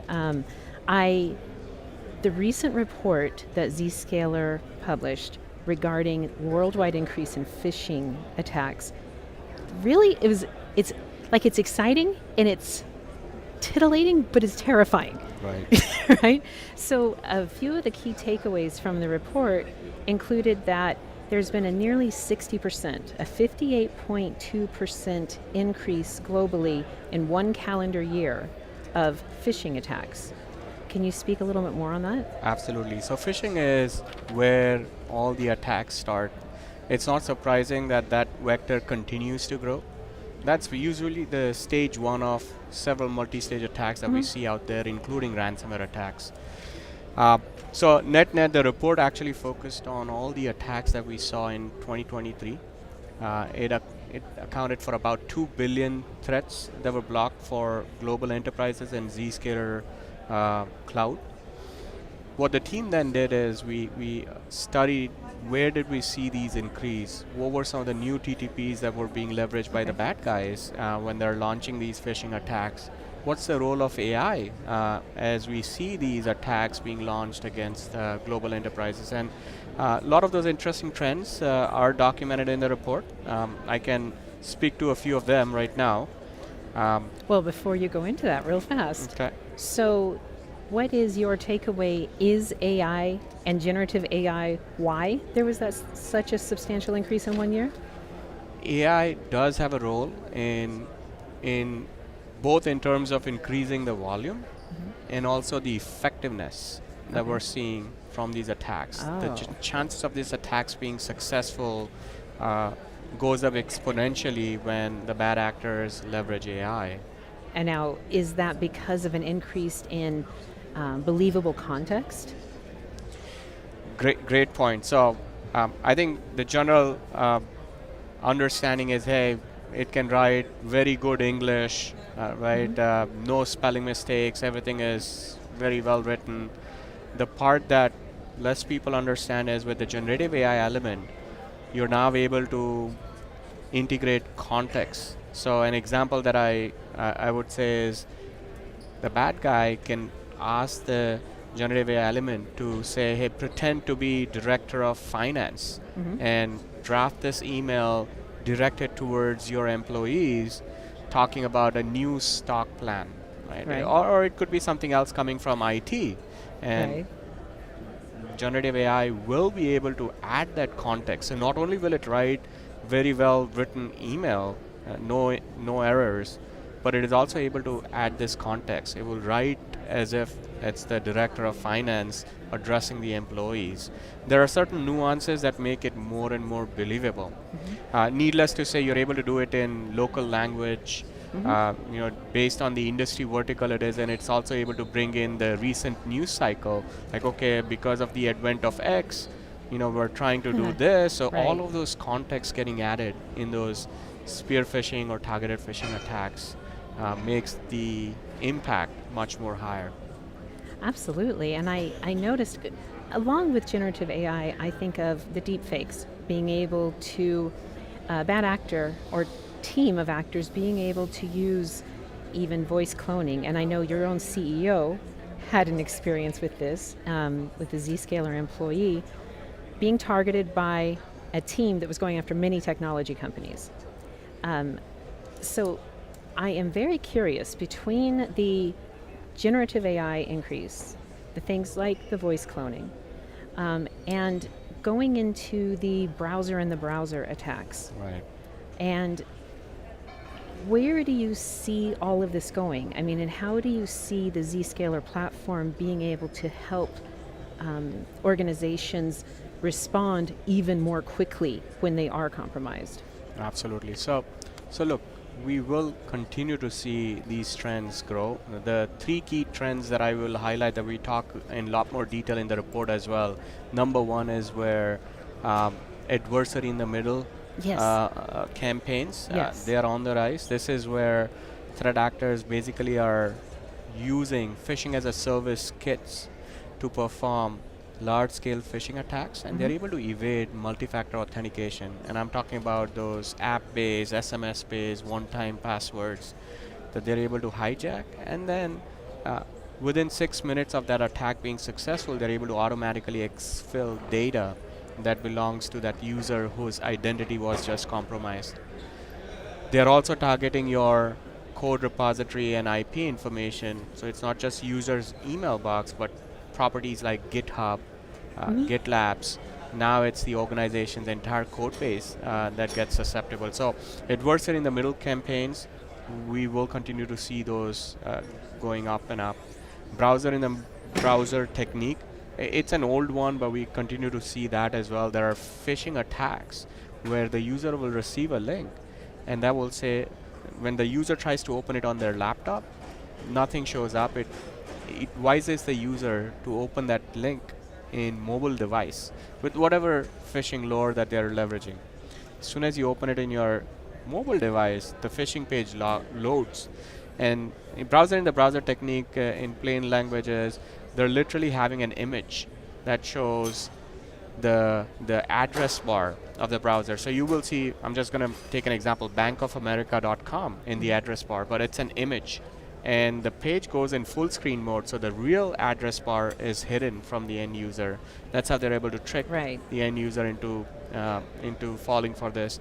And then the third aspect that I would call out is AI and generative AI driven attacks, which will continue to go up. The second part of your question, how does Zscaler help? Now, look, my guidance to the organization against whether it's phishing attacks leading to ransomware or just info stealing attacks is fast track zero trust transformation journey. And zero trust, I know that. Now, I don't want to cut you off because this is very, very interesting to me. Looking at the Zscaler zero trust architecture, being able to give your potential clients an idea. Can you give us some more? That's so meaty. That is such an interesting thing, being able to switch over to a full zero trust architecture. And I really, it's like, it makes me so excited to know that the end users will have that extra layer of protection. But can you please go more into the zero trust architecture and how you work with an organization to slowly implement it? And I understand you use AI to give them real-world understanding of how the implementation of zero trust architecture will impact them within the months to come. Exactly. So look, the term zero trust has been heavily used and also abused over past several years. At the bare minimum, I'm going to call out the NSA's definition. You need to have zero trust on all your users and assets. Never trust, always verify, go with least privilege access, and then assume breach. So if an asset or an identity were to get compromised, that's the assume breach scenario. What is the blast radius, right? So those are the three fundamental principles when you're going on the zero trust implementation journey. Now, how Zscaler helps is we further simplify it by aligning with 4 important stages of the attack. Reduce your external attack surface, that's stage number 1. With Zscaler Zero Trust Exchange, we basically hide your attack surface. The attackers will not see your assets that are behind Zscaler infrastructure. Your user, when they visit an internet-bound destination, their IP hitting the site will also belong to Zscaler. Now, is that because of the Zscaler's ability to have the direct-to-app connectivity? So Zscaler is a full proxy. It's a man-in-the-middle proxy architecture, cloud-native proxy architecture, which allows us to terminate connection in Zscaler Cloud. We will make a connection on user's behalf to internet-bound destination. And that's how we're able to then inspect everything and apply those advanced threat protection rules. That's for the internet-bound destination.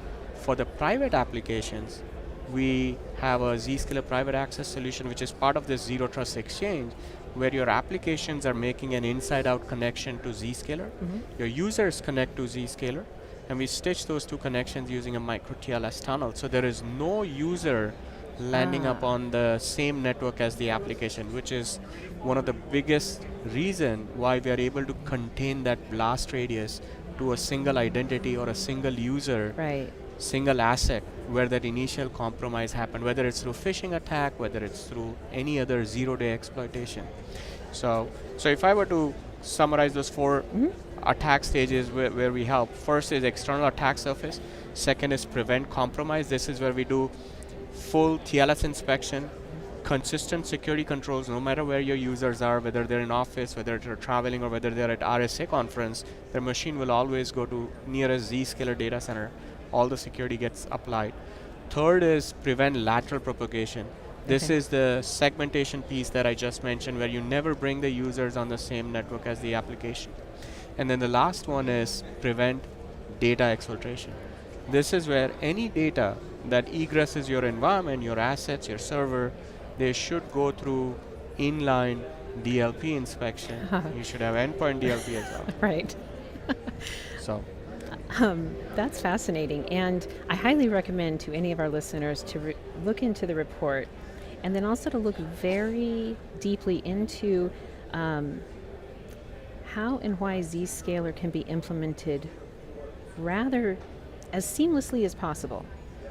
And can you give us more information on, with the use of AI, when an organization is switching over to Zscaler, what sort of metrics or information can be provided to show them the effect that Zscaler will have?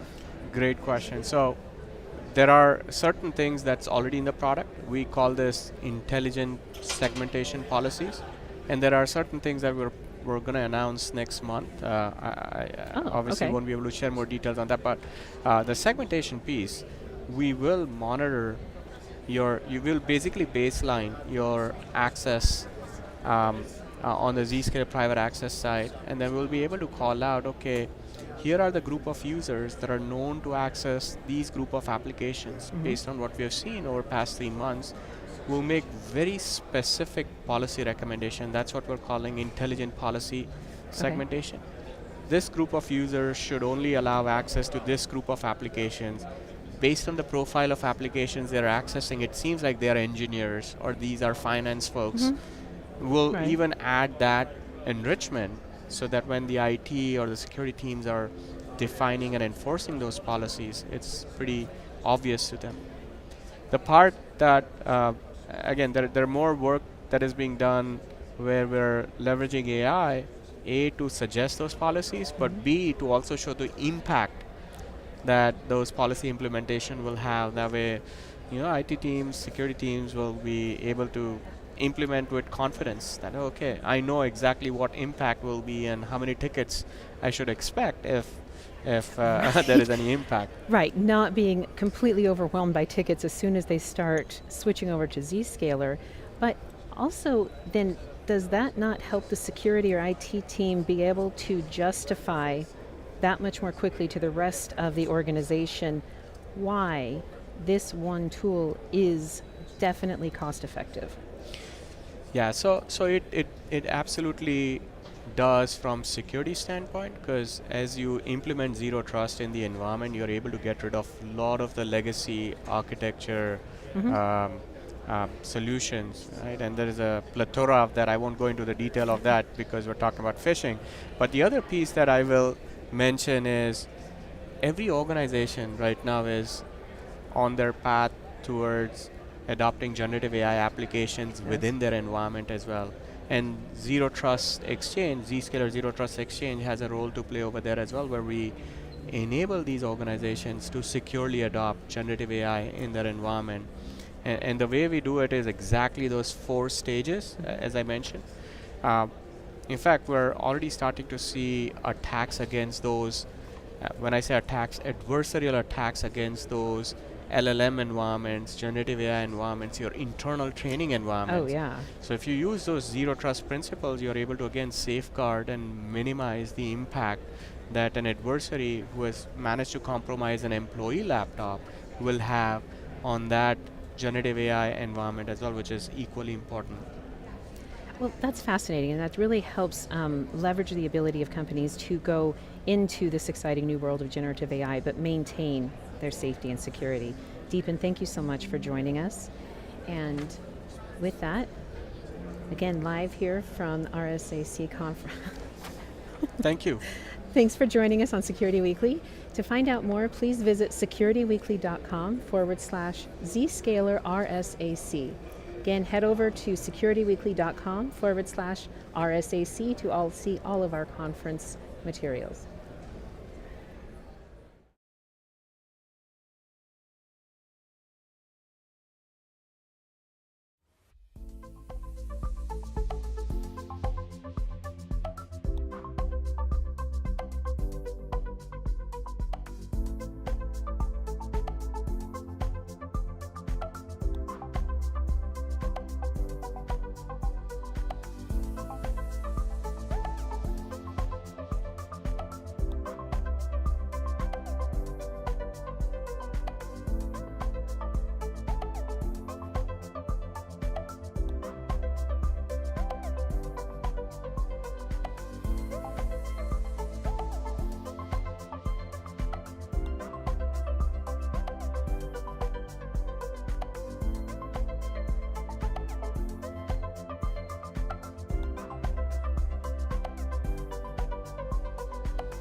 Created in 2005 and hosted by security industry veterans, Paul Security Weekly is your source for in-depth coverage of the latest vulnerabilities, exploits, and security research. Our weekly security news discussion dives deep into the security issues we face today and potential solutions in a fun and lively atmosphere. Each week, we bring on guests from the security community to learn about their journey and discuss topics relevant to their work and research. You can also subscribe to our show by visiting securityweekly.com/subscribe or look for Paul Security Weekly in your favorite podcast catcher. We've recorded a ton of content over the years, so we created Spotify playlists featuring some of our favorite episodes, including interviews with Marcus Random, John McAfee, and Chris Roberts, to name a few. You can find them at securityweekly.com/starter packs.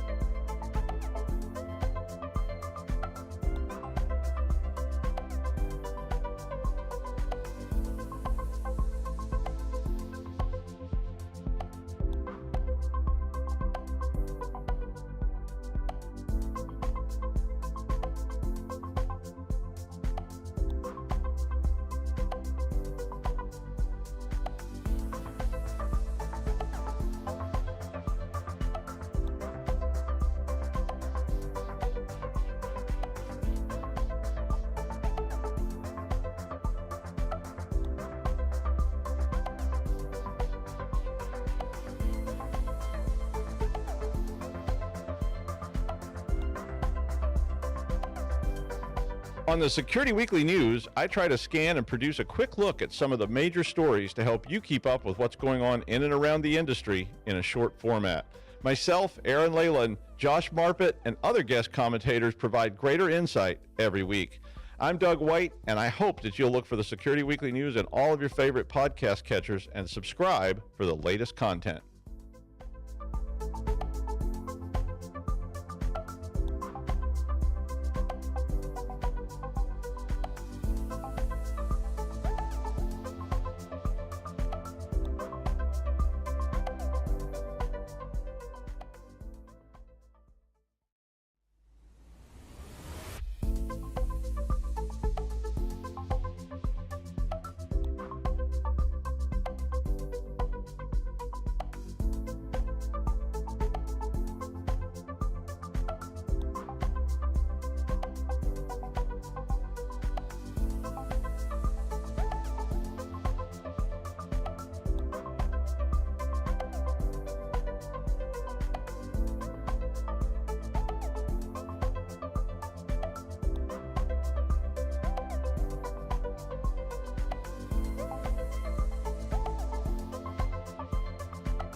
Created in 2005 and hosted by security industry veterans, Paul Security Weekly is your source for in-depth coverage of the latest vulnerabilities, exploits, and security research. Our weekly security news discussion dives deep into the security issues we face today and potential solutions in a fun and lively atmosphere. Each week, we bring on guests from the security community to learn about their journey and discuss topics relevant to their work and research.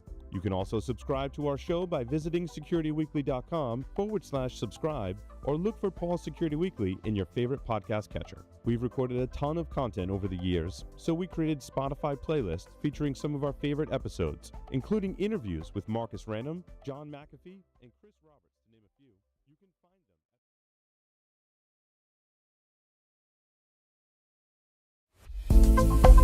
them at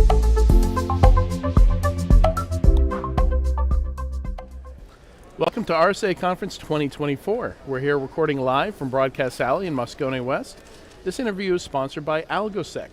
I'm your host, Adrian Sanabria, and joining me today for this interview is Chris Thomas, Chief Revenue Officer at AlgoSec. Yeah. Hey, great Chris, to be how here. you doing? Yeah, I'm doing great. Yeah, it's a great RSA. Welcome back into San Francisco. Great to be here. Yeah, always a fun event to come to. Get to see everybody. Yeah. And I don't know what attendance is, but it looks pretty big. Yeah, it looks good. The traffic or our booth is any indicator. It's very good. So you do have a booth? Yeah, we Okay. do. Yeah, right across from Splunk. Right across from Splunk. Yeah, okay. so we get a lot of good traffic there. Good, Yeah. good. All right, so yeah, today we're talking about business applications, both being the problem and the solution. So starting out, let's talk about AlgoSec first. Sure. And what kind of a company AlgoSec is, because it's a very interesting space.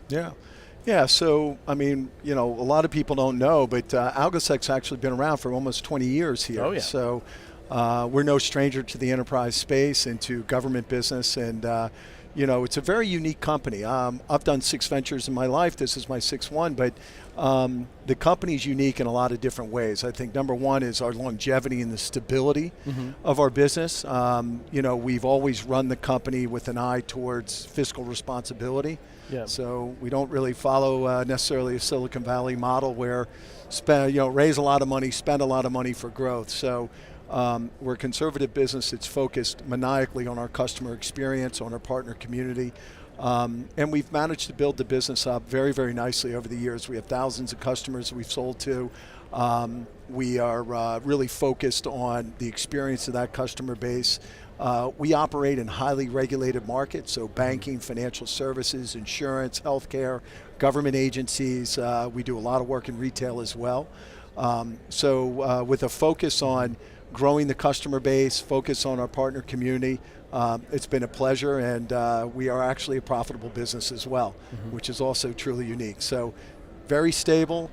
We know how to deal with big customers on a global basis, and we're continuing to grow the company very nicely. And last year we experienced about 35% growth in our top line business. So we're very happy about that. I'd expect particularly nothing in this different market. from the Chief Revenue Officer. Yeah, well, there it is. Yeah. And we do hire people too, unlike a lot of our other competitors have been restructuring. But we've enjoyed that quite a bit, and it's thanks to our customers and thank you to our partners. Yeah.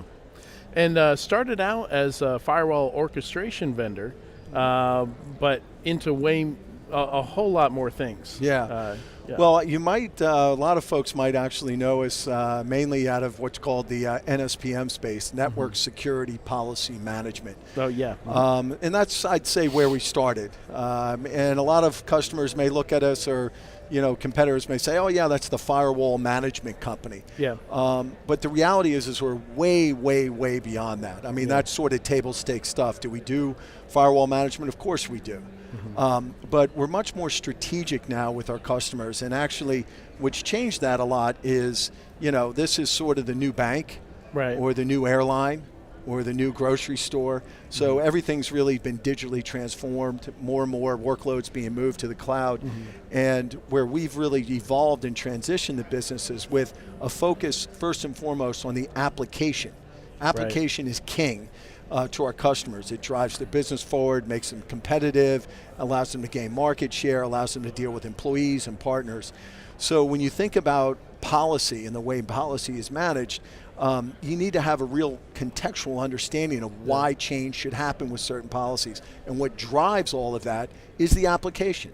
So we deal with what we call secure application connectivity anywhere. So it can be in the data center, it could be at a branch, it could be at a campus, or in the cloud.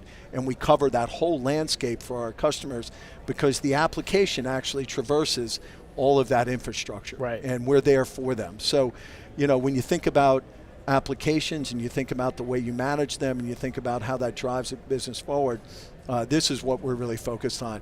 We're not focused on securing the code. We're not focused on securing databases and things of that nature.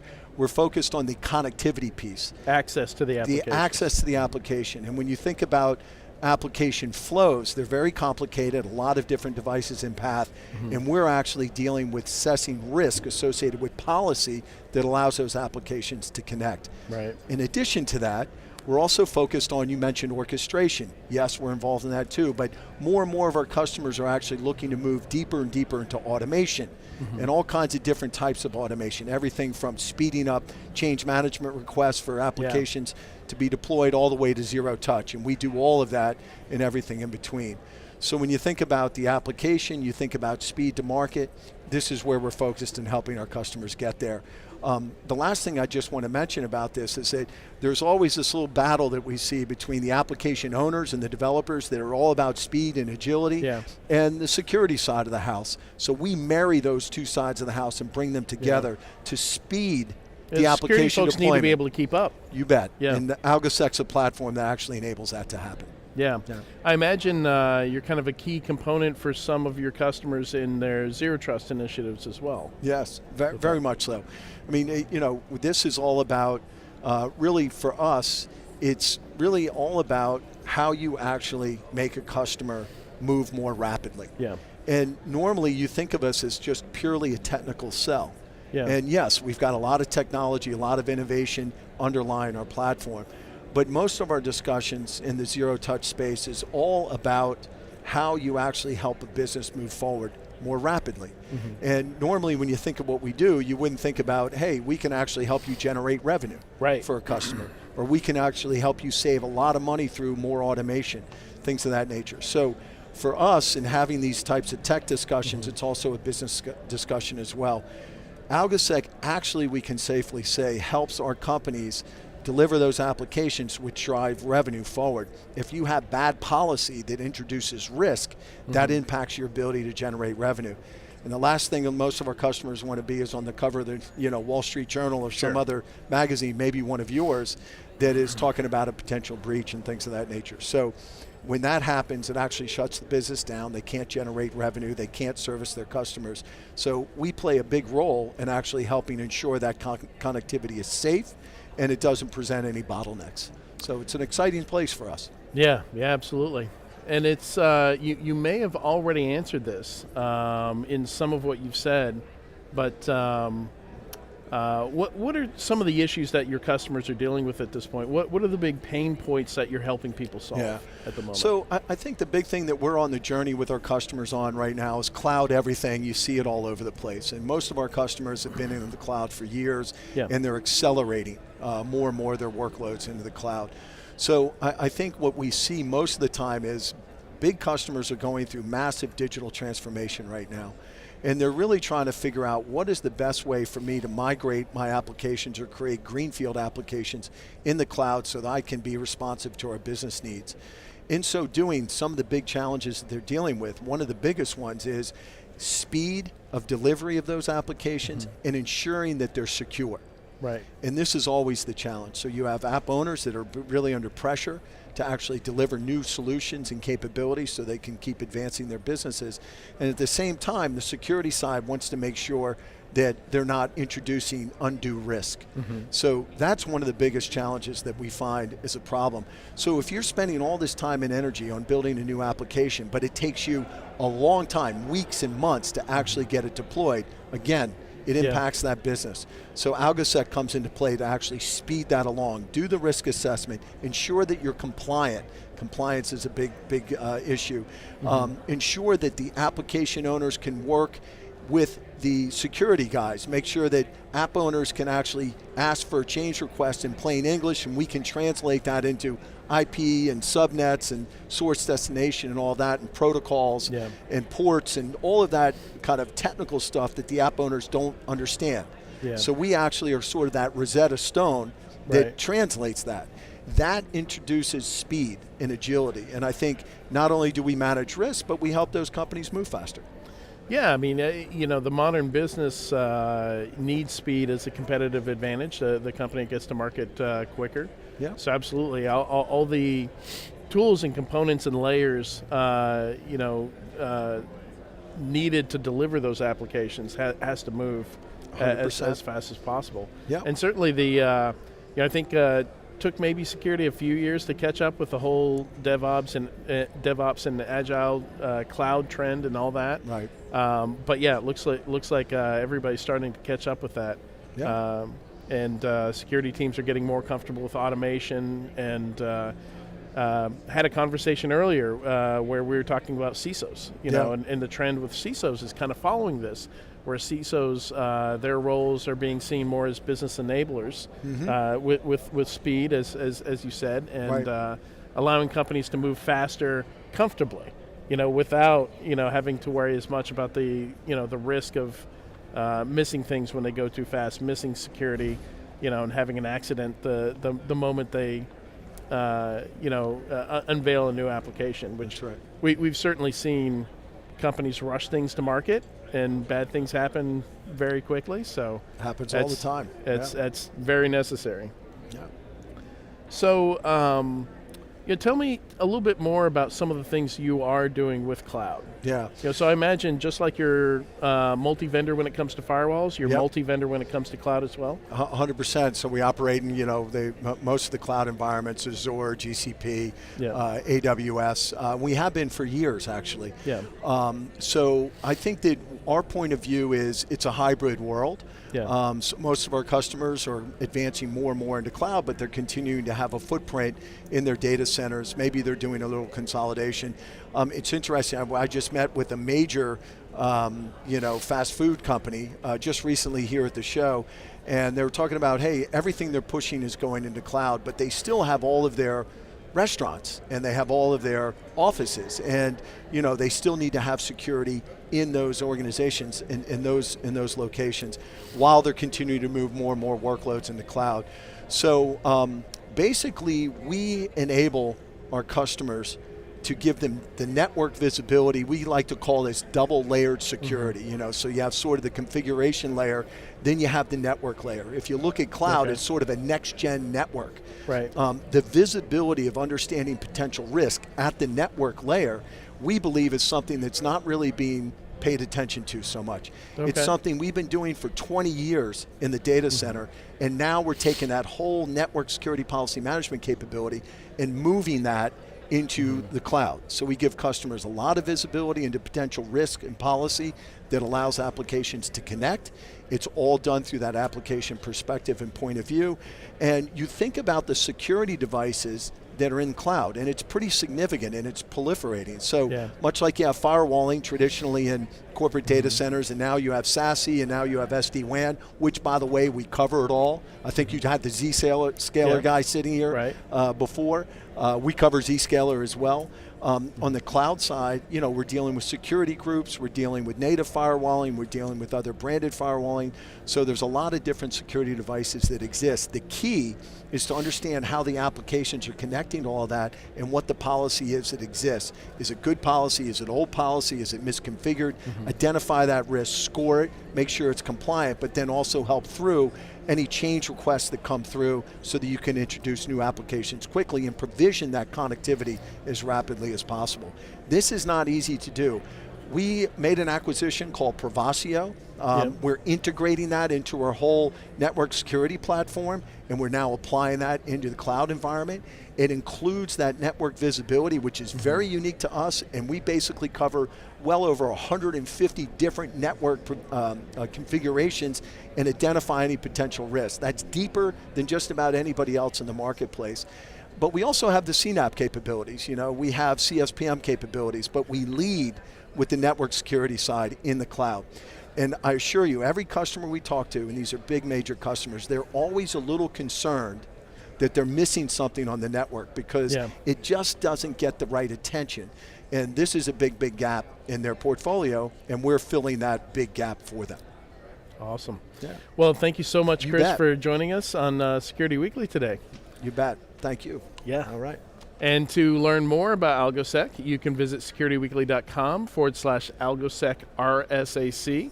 And you can head over to securityweekly.com/RSAC for more content from us. And stick around. We'll have another interview in a few minutes. And the booth is 5468 in the North Hall, so swing by and see us. There you go.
Created in 2005 and hosted by security industry veterans, Paul Security Weekly is your source for in-depth coverage of the latest vulnerabilities, exploits, and security research. Our weekly security news discussion dives deep into the security issues we face today and potential solutions in a fun and lively atmosphere. Each week, we bring on guests from the security community to learn about their journey and discuss topics relevant to their work and research. You can also subscribe to our show by visiting securityweekly.com/subscribe or look for Paul Security Weekly in your favorite podcast catcher. We've recorded a ton of content over the years, so we created Spotify playlists featuring some of our favorite episodes, including interviews with Marcus Random, John McAfee, and Chris Roberts, to name a few. You can find them at securityweekly.com/starter packs.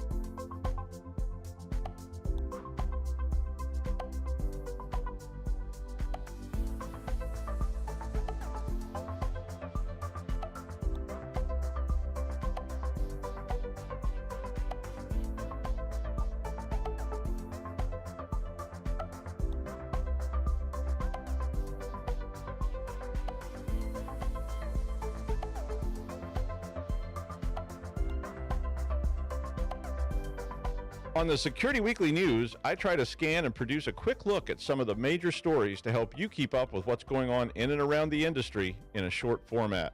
Myself, Aaron Leyland, Josh Marpet, and other guest commentators provide greater insight every week. I'm Doug White, and I hope that you'll look for the Security Weekly News in all of your favorite podcast catchers and subscribe for the latest content.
Created in 2005 and hosted by security industry veterans, Paul Security Weekly is your source for in-depth coverage of the latest vulnerabilities, exploits, and security research. Our weekly security news discussion dives deep into the security issues we face today and potential solutions in a fun and lively atmosphere. Each week, we bring on guests from the security community to learn about their journey and discuss topics relevant to their work and research. You can also subscribe to our show by visiting securityweekly.com/subscribe or look for Paul Security Weekly in your favorite podcast catcher. We've recorded a ton of content over the years, so we created Spotify playlists featuring some of our favorite episodes, including interviews with Marcus Random, John McAfee, and Chris Roberts, to name a few. You can find them at securityweekly.com/starter packs.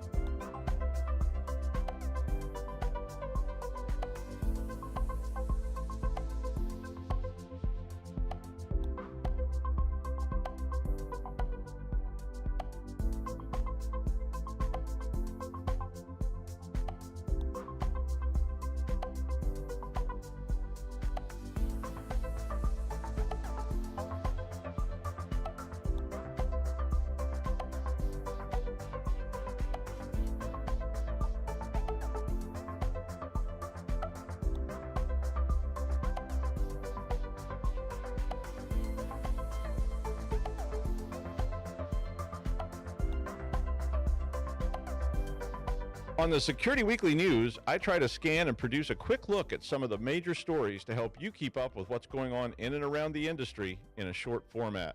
Myself, Aaron Leyland, Josh Marpet, and other guest commentators provide greater insight every week. I'm Doug White, and I hope that you'll look for the Security Weekly News in all of your favorite podcast catchers and subscribe for the latest content.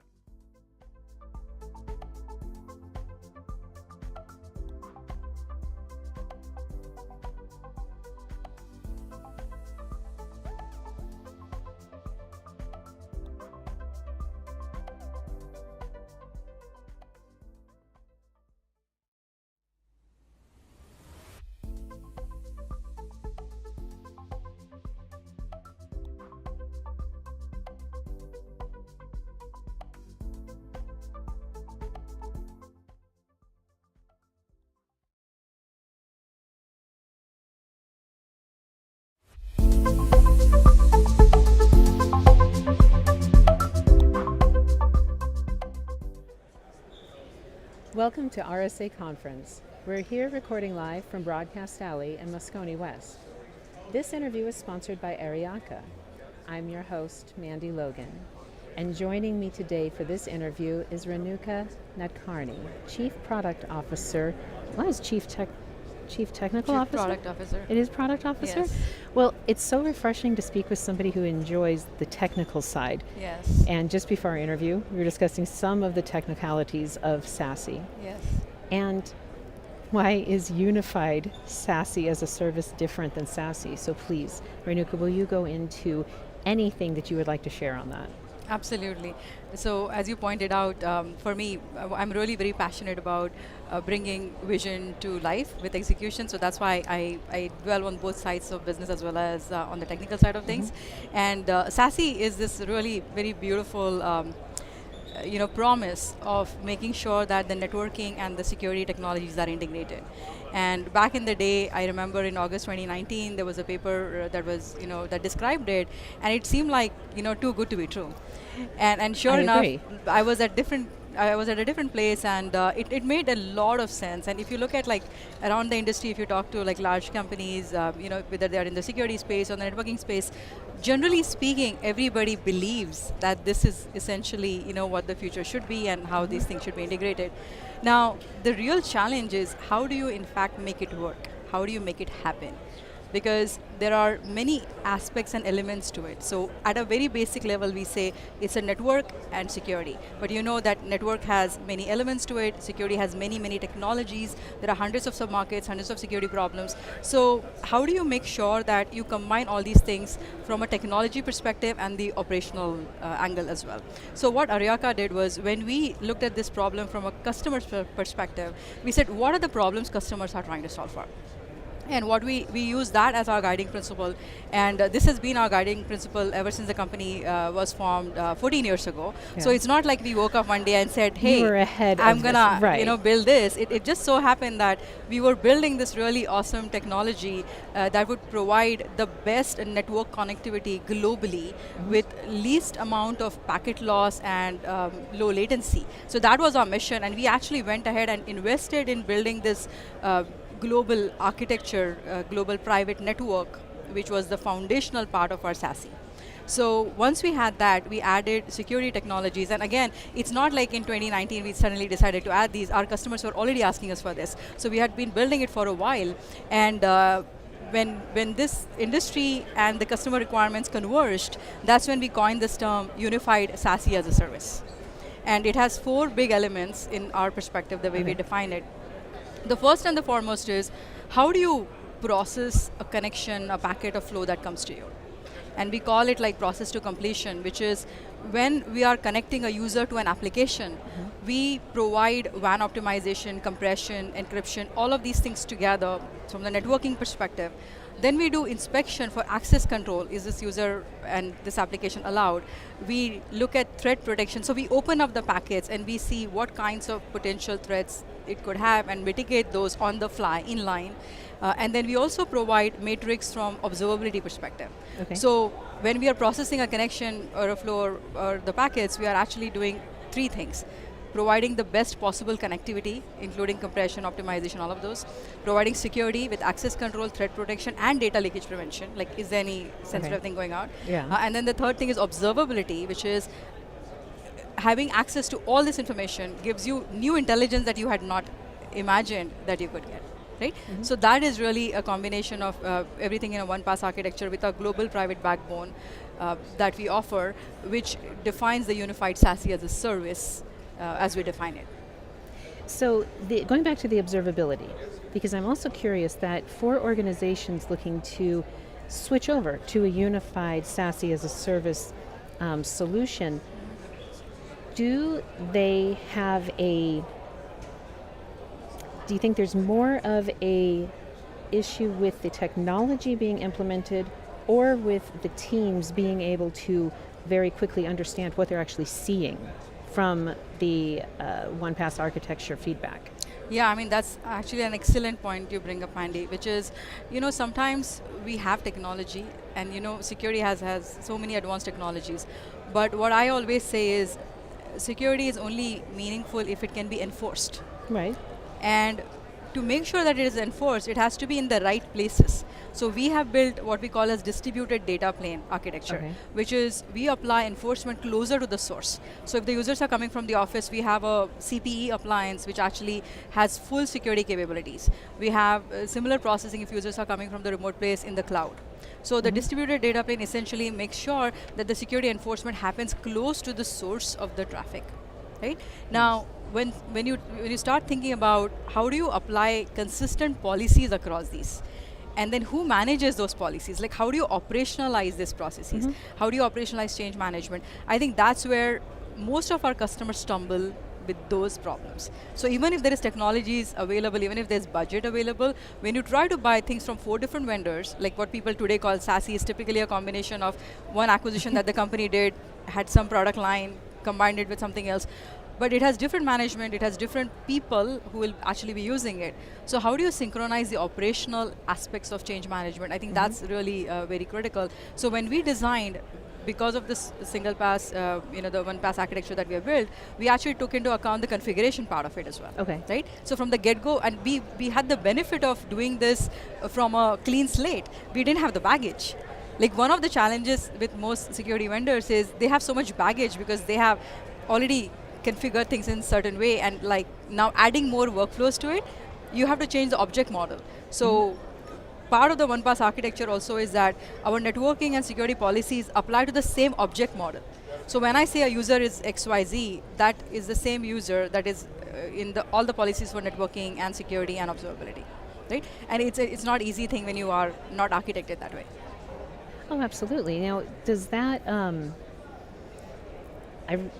I keep going back to this observability point, because not only is the ability of Aryaka's system I feel like it's such a pie in the sky thing to have networking that also has security built in, but getting the observability factor, I think it's called like the single pane observability. Is there a time that when an organization is switching over to using Aryaka, that in being able to at their own pace take the information that they are observing slowly from Aryaka, that it becomes, oh my goodness, why didn't we do this faster? Yes, I have a great story to tell you. We have had some of our customers reach out to us because they had a ransomware attack. Okay, and typically the way these things work is, they are investigating after the fact, as we all know, right? And we looked at what traffic was traveling between their sites, and just by looking at their logs and looking at the traffic, we could actually say this was an abnormal behavior, and yes, this was a problem, right? So this is the moment of, oh my God, why did I not look at this before, or why did I not ask Aryaka about this before, right? So this is not uncommon, and especially now, where the attacks are very sophisticated. So they had clearly, they had firewalls and other security products, right? But when the ransomware happened, it actually went through all of these things. Now, side point, but was that from a third-party firewall breach or anything? Do you know? It was not a breach. It was a very classic ransomware Was it? attack, Okay. which was like probably got planted somehow. But the reason Aryaka was able to look at it is because we process 100% of the customer's network traffic, because we provide connectivity globally to all their sites and to the internet and their public cloud as well as their SaaS applications. So just by the sheer presence, this is what I go back to. Security is only useful if it can be enforced, right? So just by the fact that we have sheer presence in all these places, it's very easy for us to derive these kinds of insights into why is this traffic looking odd, or why is this new things that we are new ports being used, or why is this abnormal, right? So then across your entire platform, being able to take emerging anomalies that come out, have you seen that be accelerated because of the use of AI or generative AI? Absolutely. So we have been, we are actually looking at AI for a while. There are three things that Aryaka does in this conversations around AI. First and foremost, we are allowing our customer to access and avail the benefits of AI. Now, as you can imagine, a lot of our customers are using GPU as a service. And what typically happens is these GPUs are like highly concentrated like workloads in some part of the geography. And your users could be like anywhere else. So when the users are accessing this, or when you're doing like data transactions with LLMs, there's a ton of information that needs to go back and forth, right? And you can just saturate your WAN bandwidth just by doing that, right? So with Aryaka, the first and the foremost thing is we are enabling our customers to access AI, access GPU as a service, and we use the same exact technology, which is compression, WAN optimization, giving guaranteed bandwidth with redundancy, and so on and so forth, right? The second thing we are doing is we are looking at securing that access. Are these locations sanctioned? Are these LLMs sanctioned? Are they something that the IT team knows about? Like the access control part of it, which we typically say something like an LLM firewall, right? So the access control. The second part is threat protection. Is there any data poisoning happening? Like is this the right thing to do? And then the third thing is data leakage prevention, which is my intellectual property being sent to the public LLMs, right? So this is on the security realm of things. And then we are also looking into basic observability / visibility, which is how many users are using what where, and are they doing the right thing? Again, goes back to the whole security. But having visibility into that is also very crucial at this point in time, as enterprises are embracing AI and they actually do not even know where to begin. Right? Right. And again, that makes me go back to something that you had written about how going to the unified SASE service, it was like getting to have what was it exactly, about having your network cake and your security pie too? Yes. And I really love the idea of having that, again, those pie in the sky ideas, and yet we understand that with AI from the threat actors and the speed at which the emerging threats come out, you need it to be absolutely fast. Exactly. It's high performance, and again, it's all about accessibility, making sure there's visibility to the data, and we are not claiming to solve all the problems that everyone has. But the fact that we have the foundational technologies, and we also have integrations in terms of traffic and bringing other security technologies in, which makes it very powerful. So it's very easy for our customers to actually adopt our unified SASE as a service and grow with our foundational technologies, but use other security products as well. That's wonderful. It's like the flexibility, but being able to have the backup from Aryaka of transitioning and making a very custom solution. Exactly. I believe I saw in your literature that there is even a possibility of having a complimentary 12-month tryout period? Yes, so yes, one of the things we did was to help our customers accelerate their adoption of unified SASE services. We introduced a migration plan, which is, it's almost like they get to try it, and they get to try it until they have integrated all the moving paths, which is technology-wise, operations-wise, and that's one of the things which is very different between a networking vendor and a security vendor. As a networking vendor, we always think about interoperability. So this whole platform conversation that you're hearing, right? You were used to doing that. We have been doing it because that's what we do. Like we actually provide connectivity, right? So that's how we are actually building connections with wherever else the traffic needs to go. That's so wonderful. I very much enjoyed this time, and I want to make sure to direct all of our viewers and listeners to go to securityweekly.com/Aryaka, RSAC.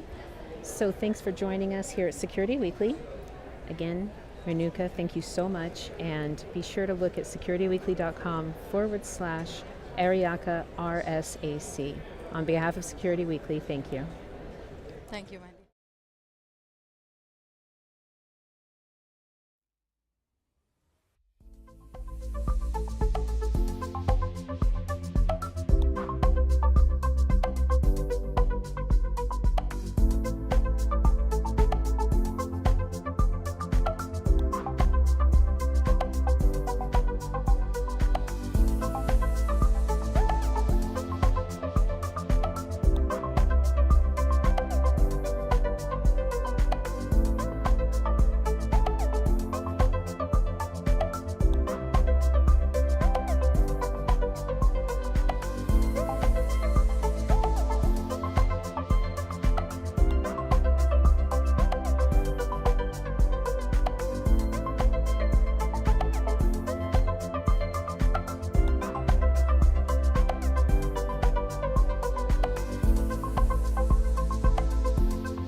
Created in 2005 and hosted by security industry veterans, Paul Security Weekly is your source for in-depth coverage of the latest vulnerabilities, exploits, and security research. Our weekly security news discussion dives deep into the security issues we face today and potential solutions in a fun and lively atmosphere. Each week, we bring on guests from the security community to learn about their journey and discuss topics relevant to their work and research.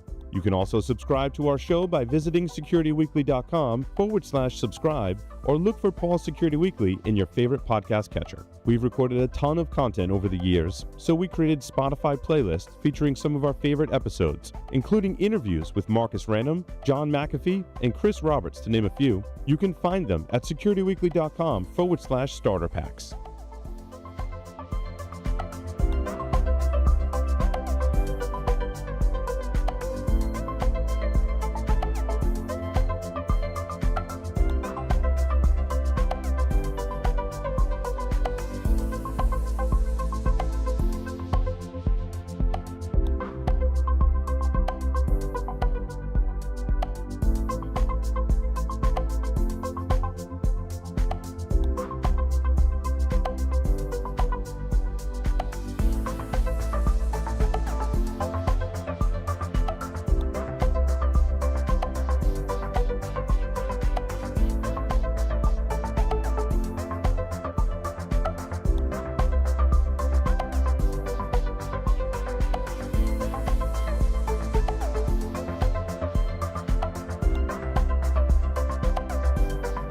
On the Security Weekly News, I try to scan and produce a quick look at some of the major stories to help you keep up with what's going on in and around the industry in a short format.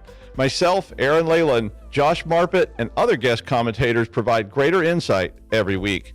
I'm Doug White, and I hope that you'll look for the Security Weekly News in all of your favorite podcast catchers and subscribe for the latest content.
Created in 2005 and hosted by security industry veterans, Paul Security Weekly is your source for in-depth coverage of the latest vulnerabilities, exploits, and security research. Our weekly security news discussion dives deep into the security issues we face today and potential solutions in a fun and lively atmosphere. Each week, we bring on guests from the security community to learn about their journey and discuss topics relevant to their work and research. You can also subscribe to our show by visiting securityweekly.com/subscribe or look for Paul Security Weekly in your favorite podcast catcher. We've recorded a ton of content over the years, so we created Spotify playlists featuring some of our favorite episodes, including interviews with Marcus Random, John McAfee, and Chris Roberts, to name a few. You can find them at securityweekly.com/starter packs.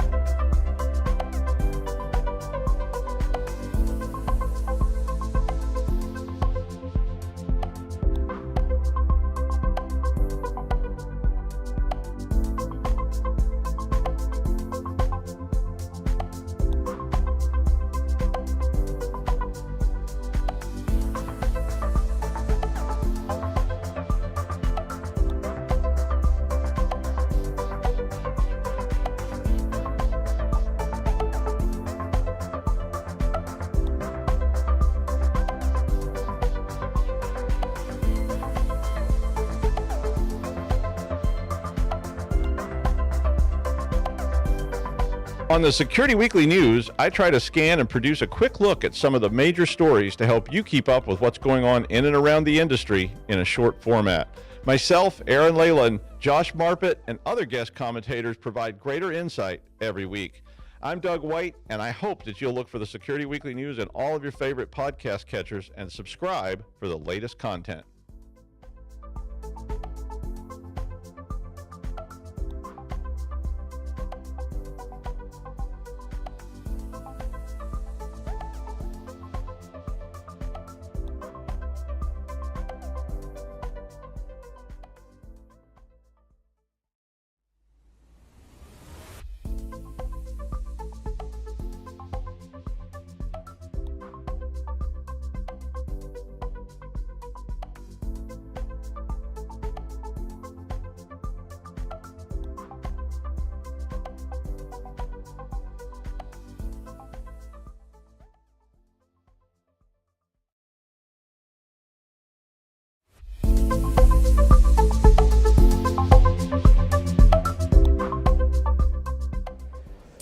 Welcome back to RSA Conference 2024, Broadcast Alley in Moscone West. I am Jeff Mann, co-host of Paul Security Weekly, and I am here talking to Andre Durand, who is the CEO of a company called Ping Identity.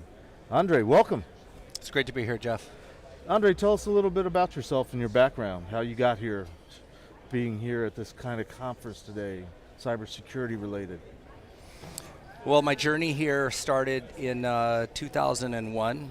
I was on a sailboat in the Caribbean and blogging for the first time, and made an observation that networking, pretty much everything is drawn to ever-increasing levels of networking, and that all their utility, once you pulled them off the network, disappeared. And I made the jump that if that was the case, basically we should be able to have what now today is find my phone, find my computer. Right. Anything that connects to the network, we should see it. But then it occurred to me that we didn't have an identity on the internet. We were all dogs on the internet. And so it was a little bit of an aha moment that anything of value that touches the network, we better know who they are. And so came back a little bit early, raised money, and started Ping Identity. So that's an interesting kind of concept, and if you don't mind, I'd like to drill down a little bit, because we try to be an educational program, if nothing else. The idea of identity, could you unpack that a little bit? Is it important for people to know me, Jeff Mann, on the internet, or is it more important for me to be a human being and everything that's on the internet associated with me is associated with me? Yeah, so that latter part, 50 years into this journey of identity and the internet. That latter part is coming, so hold on to that. Okay. The current state of what I do, identity and access management, is we build the software that companies use to basically identify all of the humans that interact with them. Okay. Employees that interact with their IT systems, customers that interact with their websites and loyalty programs and things like that. Gotcha. So think your digital identity as managed by companies on your behalf to keep track of your interactions with them. Okay. There's a whole host of software, login systems, we call them authentication systems, right. Directories that store your identity profile information, right. Store your preferences, store your consent to share information. Okay. All the kind of systems and machinery to keep those accounts sort secure. Of reset periodically just for fun. Just for fun. But we won't That's go right. there. Okay. So I'm old school. I grew up a long time ago in the world of what we called at the time information security, where even before computers there was an idea of authorization and authentication. Working for the military, it was the person that's on the radio calling in the airstrike. How do we know that's really our guy calling in the airstrike and they're really giving us the grid coordinates for the bad guys and not our own troops type of thing? So that's sort of the mentality that I grew up in this business with. Where along the lines did that concept transition to identity and access management? It actually hasn't changed, to be honest with you. What old is new again. The way we serve up the capabilities that do what you're describing have shifted over time. It was those capabilities were consumed on-prem. Now they're consumed as SaaS services in the cloud. Some of the standards have shifted. Obviously, the things that we're protecting have shifted over time. Where they live has shifted. Some are on-prem, some are in the cloud. It's hybrid, it's multi-cloud. There's kind of a few moving targets there. But the basic concepts are still the same. So the identity piece of the equation, or the identity management piece of the equation, is you actually have to have an account on a system before you authenticate to that account. Right. So identity management is all of the stuff around creating an account, and then at times where that account information needs to be propagated to the other applications that you might use, because these are all separate siloed applications. Right. We then, the identity management piece is we provision that account information out to all of the other applications that you might need to access. Sure. So that when you show up to authenticate, you actually have an account to authenticate to. So the identity management tier, I kind of think of it as the non-real-time side of identity. Okay. And the authentication is kind of the runtime. So when you show up and you want to do something, you authenticate through a login system.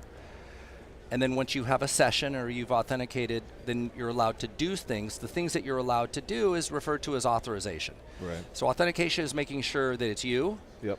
Authorization is then mapping it's you to what you're allowed to do. And different people are allowed to do different things based upon how risky is what you're attempting to do, right, and based upon how much trust we have that the authentication actually got you right. Gotcha. So, safe to assume that identity and access management plays with things like multi-factor authentication systems and the whole concept of, and again, sort of the old school concept of, in the beginning there was the user ID and password. Yeah. Something that you knew. Yep. And then there was something that you had, and we're at RSA. Everybody remembers the RSA key fob if they're old enough. And then there was the biometrics, something you are. That's all something to do with, I guess, at least the front door, the authentication. It does. So if you think about authentication as that front door metaphor, into a session where you're then going to be asking to do things and permitted to do things or not. Right. The strength of the authentication is obviously very important. The problem with secrets is that they're phishable, they're stealable, essentially, and then you can replay them and no one's the wiser. Yep. And that's especially true in remote circumstances. You can steal a secret remotely and play it back remotely. Sure. Something that you either are or something that you have limits the attack surface then to a much smaller geography, physical space versus a virtual space. Right. So in the evolution of authentication, we've kind of gone from every application does its own authentication, and it's all a lot of weak doors is a way to think about it. Everyone has a password, but they're all phishable. All screen doors. So we'll centralize authentication and leverage open standards to do single sign-on, but we'll do multi-factor authentication to that central authentication authority. And multi-factor authentication, as you said, uses a variety of additional techniques to ensure the authenticity of the user behind the session.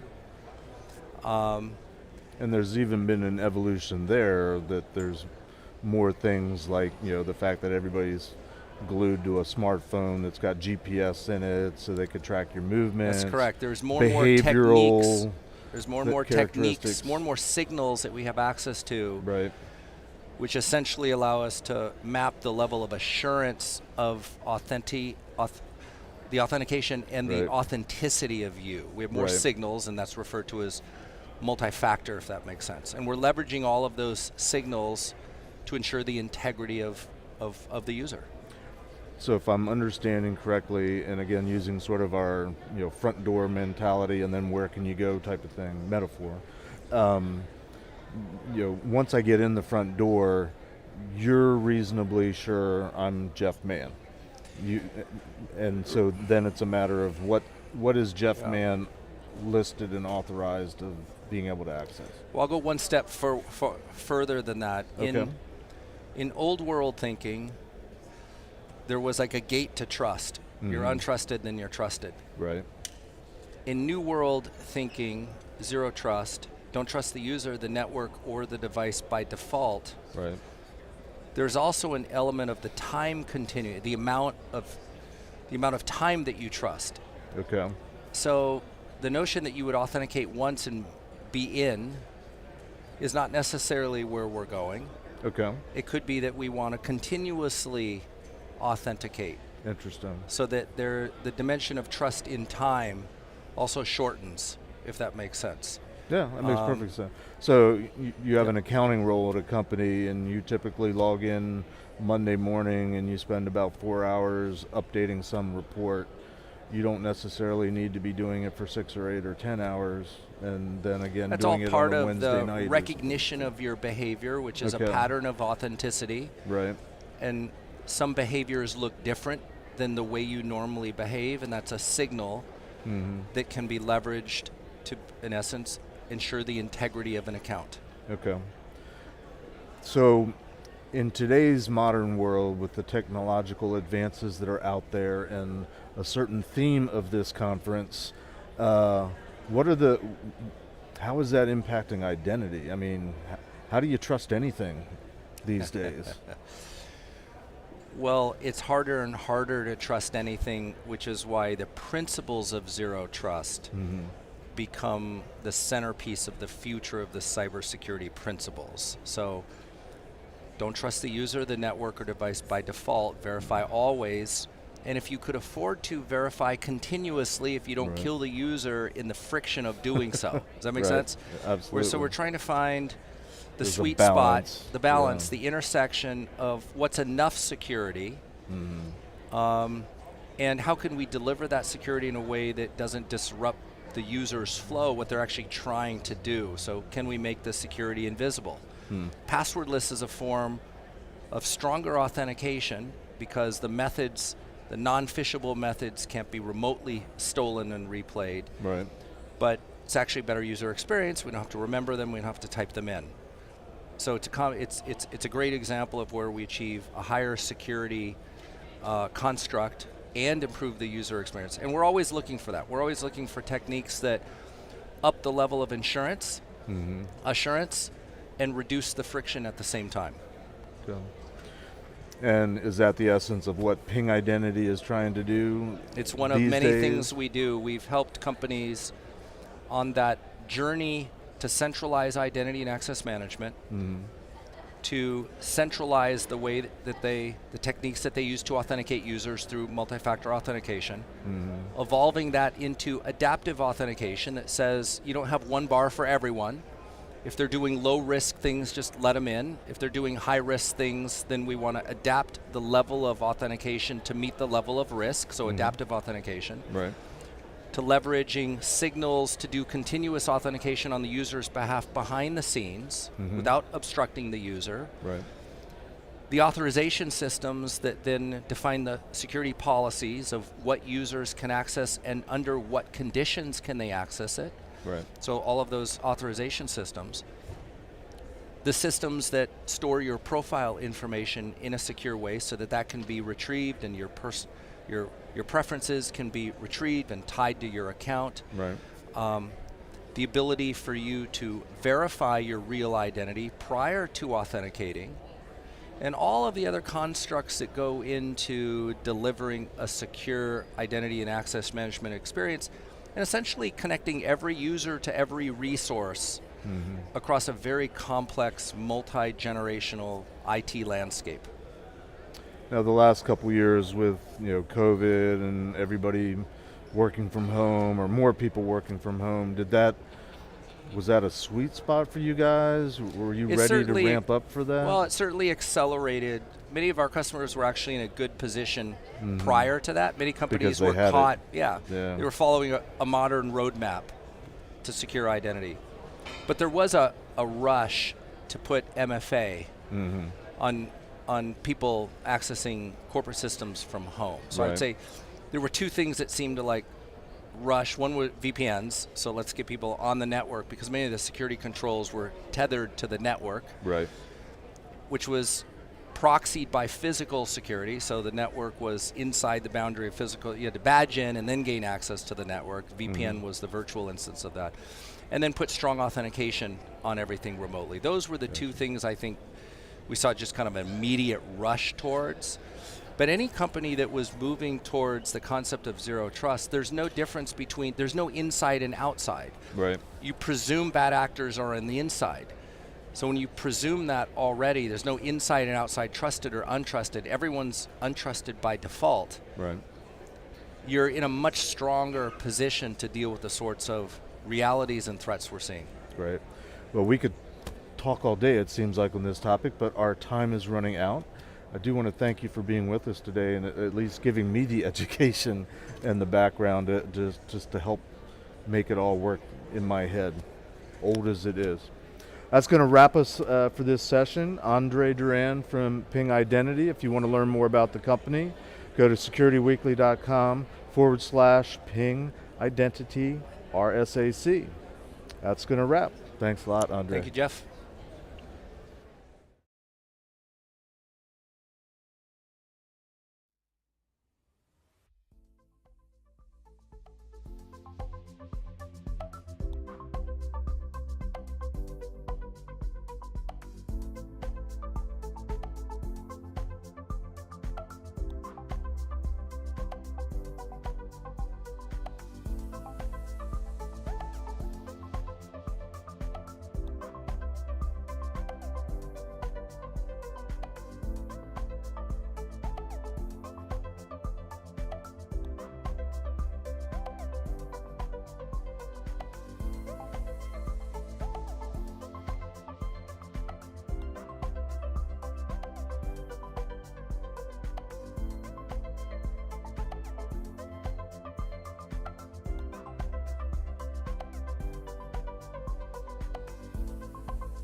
Created in 2005 and hosted by security industry veterans, Paul Security Weekly is your source for in-depth coverage of the latest vulnerabilities, exploits, and security research. Our weekly security news discussion dives deep into the security issues we face today and potential solutions in a fun and lively atmosphere. Each week, we bring on guests from the security community to learn about their journey and discuss topics relevant to their work and research.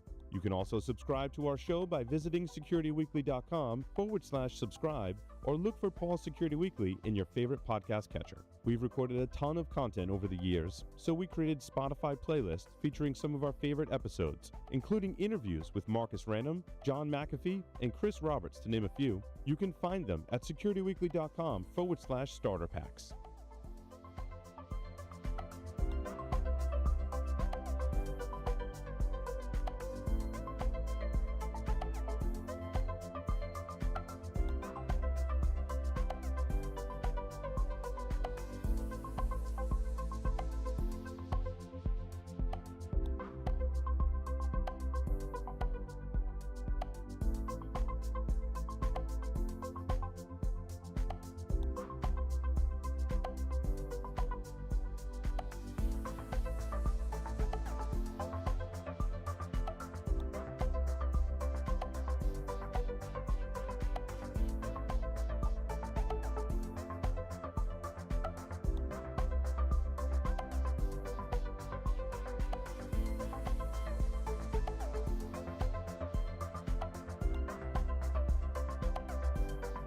On the Security Weekly News, I try to scan and produce a quick look at some of the major stories to help you keep up with what's going on in and around the industry in a short format.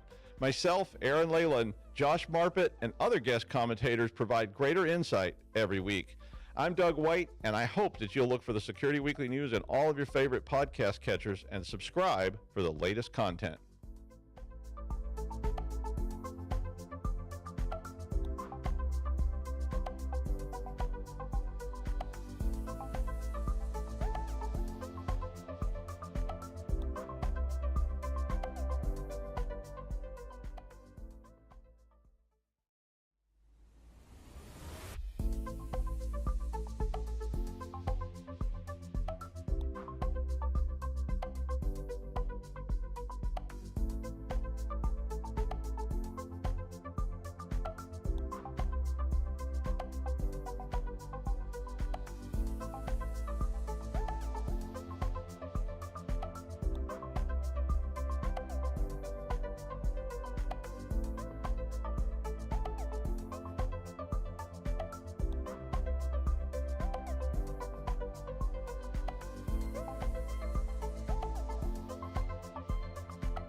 Created in 2005 and hosted by security industry veterans, Paul's Security Weekly is your source for in-depth coverage of the latest vulnerabilities, exploits, and security research. Our weekly security news discussion dives deep into the security issues we face today and potential solutions in a fun and lively atmosphere. Each week, we bring on guests from the security community to learn about their journey and discuss topics relevant to their work and research. You can also subscribe to our show by visiting securityweekly.com/subscribe or look for Paul's Security Weekly in your favorite podcast catcher. We've recorded a ton of content over the years, so we created Spotify playlists featuring some of our favorite episodes, including interviews with Marcus Random, John McAfee, and Chris Roberts, to name a few. You can find them at securityweekly.com/starter packs.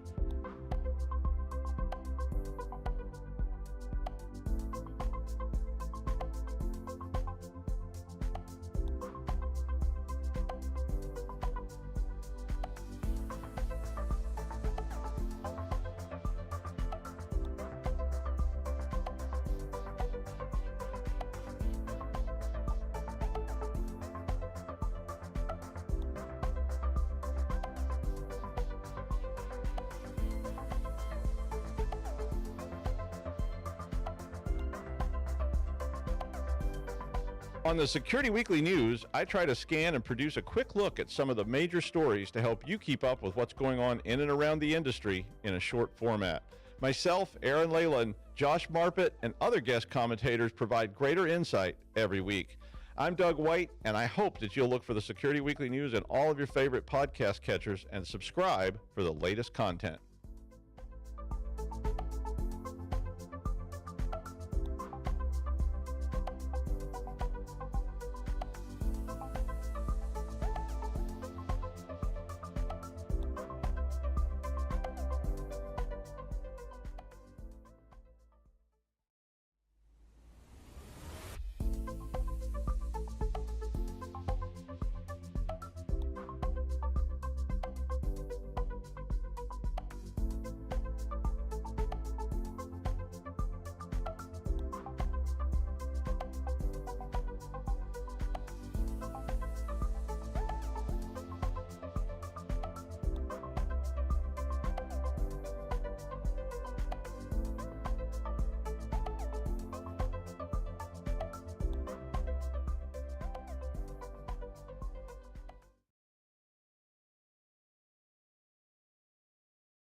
Welcome to RSA Conference. We're here recording live from Broadcast Alley in Moscone West. This interview is sponsored by Onexia. I'm your host, Mandy Logan, and joining me today for this interview is Sivan Tahila, CEO and co-founder of Onexia. Sivan, thank you so much for joining us. Thank you. And we were just briefly getting acquainted, and I find it very interesting that you came from a military background and became kind of a point person for being able to create security programs in different divisions of the military. And then you transitioned into being a CISO. So I have a question. Most founders develop a company based on what they wanted to have had when they were developing security programs or when they were acting as a CISO. Is that what happened with Onexia? That's exactly the story. So I was a CISO myself about 10 years ago, and I used to basically manage the security programs for the different divisions I was responsible for. And at some point later, when I moved to the vendor side and I became a consultant and I worked very closely with other CISOs, I realized that there is still a really significant gap in the way we're managing security programs and the way we're basically measuring security performance. And on the other end, companies implement between 30 to 50 security products, and we have solutions on top of solutions, and we're not able to understand how those solutions actually serve the security program, the security KPIs, and by that basically enable the business. And that's really the true or the real responsibility for the CISOs. We're all here to enable the business. And I thought it could be a very interesting thing to be able to build a platform, a cybersecurity management platform for CISOs, not to only allow them to manage all their security efforts in one place, but also to automate the security program assessment processes and to be able to learn and leverage the data they have in each one of these solutions in order to make better and more data-driven decisions as part of their day-to-day job. Absolutely. Do you take the viewpoint that data is power? I mean, and being able to harness that and being able to use it effectively, is that part of what Onexia offers? Yeah, that's the data we collect from the existing security products. That's really the core of the system. We're pulling data from all the existing security tools, and we're basically able to analyze it and map it in a certain way and present it to the CISO without all the noise around. So when CISOs basically defining security KPIs, they can measure them based on data from many different tools. And the way it's being done currently, it's a very manual and time-consuming way. And sometimes companies have multiple people or teams that basically collecting all the data and correlating it and cleaning duplications and all these very complicated processes in order to come up with accurate metrics. And we're basically automating this and And I'm always saying that one of my favorite things is to be on onboarding sessions, because you see all the data coming from all these systems and being mapped and cleaned, and it's very exciting to see the immediate value that the product is providing for companies. So that sounds to me like it really supports the fact that so many CISO roles are changing.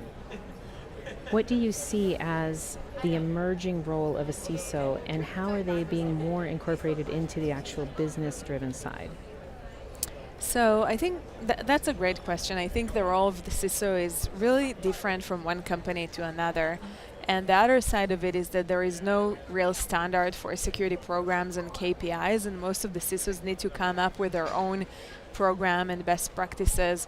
While we're not necessarily need to do that, we have other great leaders and other great companies we can learn from. And one of the things we did when we started was to speak with around 200 CISOs and collect all the manual Excel sheets they're managing to understand what are these top best practices, what is really common for all of these companies. And that was a very interesting way to come up with this top KPIs, and also understand how each CISO can still customize things based on their own way and their own approach. And I think that the fact that we're finally providing them a platform that is basically for them, it's another thing that is very exciting for CISOs, because most of the companies, I mean, we have an amazing products out there in different domains, but often CISOs are, or most of the time, CISOs are making decisions on purchasing products that are not really for them, not really for their day-to-day use. And managing security programs and being responsible for prioritizing risks and efforts, it's their responsibility, and that's really the core part of the CISO role. And I think that now with also new regulations that we see that are coming, like the new SEC cybersecurity rule, this responsibility of the CISO is becoming even more significant, and we'll see more involvement of managers, executives, and boards, obviously. So having the ability for CISOs to create this level of transparency within the organization, so everyone are aligned with security programs and KPIs, and how those KPIs really enable the business and support the business, it's crucial for them. It is crucial, and it also brings out how important it is to remember that a CISO is a human. There are limitations, there are time factors involved, and I know there's a number of reports from the industry regarding CISOs burning out or needing to exit for a while. So in using Onexia and being able to give information that is directed to the CISO role itself, do you feel it also helps support the human side? 100%. I think CISOs really had to figure out so many things along the way, and basically this role really have been shaped in the past 10 or 15 years. Absolutely. It's a new role, and if you're looking at almost any other executive in the company, they all have their own management platform, right? We have Salesforce for CROs, Marketo for CMOs, or I can, name many other products, but CISOs don't have this management tool or one place where, they can really present to the world all the hard work they're doing, and allow executives to basically be aligned with what's happening. And then because we don't have this level of transparency, if something happened, everyone call the CISO and tell him, hey, what happened, and why we didn't know about this before. And really my dream as a CISO was to be able to wake up in the morning and I'm asking Alexa, hey Alexa, how is the weather today? To be able to go to one place like Onexia and ask, hey Onexia, what are the top 3 things I should be afraid of today? What are the top 3 things I should focus on today? And how I can really improve my company's security posture by specific actions that I'm taking. And it's very hard to do that when you need to log into 50 different dashboards and figure out. And they have sometimes conflicting information across all of the dashboards. Of trying to aggregate that data internally on your own burns anybody out. We cannot Yeah. do that. But what an awesome point, being able to bring a kind of unified management tool to the CISO, similar to Salesforce, as you mentioned. To me, that's thoroughly exciting. So what do you see as the goal for Onexia? I want Onexia, or I see Onexia becoming this first platform that where the CISO and everyone else in the company are logging in every morning to understand what is the status of the security. Same as Salesforce, becoming this core management platform where they can manage people, processes, and technologies, and have their strategy being managed, and basically get all the insights they need within the platform itself. And besides having this level of visibility, we're always talking about visibility. It's not just about that. It's about being able to make decisions and get actionable insights out of the platform. So I think I mentioned to you earlier that we just released a new AI engine that basically allows companies not only to understand the current status, but also we're able to predict, for example, when the company is not going to meet their SLA for certain KPIs in a few weeks. So that's where we're going. That's how we're going to leverage the data in order to be an even more powerful platform, not just visibility, but our slogan is from reactive to proactive to predictive. So. And that's huge. I mean, that goes back to all of our dreams, like from the movie Minority Report, or from other things where you absolutely adore, because then we all have limited bandwidth as humans. You need to know how to prioritize. But having the comfort of the predictive ability from Onexia, that's really refreshing to think about. Waking up in the morning, as you said, kind of like you check your Fitbit, see how your sleep was, exactly. check in and go, yeah. Hey, how is our posture? What do we need to focus on today? Because your plans from yesterday may have been completely obliterated overnight.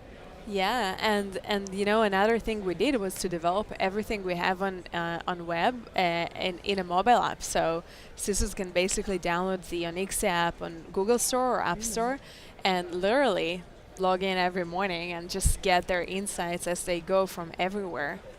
Oh, that's fascinating. So aside from Onexia, are there any other emerging technologies that you feel security leaders would benefit from? Yeah, I mean, I think we're all seeing the impact of new AI-driven platforms, and I think security of AI is something that we're going to see evolving in the next few years. And again, since there is no standard yet for security for AI and how to secure AI engines and platforms, I think this is something that we're going to see evolving, and obviously being used. This technology is going to be used for many other capabilities that CISOs need, including what we're doing at Onexia. Absolutely. I'm thinking being able to have Onexia in their back pocket and as a massive support for very quickly using data to create we're talking about like the daily actionable items. That is thrilling. That's very comforting. And to me, it brings out the ability of all sorts of technologies, but also just human life that relies on technology, and every single website, every single thing that is used the world round. Yeah. There are those CISOs in the background that are trying desperately to keep the information correct, and I'm very glad that you're responding to their need. So I definitely want to invite our audience to check out more on Onexia. And thank you, Sivan, for joining us today. So thank you so much. Thank you on so behalf much. of Security Weekly, to find out more, please visit securityweekly.com/Onexia RSAC. Again, you can head over at any time to securityweekly.com/RSAC to see all of our conference offerings.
Created in 2005 and hosted by security industry veterans, Paul Security Weekly is your source for in-depth coverage of the latest vulnerabilities, exploits, and security research. Our weekly security news discussion dives deep into the security issues we face today and potential solutions in a fun and lively atmosphere. Each week, we bring on guests from the security community to learn about their journey and discuss topics relevant to their work and research.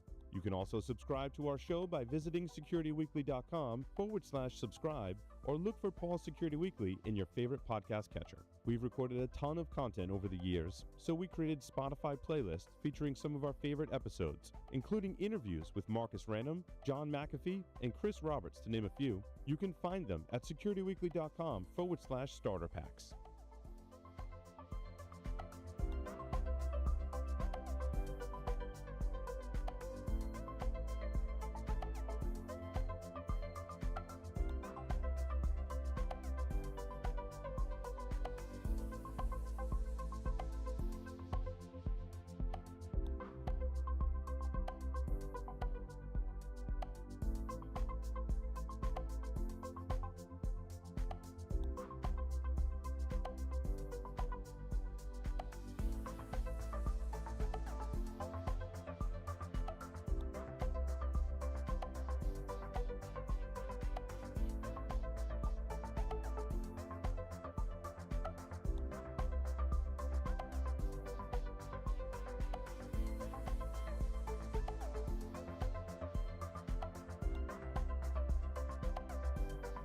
On the Security Weekly News, I try to scan and produce a quick look at some of the major stories to help you keep up with what's going on in and around the industry in a short format.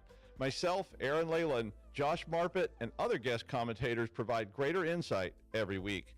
I'm Doug White, and I hope that you'll look for the Security Weekly News in all of your favorite podcast catchers and subscribe for the latest content.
Created in 2005 and hosted by security industry veterans, Paul Security Weekly is your source for in-depth coverage of the latest vulnerabilities, exploits, and security research. Our weekly security news discussion dives deep into the security issues we face today and potential solutions in a fun and lively atmosphere. Each week, we bring on guests from the security community to learn about their journey and discuss topics relevant to their work and research.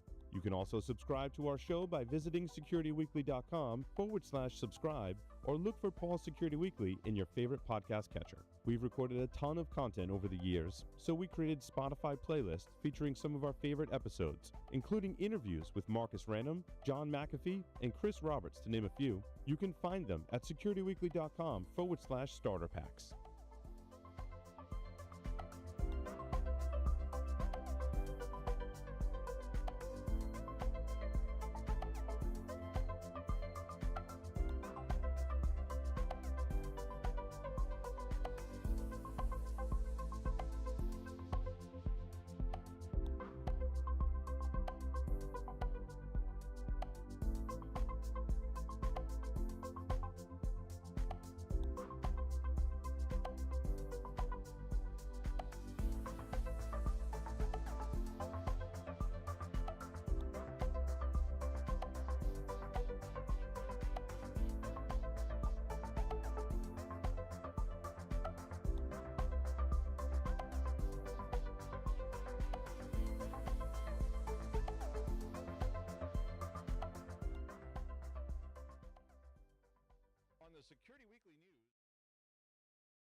Welcome to RSA Conference 2024. We're here recording live from Broadcast Alley in Moscone West.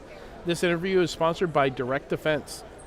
I'm your host, Adrian Sanabria, and joining me today is Jim Broom, who is the president and CTO at Direct Defense. How you doing, Jim? Yeah, doing well. Thanks for having me, and good to see you again this year. Yeah, we did an interview last year as well. Yeah. So, Mark Andreessen, when he originally said software was going to eat the world, he did a decade after that. Mm-hmm. He went back and revisited it and basically said he was right, except for healthcare. Right. And he kind of called out healthcare as the one industry that didn't quite go anywhere. You know, like you still go to, pretty much any doctor's office. You're filling out paper forms. It still feels like the dark ages, compared to everything else. Yeah. And they've not been having a good time when it comes they've definitely been in the news, especially for the past month. So yeah. So today we're going to talk about navigating ransomware threats in partnership with an MSSP like Direct Defense, and particularly focusing on healthcare and how MSSPs can help healthcare organizations. So let's start out healthcare. There are some reasons for this, that they haven't made a whole lot of progress. Healthcare environments. This radical thing about patient first. FDA.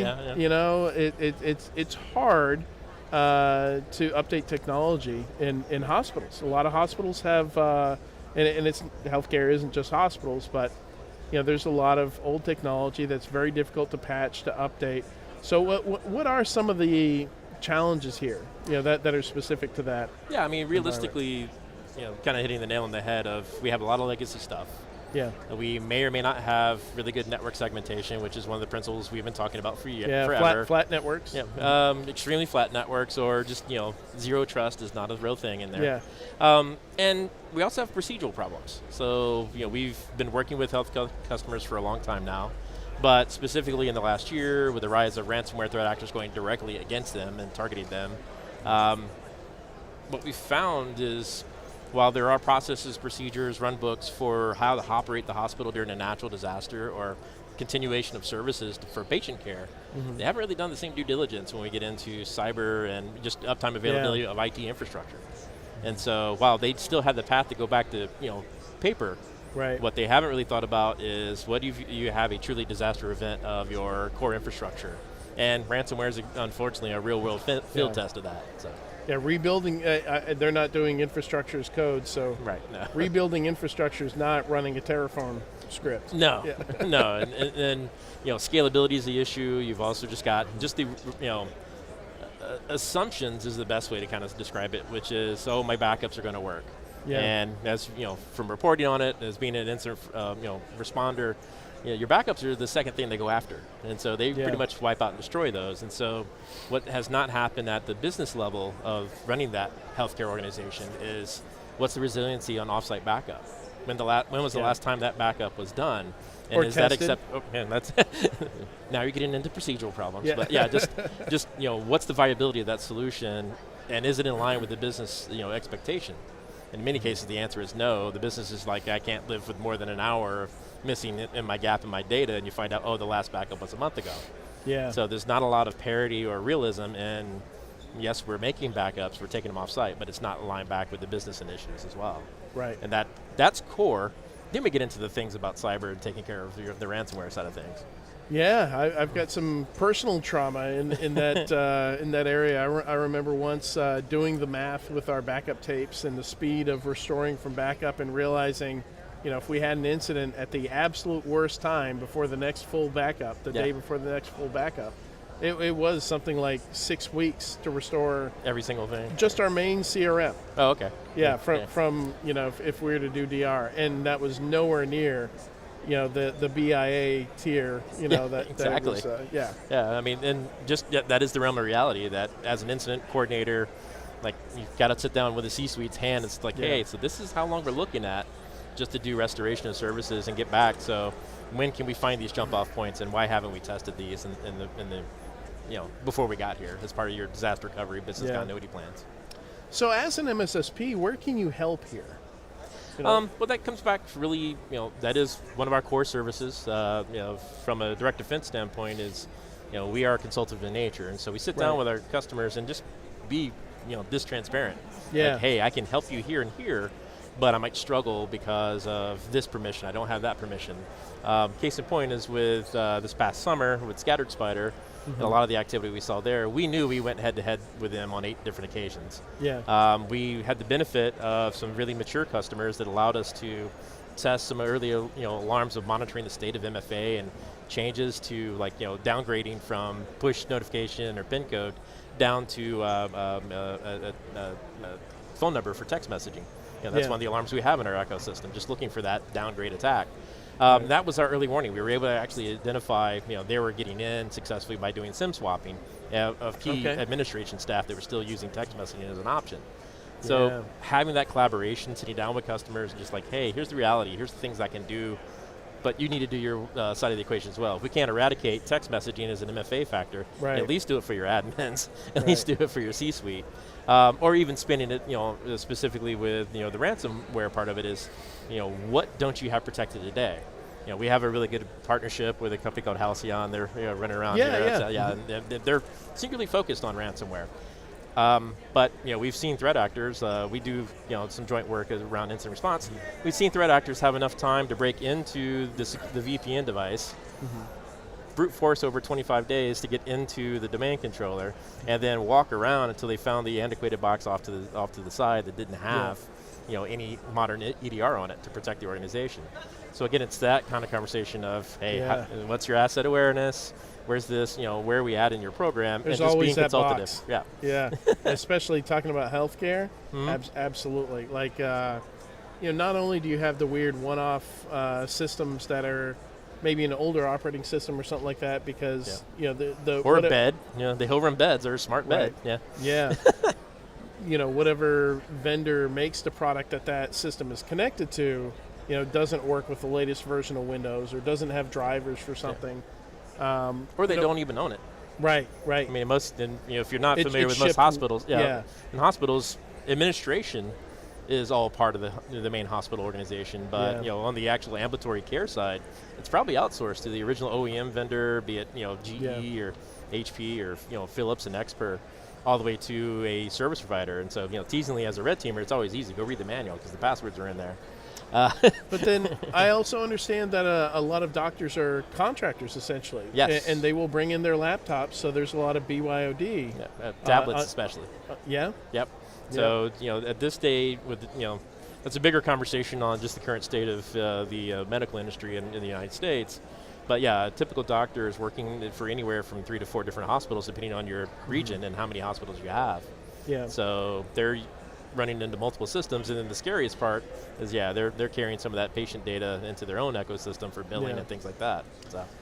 So, and it's interesting. You're saying you do have these kind of conversations with your clients. So is that just part of the managed service, or do you have consulting services as well, or just every client that comes up? Okay, we're gonna establish a baseline here. Right. We're gonna.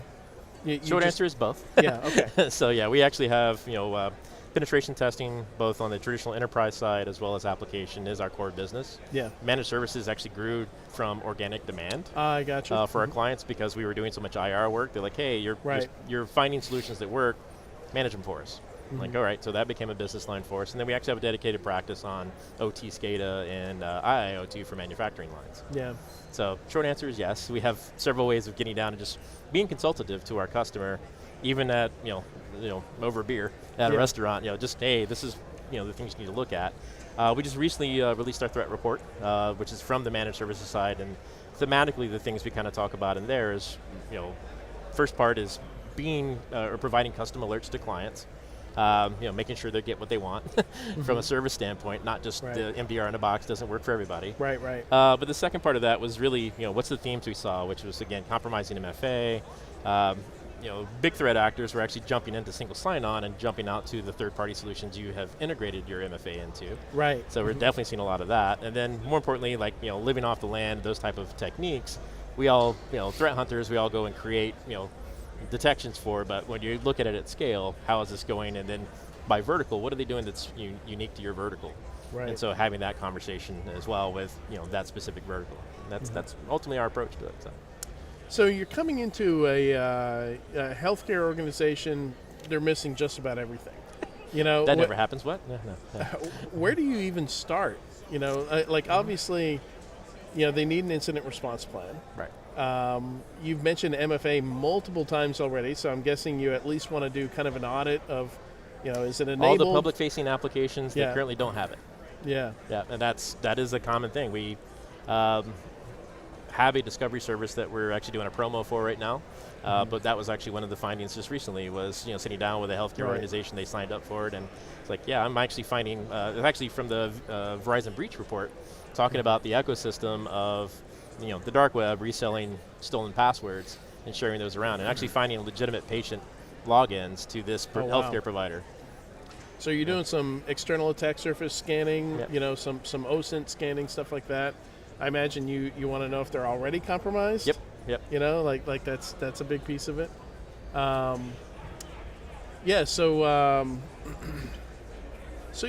imagine like is that something where you just kind of progressively work with them to put more and more controls into place? Essentially, you're educating everybody along the way. So I mean, it's for the most part, it's just sitting down, giving them a level set of what we can do today. What's your appetite?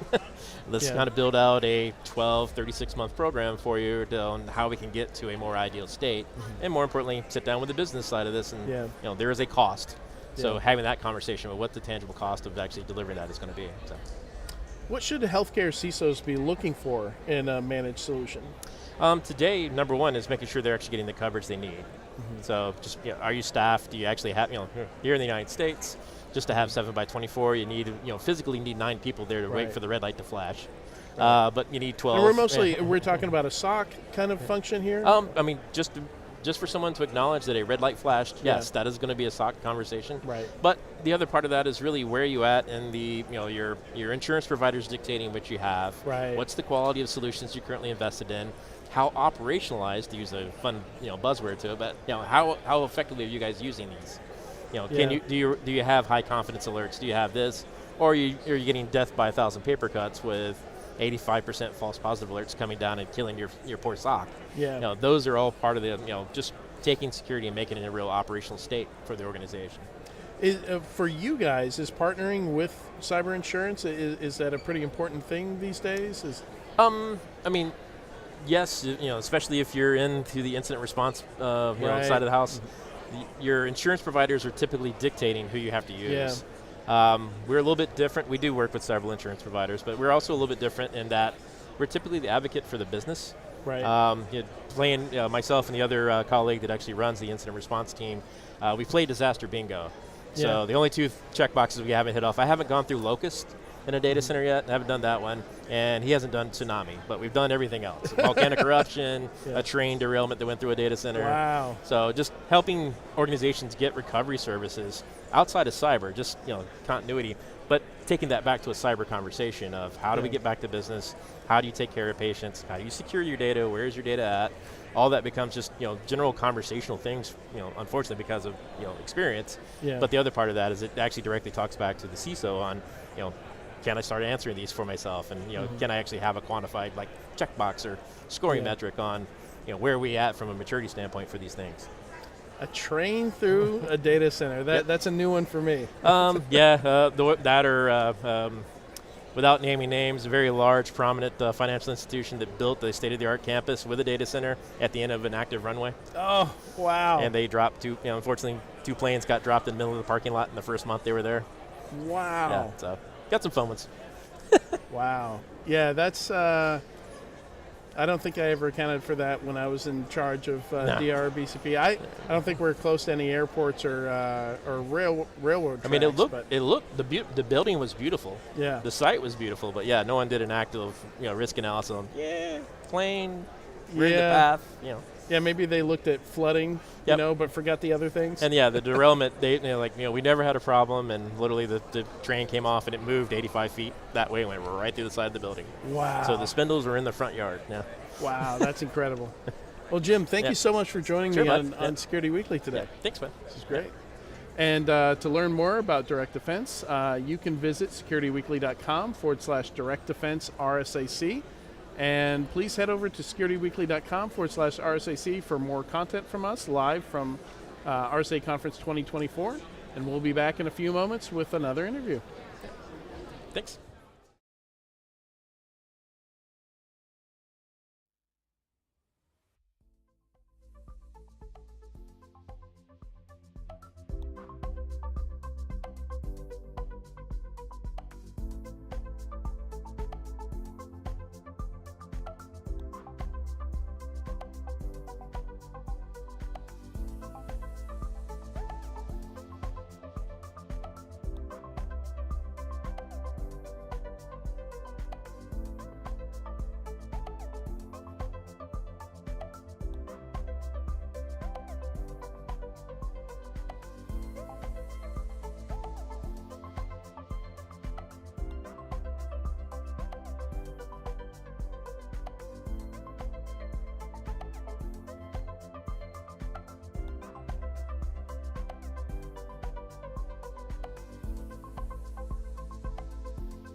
Created in 2005 and hosted by security industry veterans, Paul Security Weekly is your source for in-depth coverage of the latest vulnerabilities, exploits, and security research. Our weekly security news discussion dives deep into the security issues we face today and potential solutions in a fun and lively atmosphere. Each week we bring on guests from the security community to learn about their journey and discuss topics relevant to their work and research.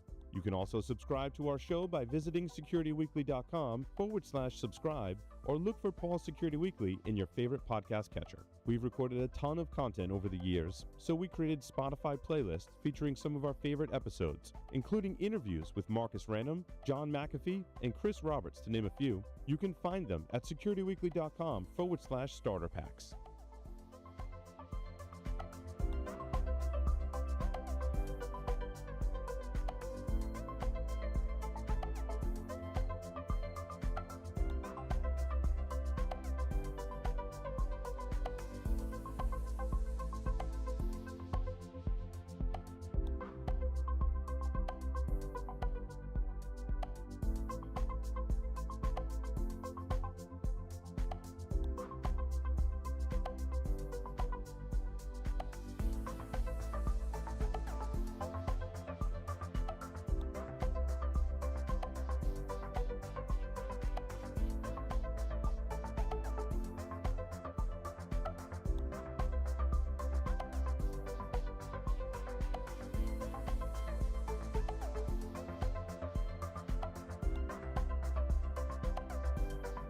On the Security Weekly News, I try to scan and produce a quick look at some of the major stories to help you keep up with what's going on in and around the industry in a short format.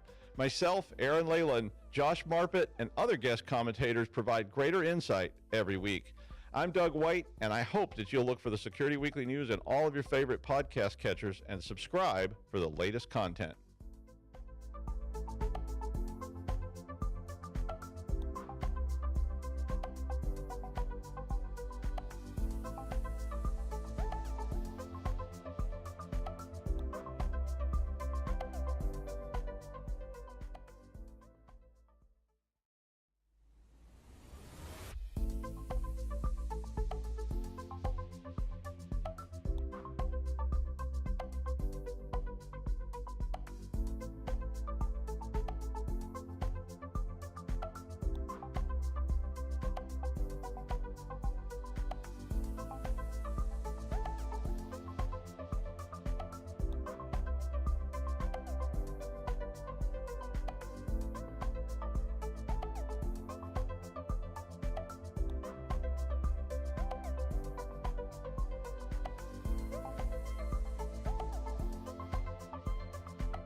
Created in 2005 and hosted by security industry veterans, Paul Security Weekly is your source for in-depth coverage of the latest vulnerabilities, exploits, and security research. Our weekly security news discussion dives deep into the security issues we face today and potential solutions in a fun and lively atmosphere. Each week, we bring on guests from the security community to learn about their journey and discuss topics relevant to their work and research.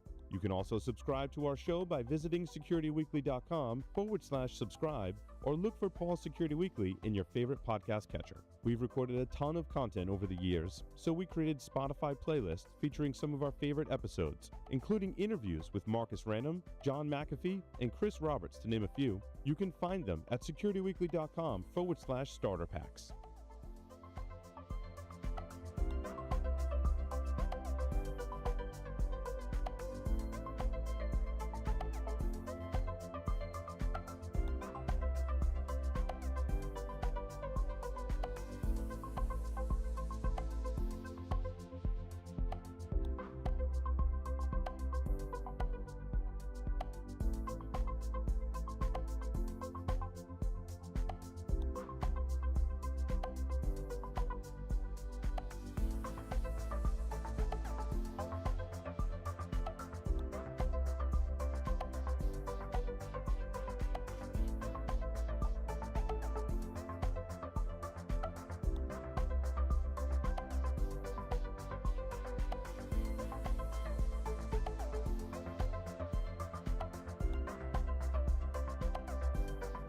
On the Security Weekly News, I try to scan and produce a quick look at some of the major stories to help you keep up with what's going on in and around the industry in a short format.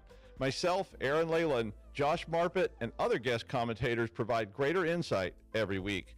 I'm Doug White, and I hope that you'll look for the Security Weekly News in all of your favorite podcast catchers and subscribe for the latest content.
Created in 2005 and hosted by security industry veterans, Paul Security Weekly is your source for in-depth coverage of the latest vulnerabilities, exploits, and security research. Our weekly security news discussion dives deep into the security issues we face today and potential solutions in a fun and lively atmosphere. Each week, we bring on guests from the security community to learn about their journey and discuss topics relevant to their work and research. You can also subscribe to our show by visiting securityweekly.com/subscribe or look for Paul Security Weekly in your favorite podcast catcher. We've recorded a ton of content over the years, so we created Spotify playlists featuring some of our favorite episodes, including interviews with Marcus Random, John McAfee, and Chris Roberts, to name a few. You can find them at securityweekly.com/starter packs.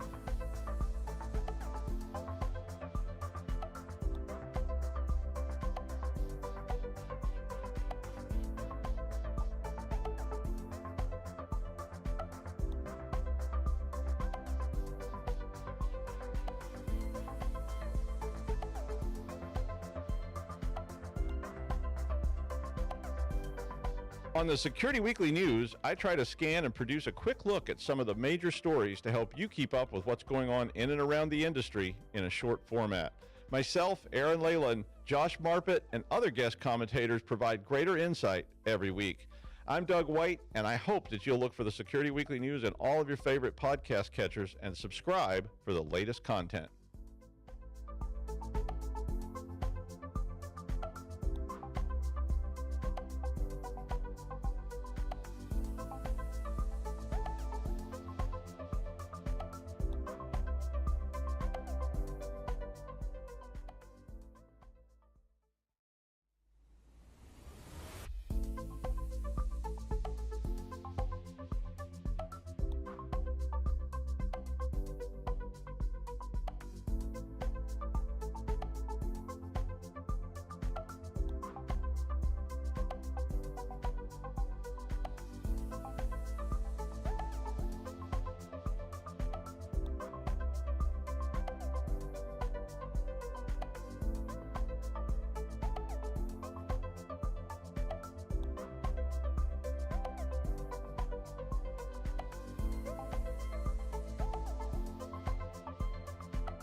Created in 2005 and hosted by security industry veterans, Paul Security Weekly is your source for in-depth coverage of the latest vulnerabilities, exploits, and security research. Our weekly security news discussion dives deep into the security issues we face today and potential solutions in a fun and lively atmosphere. Each week we bring on guests from the security community to learn about their journey and discuss topics relevant to their work and research. You can also subscribe to our show by visiting securityweekly.com/subscribe or look for Paul Security Weekly in your favorite podcast catcher. We've recorded a ton of content over the years, so we created Spotify playlists featuring some of our favorite episodes, including interviews with Marcus Random, John McAfee, and Chris Roberts, to name a few. You can find them at securityweekly.com/starter packs.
We're back at RSA Conference 2024 in Broadcast Alley, Moscone West, and I am here today talking to Teresa Lanowitz. We've done this before. She is Chief Evangelist for, I thought it was AT&T Cybersecurity, but what's this? It's Level Blue. And what's Level Blue? It is so great to be back here with you again, Jeff. I mean, we haven't talked probably since Last summer. Last summer, yeah. So on Monday here at RSA 2024, it was announced that Level Blue is a new company, and it's an alliance between AT&T and Willjam Ventures. And what we offer at Level Blue is we offer ways to protect your business intelligence through our cybersecurity consulting, ways to predict your security spending and your security habits through our managed security services, and also a way to mitigate risk, provide visibility, and foster innovation through our Level Blue Labs threat intelligence team. And the fourth component of that is what we're here to talk about, which is our thought leadership research. So, and I neglected to say I'm Jeff Mann, co-host of Paul Security Weekly, because I was so excited to jump into the big news.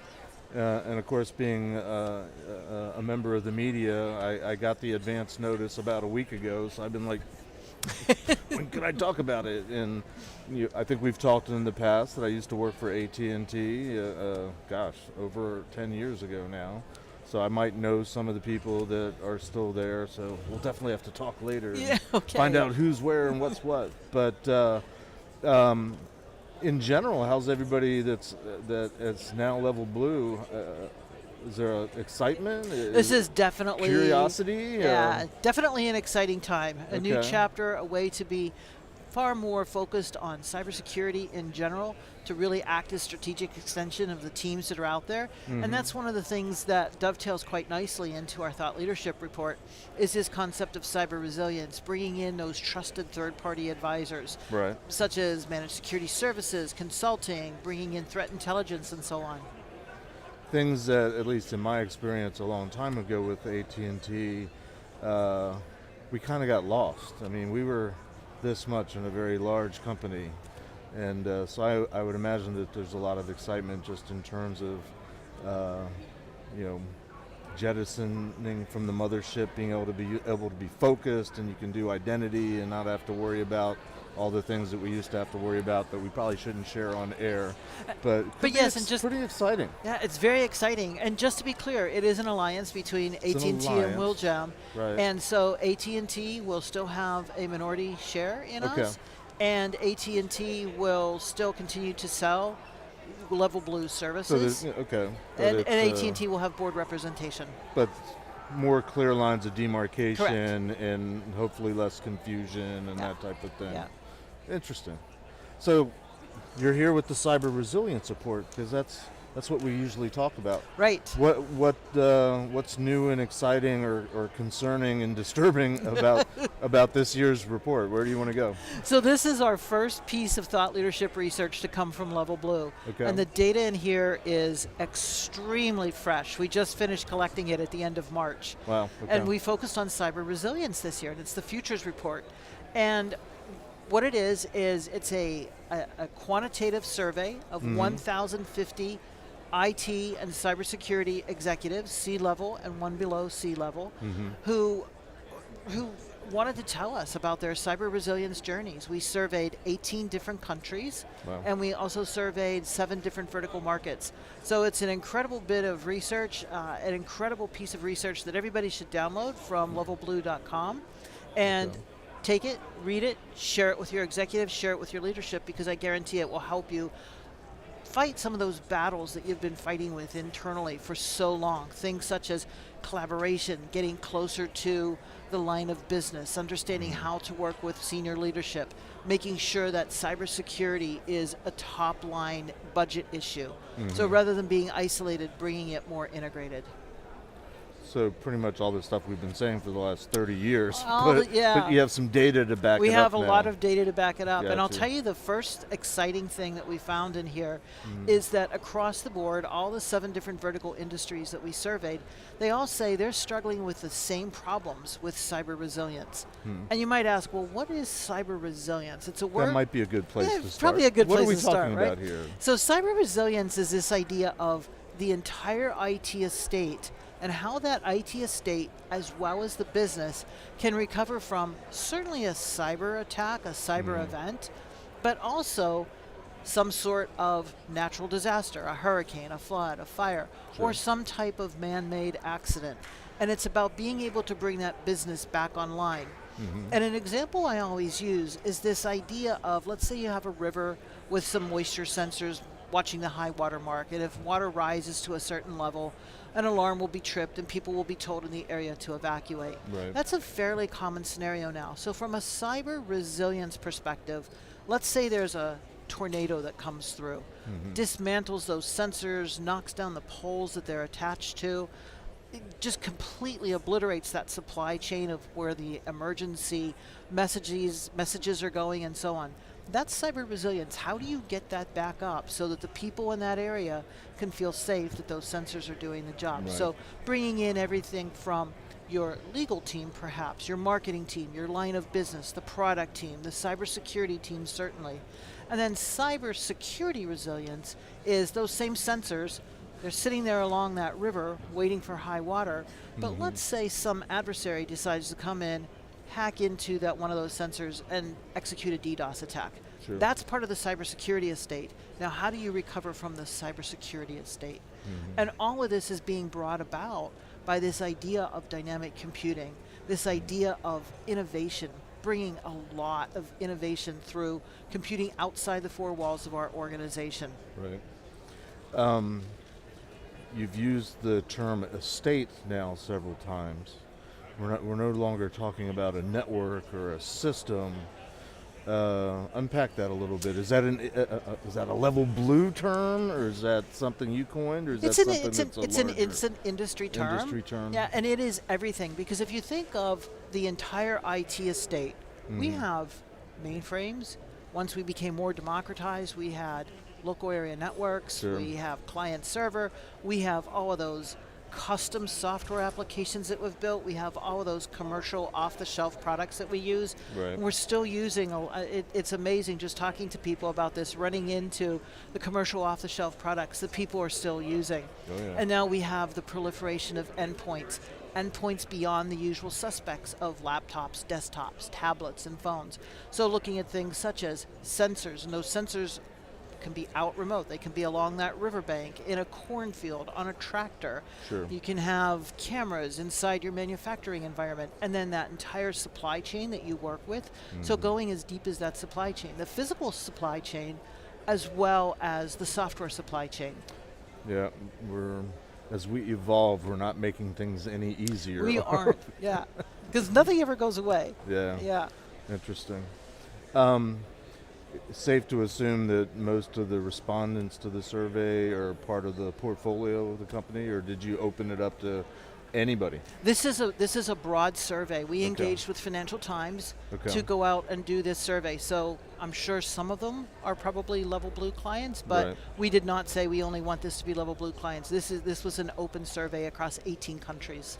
How long did it take you to rehearse saying level blue, level blue, level blue, and not revert? I'm sure there'll be a slip up somewhere, but I'm trying level blue, level blue. So, and you said it covers a lot of industry verticals, lots of different sizes of companies, and certainly not every size company is participating in the entire estate. You know, they have their little piece that they're participating in. How do you make the information here, you know, obviously you're downloading it, reading it.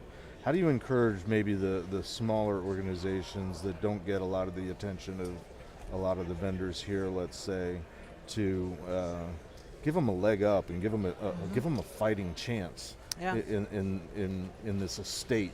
Yeah, and the IT estate is something that every company needs to be concerned about, regardless of how small you are, regardless of how big you are. Right. So that IT estate is out there for everybody, because you may be a small company and you may say, I have complete visibility into my IT estate, but what about your supply chain? We found that 61% of organizations do not have good visibility into their supply chains, and I don't think that's a surprise. I think that's kind of low, frankly. 61% do not, yeah. Do not. Yeah. I think that's kind of low, frankly. Yeah, you're probably right. Yeah. So to answer your question about how these how companies of all sizes can be focused more on cyber resilience, identify what those barriers are. And what we found is that across those 7 industry verticals that we surveyed, the barriers are fairly common. There might be new regulations that are coming in where that information for cyber resilience might be unattainable. We also found out that executives at the C-suite level, they do not understand what cyber resilience means. And so many organizations conflate cyber resilience with cybersecurity, and they say, well, we're already funding cybersecurity over here. We're not going to fund this thing called cyber resilience. And even the governance teams, the ones that are about instilling the idea of rules inside of an organization, they don't understand what cyber resilience means. 72% said they did not understand what cyber resilience means. So it starts at the top. So understanding what those barriers are in your own organization. And then be secure by design. And if you do not understand what's going on with this new idea of dynamic computing, these new types of use cases that you're going to bring in, don't be afraid to go out and bring in a trusted third-party advisor. And we see for a lot of the strategic activities, things such as architecture, data management, strategy and planning, this is where the trusted advisors are coming in and setting people on a path. And then they'll bring in also trusted advisors for things such as application development, quality assurance, endpoint management. So bringing in those trusted third-party advisors makes a whole lot of sense. And then one of the other big things we found is that for all of our good intentions, cybersecurity is still fairly isolated. It's underfunded. And it's reliant upon these external triggers to get more money for cybersecurity. So align your cybersecurity investments with what's going on in your business, and then also just revamp your entire cybersecurity strategy. Understand what you can and cannot protect against. Look at your industry vertical and understand what attack type are you most concerned about. Can you remediate against it? We found that across the board, all 7 industry verticals that we surveyed, across the board, they all said, we are not prepared to remediate against a DDoS attack or a nation-state attack. And DDoS attacks one of those 800-pound gorillas we don't talk about, all the investment in security products and tools, and to some degree consulting and whatnot, really designed to protect against the casual, incidental type of event. But we don't like to talk about the targeted attacks, and somebody really wants to come after you as an organization for whatever reason. And yeah, most companies are not equipped for that, and really, in some ways, they can't afford it, because how much can you invest in security? So rethinking it, and I like the idea of resilience versus strategy, because it suggests to me the reality of, get over yourselves. You've got you're playing in this arena, this estate. Something's going to happen sometime. What are you going to do about it? Stop trying to prevent. Do that, but also prepare for the outcome, the inevitable outcome. I think that's where you're absolutely. Okay. We're winding down on our time. Any parting thoughts? Any nuggets we didn't touch that you want to highlight before we go? I would encourage people to download the report. Visit us at levelblue.com. Read the report, and now you have some ammunition, if you will, to go and talk to your senior executives, to go and talk to your C-suite and say, here's why we need to be aligned. We can talk all we want about DevSecOps, and we can talk all we want about DevOps and cybersecurity, but we really need to be aligned between the business and what we're doing in the cybersecurity side, and cybersecurity needs to not be an afterthought. It needs to be part of what's going on in the business. Amen. Well, thanks for spending some time with us today. Exciting news. Looking forward to see how that evolves over the next days and months and years. And we'll try to all remember to say Level Blue and not that other thing that's still affiliated and they're still invested.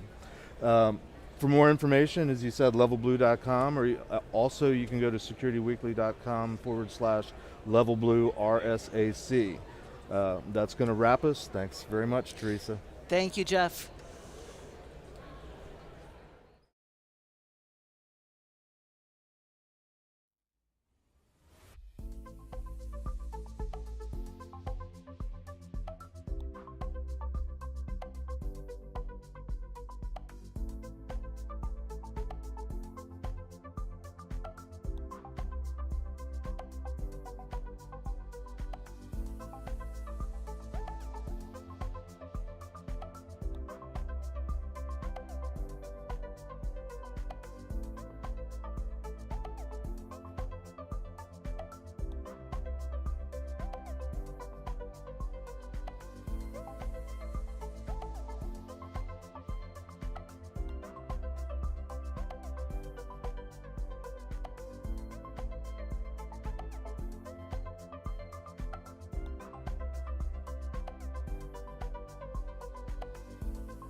Created in 2005 and hosted by security industry veterans, Paul Security Weekly is your source for in-depth coverage of the latest vulnerabilities, exploits, and security research. Our weekly security news discussion dives deep into the security issues we face today and potential solutions in a fun and lively atmosphere. Each week we bring on guests from the security community to learn about their journey and discuss topics relevant to their work and research. You can also subscribe to our show by visiting securityweekly.com/subscribe or look for Paul Security Weekly in your favorite podcast catcher. We've recorded a ton of content over the years, so we created Spotify playlists featuring some of our favorite episodes, including interviews with Marcus Random, John McAfee, and Chris Roberts, to name a few. You can find them at securityweekly.com/starter packs.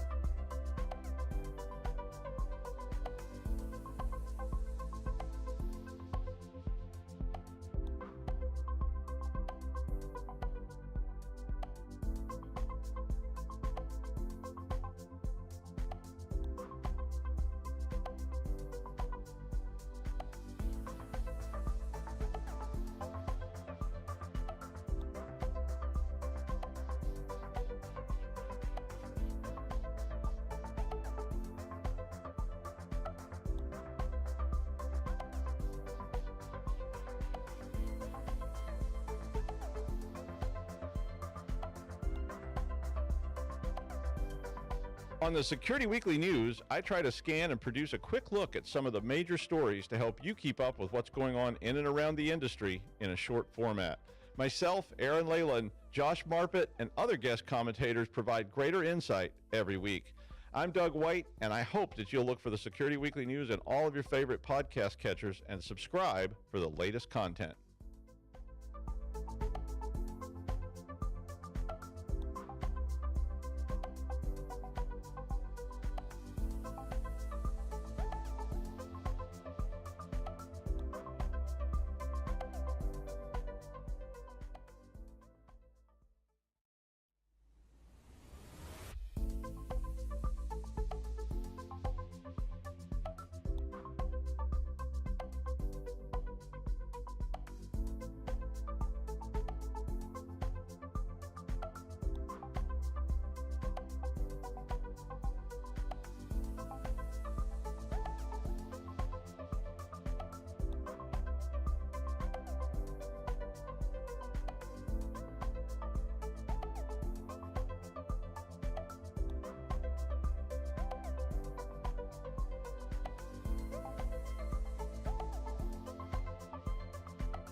Created in 2005 and hosted by security industry veterans, Paul Security Weekly is your source for in-depth coverage of the latest vulnerabilities, exploits, and security research. Our weekly security news discussion dives deep into the security issues we face today and potential solutions in a fun and lively atmosphere. Each week we bring on guests from the security community to learn about their journey and discuss topics relevant to their work and research. You can also subscribe to our show by visiting securityweekly.com/subscribe or look for Paul Security Weekly in your favorite podcast catcher. We've recorded a ton of content over the years, so we created Spotify playlists featuring some of our favorite episodes, including interviews with Marcus Random, John McAfee, and Chris Roberts, to name a few. You can find them at securityweekly.com.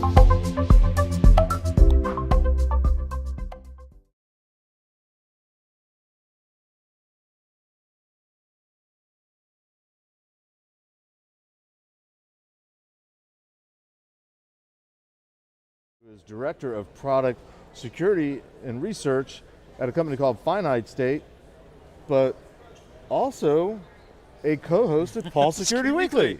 Yeah, like the studio doesn't look the same, does it? This isn't Wayne's basement.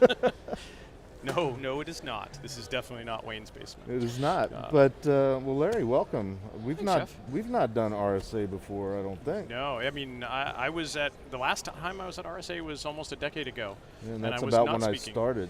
Yeah. Coming out here. Yeah. So cool. How are you liking it so far? It's about what I remember. There's a lot to take in. Yeah. A lot of walking.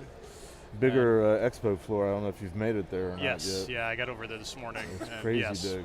Crazy big. And a little bit of excitement. You're here because you're giving a talk tomorrow. I'm speaking. Yeah, That's pretty cool. Many years in the making. I've submitted many years and never got accepted, and this year was the year. Well, for those of our listening audience that aren't necessarily familiar with our show, Paul Security Weekly, maybe just tell us a little bit about yourself, just a little brief background. Sure. Yeah. So I will make it brief because but I roughly spent the last 20 years as a pen tester, and got out of pen testing to go do some other stuff to make it back into pen testing a little bit. Okay. So very much a practitioner. I've taught for the last 15 years or so for the SANS Institute. Right. We have a class on hacking wireless and hacking IoT.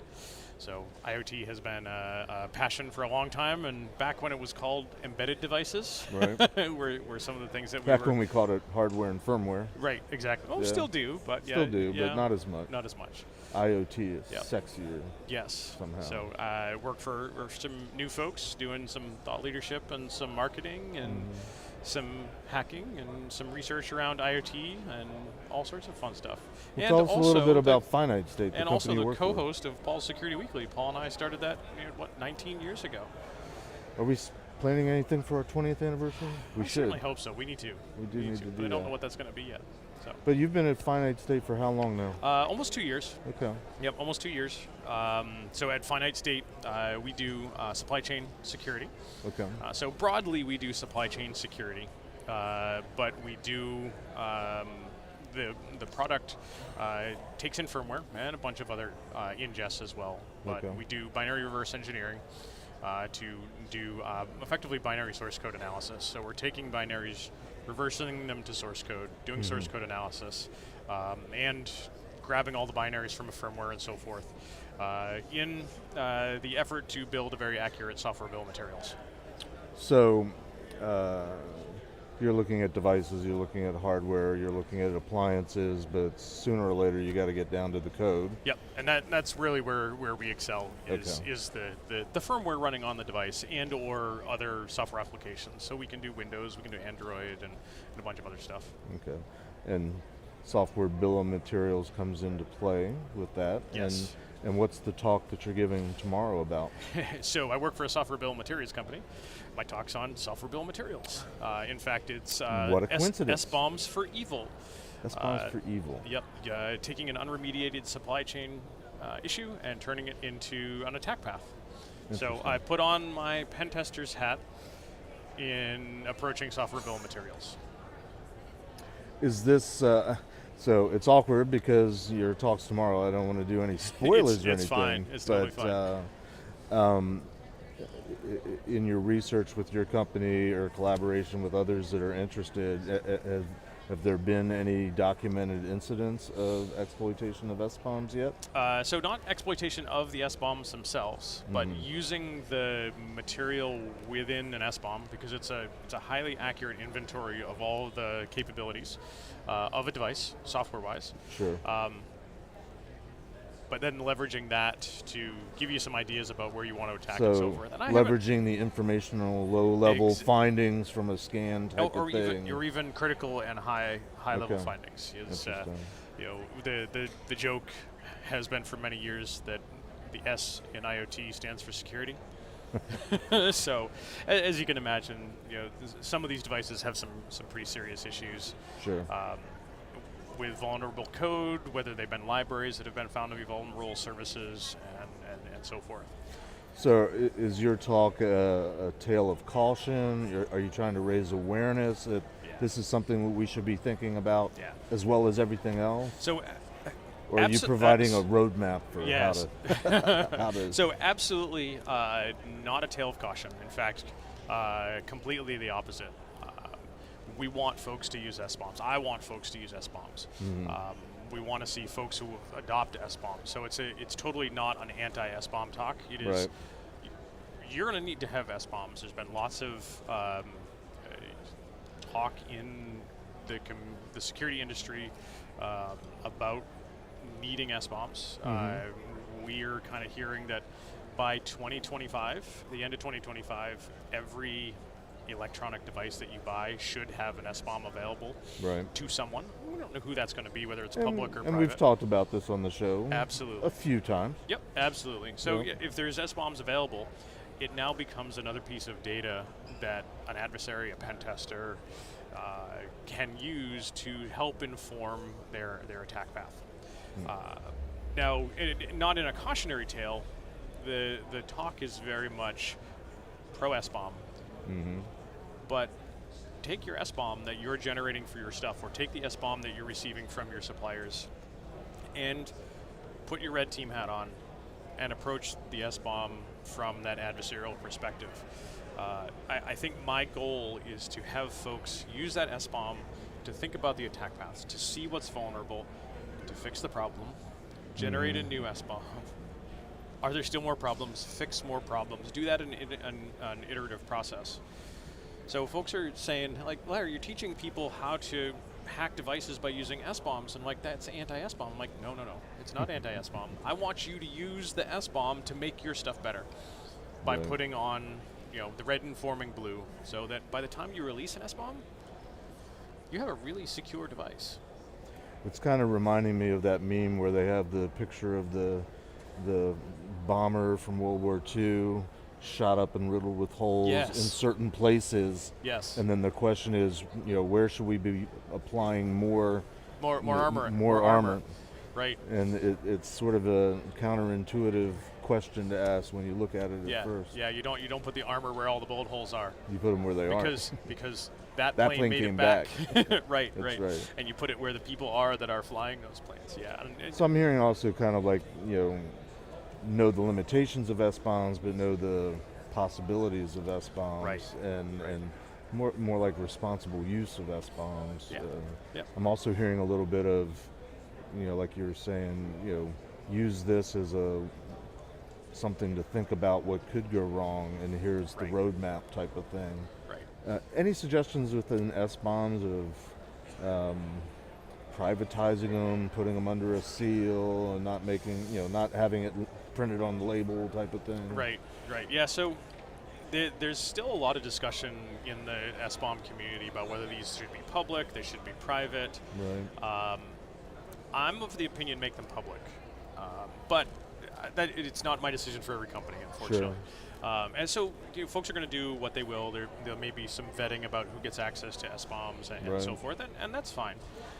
But for the case studies that we do in my talk, if someone were to have an SBOM for one of the products that we have for the case study, and they keep it private, that's great. It helps the people, it helps the suppliers, but I work for an SBOM company, right? There are plenty of tools outside of just what we do that you can take, like a firmware, and generate an SBOM for it. That's what I did. I went and got firmware for the devices that we're talking about for our case studies, and I generated my own SBOM. So still, I never send a single packet to attempt to compromise devices. I got a copy of the firmware from the manufacturer's website and generated my own SBOM. Excuse me. So whether or not they're private, there are still ways for folks to gather, create, and leverage that information in a non-private manner. So that's why I kind of lean towards make them public. And to the point that they're public, use them red team style, fix all the problems so when they are public, there's not a lot of meat left on the bone for someone to start performing some attacks against. Well, and I come from that DoD background that assumed total compromise and knowledge of everything that you were trying to build and protect. And protect and secure it anyway. Right. In the context of cryptography and crypto systems, but I don't know. I always thought that kind of made sense. Here's everything you need to know, and still protect it and still secure it. Yep. We don't do that very well. Not anymore. Not anymore. We hide behind proprietary. Yes. What's your algorithm? Oh, we can't talk you. about Yeah, it. can't talk about it. I can see that there'd be many software-based companies out there, IoT companies out there, like, oh, we can't tell you the secret sauce. Right. And we have shared stories about our experiences with yes. Yeah, how well that works. Secret sauce never goes well. Yeah, not too well. Nope. I've heard rumors that some people are not necessarily excited. You alluded to a little bit of, why are you giving people a roadmap to, hack devices? I mean, are there other elements to this controversial topic that you're covering? So how do you mean other elements? I mean, yeah, there are definitely some folks that in the SBOM community that aren't particularly happy and wonder what kind of play I'm making and that type of stuff. Right. And like, yeah, you're teaching people how to develop a roadmap. And my answer is, I'm not teaching the people that are going to use the software bill of materials to roadmap anything. I'm just speaking about it because many others aren't. Because if there are SBOMs available and people are generating SBOMs, or at least SBOM-like type data, they're already using it.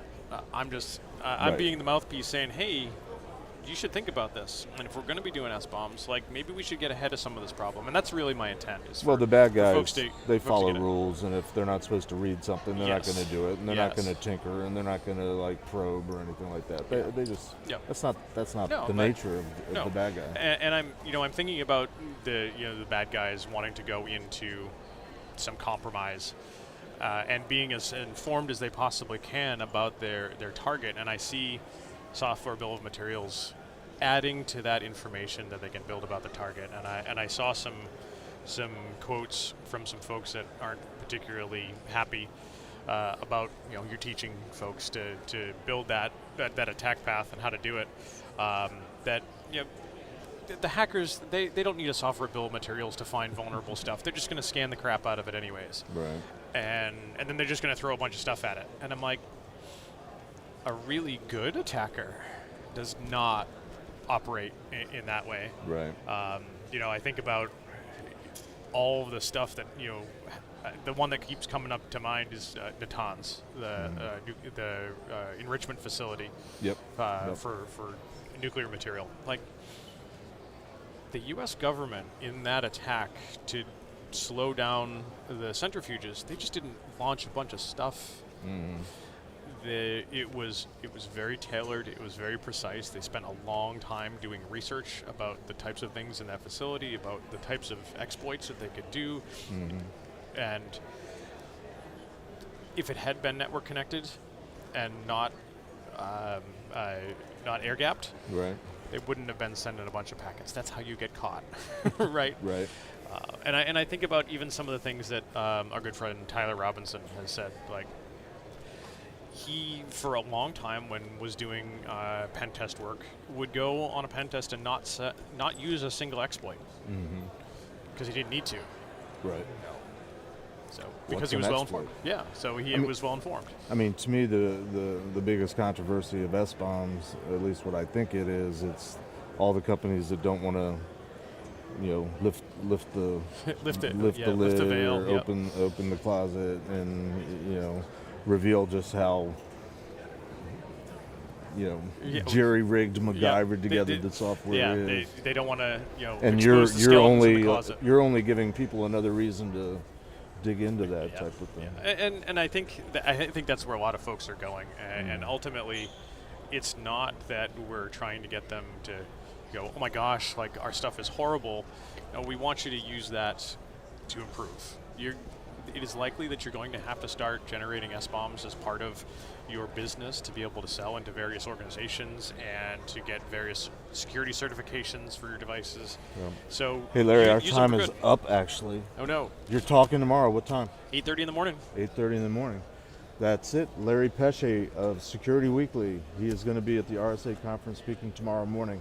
Want to learn more about it? securityweekly.com/RSAC. We are out.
Created in 2005 and hosted by security industry veterans, Paul Security Weekly is your source for in-depth coverage of the latest vulnerabilities, exploits, and security research. Our weekly security news discussion dives deep into the security issues we face today and potential solutions in a fun and lively atmosphere. Each week we bring on guests from the security community to learn about their journey and discuss topics relevant to their work and research.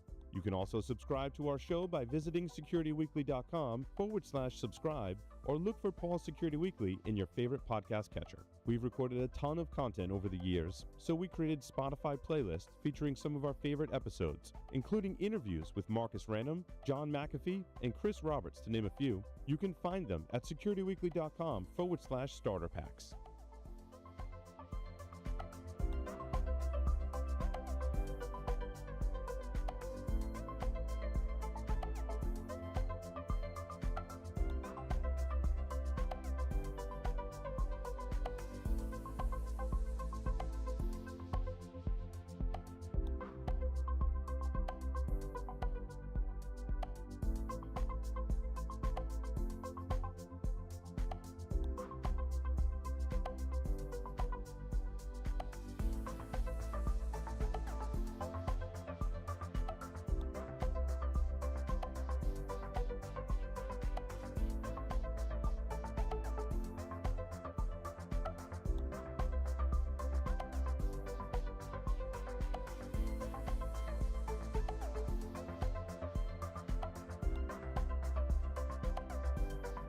On the Security Weekly News, I try to scan and produce a quick look at some of the major stories to help you keep up with what's going on in and around the industry in a short format.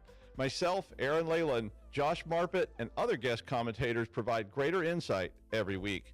I'm Doug White, and I hope that you'll look for the Security Weekly News in all of your favorite podcast catchers and subscribe for the latest content.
Created in 2005 and hosted by security industry veterans, Paul Security Weekly is your source for in-depth coverage of the latest vulnerabilities, exploits, and security research. Our weekly security news discussion dives deep into the security issues we face today and potential solutions in a fun and lively atmosphere. Each week, we bring on guests from the security community to learn about their journey and discuss topics relevant to their work and research. You can also subscribe to our show by visiting securityweekly.com/subscribe or look for Paul Security Weekly in your favorite podcast catcher. We've recorded a ton of content over the years, so we created Spotify playlists featuring some of our favorite episodes, including interviews with Marcus Random, John McAfee, and Chris Roberts, to name a few. You can find them at securityweekly.com/starter packs.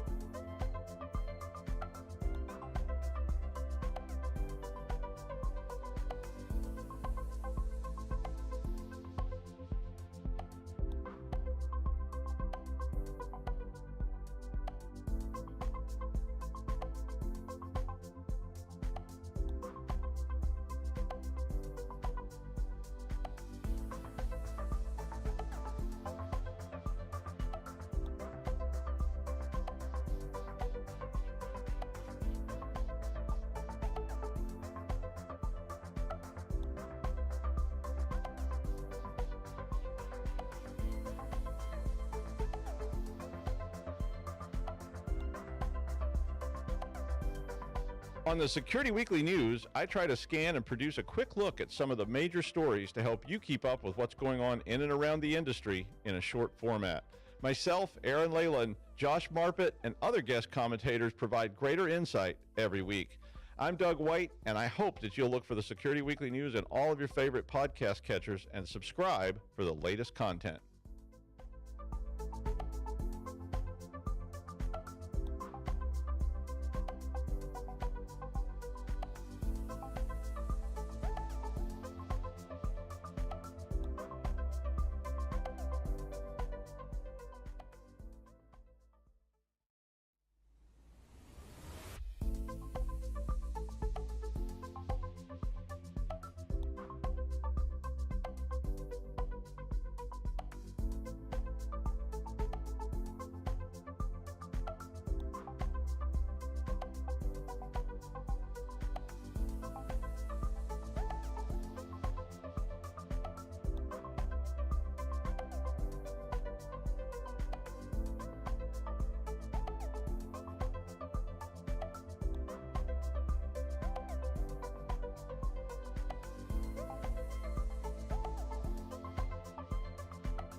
Created in 2005 and hosted by security industry veterans, Paul Security Weekly is your source for in-depth coverage of the latest vulnerabilities, exploits, and security research. Our weekly security news discussion dives deep into the security issues we face today and potential solutions in a fun and lively atmosphere. Each week, we bring on guests from the security community to learn about their journey and discuss topics relevant to their work and research.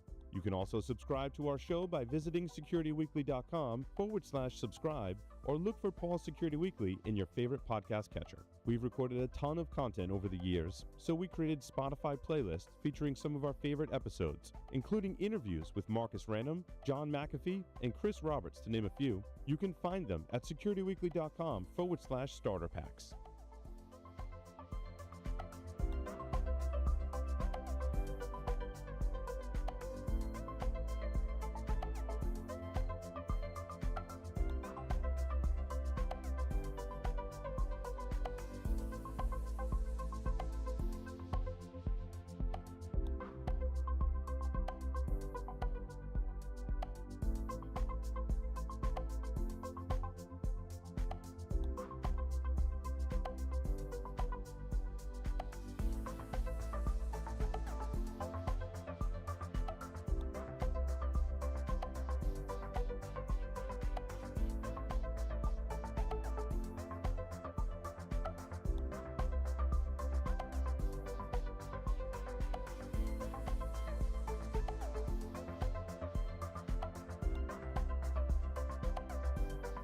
On the Security Weekly News, I try to scan and produce a quick look at some of the major stories to help you keep up with what's going on in and around the industry in a short format.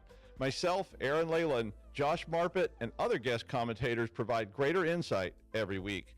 I'm Doug White, and I hope that you'll look for the Security Weekly News in all of your favorite podcast catchers and subscribe for the latest content.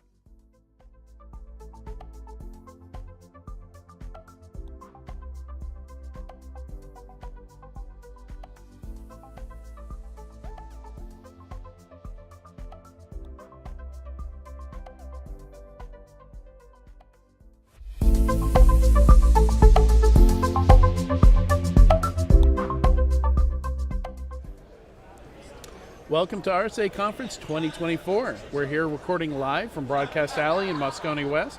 I'm your host, Adrian Sanabria, and joining me today is Maxime Lamotte-Brassard, founder and CEO at Lima Charlie. How are you, Maxime? Very good, very good. Pretty tired, but it's a good kind of tired. Yeah, good tired. Exactly. That's how I would describe it. Seeing a lot of people in person. We're a very remote industry. Mm-hmm, you know, maybe everybody is, but it seems like security more than you know, especially in the startup world, more than ever. You know, it's you know, your seed money, your Series A money goes a lot further when you don't need an office. That's right. That's right. But at the same time, you still need that face-to-face with so many different people. So we're all trying to cram it in 3 days, right? Yeah, we are. Absolutely. Long days. So today we're talking about making platformization beneficial to the cybersecurity industry. And so we want to lay some groundwork there, right? Like what do we mean when we say platformization? And it might help to talk about what Lima Charlie does and why that's so important to Lima Charlie. Absolutely. And I think that groundwork is kind of really the core of the question, right? Everybody, there's different takes on platformization, what it is, you know. And I think we get a lot of people that present sort of the shortest path to what they could legitimately kind of call platformization. But the bigger question is, what as an industry do we want this to look like, right? Not just, you know, what are some vendors kind of trying to get to in the short term. So the short version, right, for Lima Charlie is we're building a SecOps cloud platform.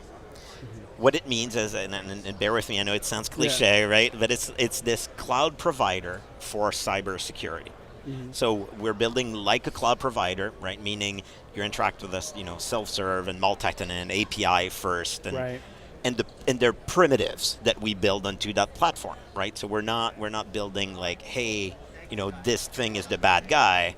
We're building the tools for the professionals and organizations and services and builders to do amazing things. And so I think going back to kind of the question of what is platformization, I think as an industry, we have to look and say, in the longer term, what is going to be more beneficial to the industry, right? There's sort of two main tracks that I kind of see through that space. One is the one that is kind of an extension of where we are today. Meaning we have a bunch of vendors that are really large and they have a bunch of different products. Sometimes they build them internally, sometimes it's through acquisition. And they coalesce them under, you know, a single web portal. They make, you know, a bunch of different bundles around it, and that's like the platform, right? There's a loose cohesion between the different things. But fundamentally, I think we're still dealing with a current traditional cybersecurity vendor. The other big direction, which is the direction that we're taking, is the one where we say we need this platformization to be a net benefit for the industry, right? It needs to be a thing that doesn't inhibit innovation in the industry. It needs to be a net accelerator of innovation. And that's why, to me, the cloud provider essence is just so important in that discussion, because if we look at IT, at like general tech, they've got it, right? They've achieved that. If you look at AWS, and I use AWS as like the archetype of cloud. So many different companies were born because they were able to use it. It's an enabler. Exactly. So I want to make sure that we don't just look at the short term when we're looking at like, hey, we need to do, you know, some reduction of vendors and kind of bringing solutions together, yes, is very important. But there's a subtlety as to how we do it, and that subtlety will have a huge impact into the future for the industry. And maybe some examples of some of those primitives might help, understand what you've got, because I think everybody's kind of familiar with the primitives over in AWS. You have things like storage, base compute. Like you can run your own stuff, or you can go serverless. So what are some examples? Yeah. So obviously we're not competing with AWS, right? We're not making VMs. Yeah, that's just a metaphor, just an analogy. Exactly. The way we think about it, so our first primitive, right? We had to start somewhere. It's the EDR, so endpoint detection and response, and we really truly see it as our EC2, right? Yeah. So look, it's a big component. It's a big enabler. I mean, fundamentally, you're talking about agent running on endpoints, right? That describes a lot of different technologies, but it's the first one. And so, to kind of add a little bit of texture around it, EDR as a primitive isn't, again, the thing you deploy and it keeps you safe. And how, don't ask, right? It's a black box that keeps you safe. It's kind of the opposite of that, right? It's this cloud provider approach where it's transparent. You have the keys to the thing. So EDR as a primitive is this agent that has all of these capabilities. It's able to collect all this telemetry. It's able to take action in so many ways, deploy all kinds of things. And all of it is open to you as a practitioner, right? You get the keys. So if you want to use it in a very bare metal way, you can go and name your type of product that needs access to something on the endpoint. If you're building services, then if you think in terms of AWS, right, you might have an AMI on top of an EC2 instance. Right. So we use the same kind of metaphors, right? So we have extensions that allow you to apply things in a more easy way over it. But so EDR was sort of like the core first one, and then since then we've been adding things like automation engine, retention, data routing and optimization, and all kinds of integrations around that. But at every step, the core part of it is it's Lego blocks, right? Yeah. We don't build the UI with the two ways that you can do this. We build a tool for professionals that are trying to do things at scale. Yeah. That's how we think of it. Yeah, and it makes a lot of sense starting with EDR because, that's going to require you, it's a very event-driven technology, so that's going to require you to build all the mechanisms you need for that, which once you've built that, once you can handle ingest events, route events, and things like that, I imagine it would be much easier to add on something that's network-based or cloud-based that produce events and consume those and route them around as you need. That's absolutely true. Event-driven kind of describes a big part of the industry. Right. The other part of it as well. And SecOps as a whole, right? Exactly.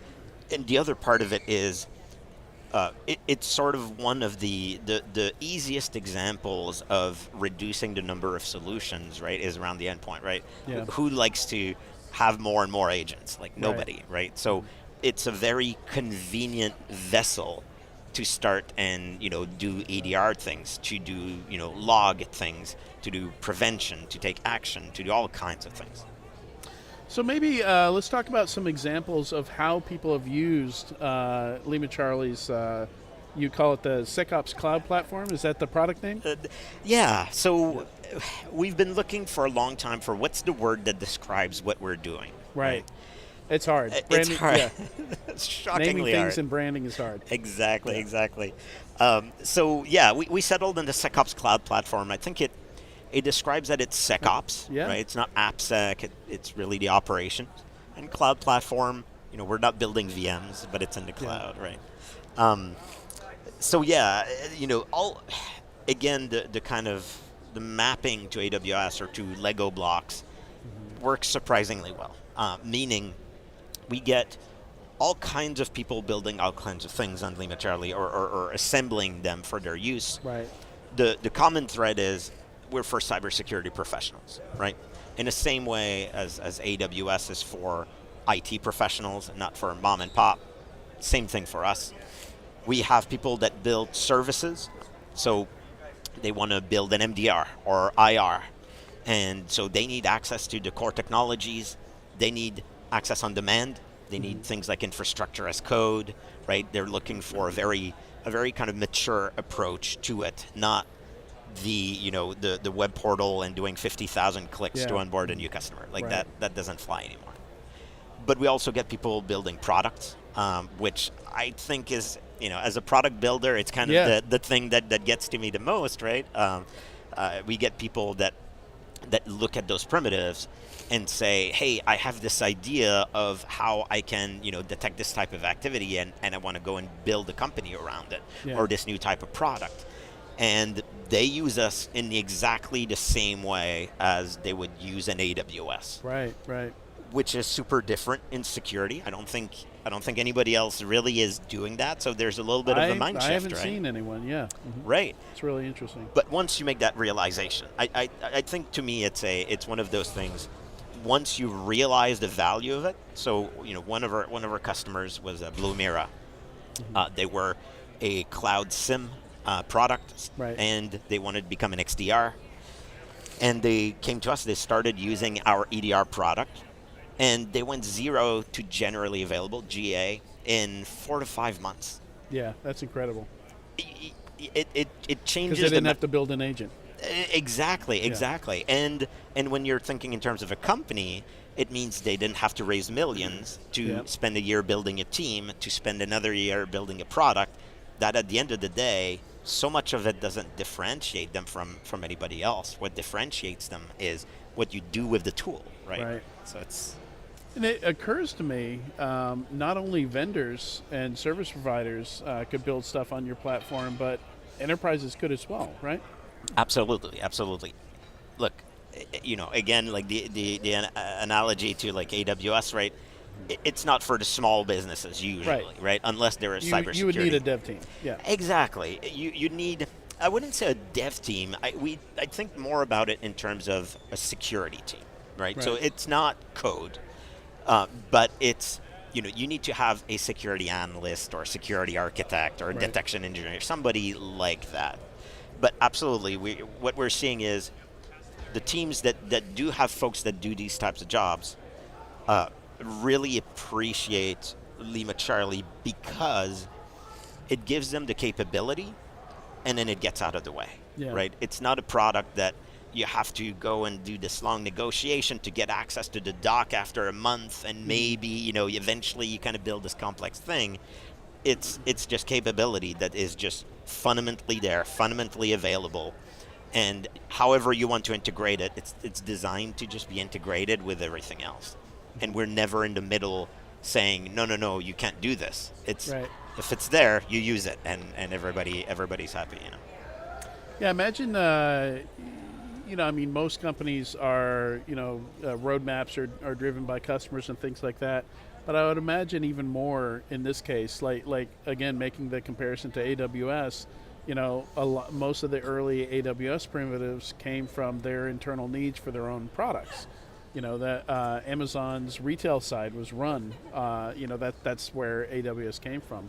Is that true in your case as well, that customers drive a lot of where you decide to go next?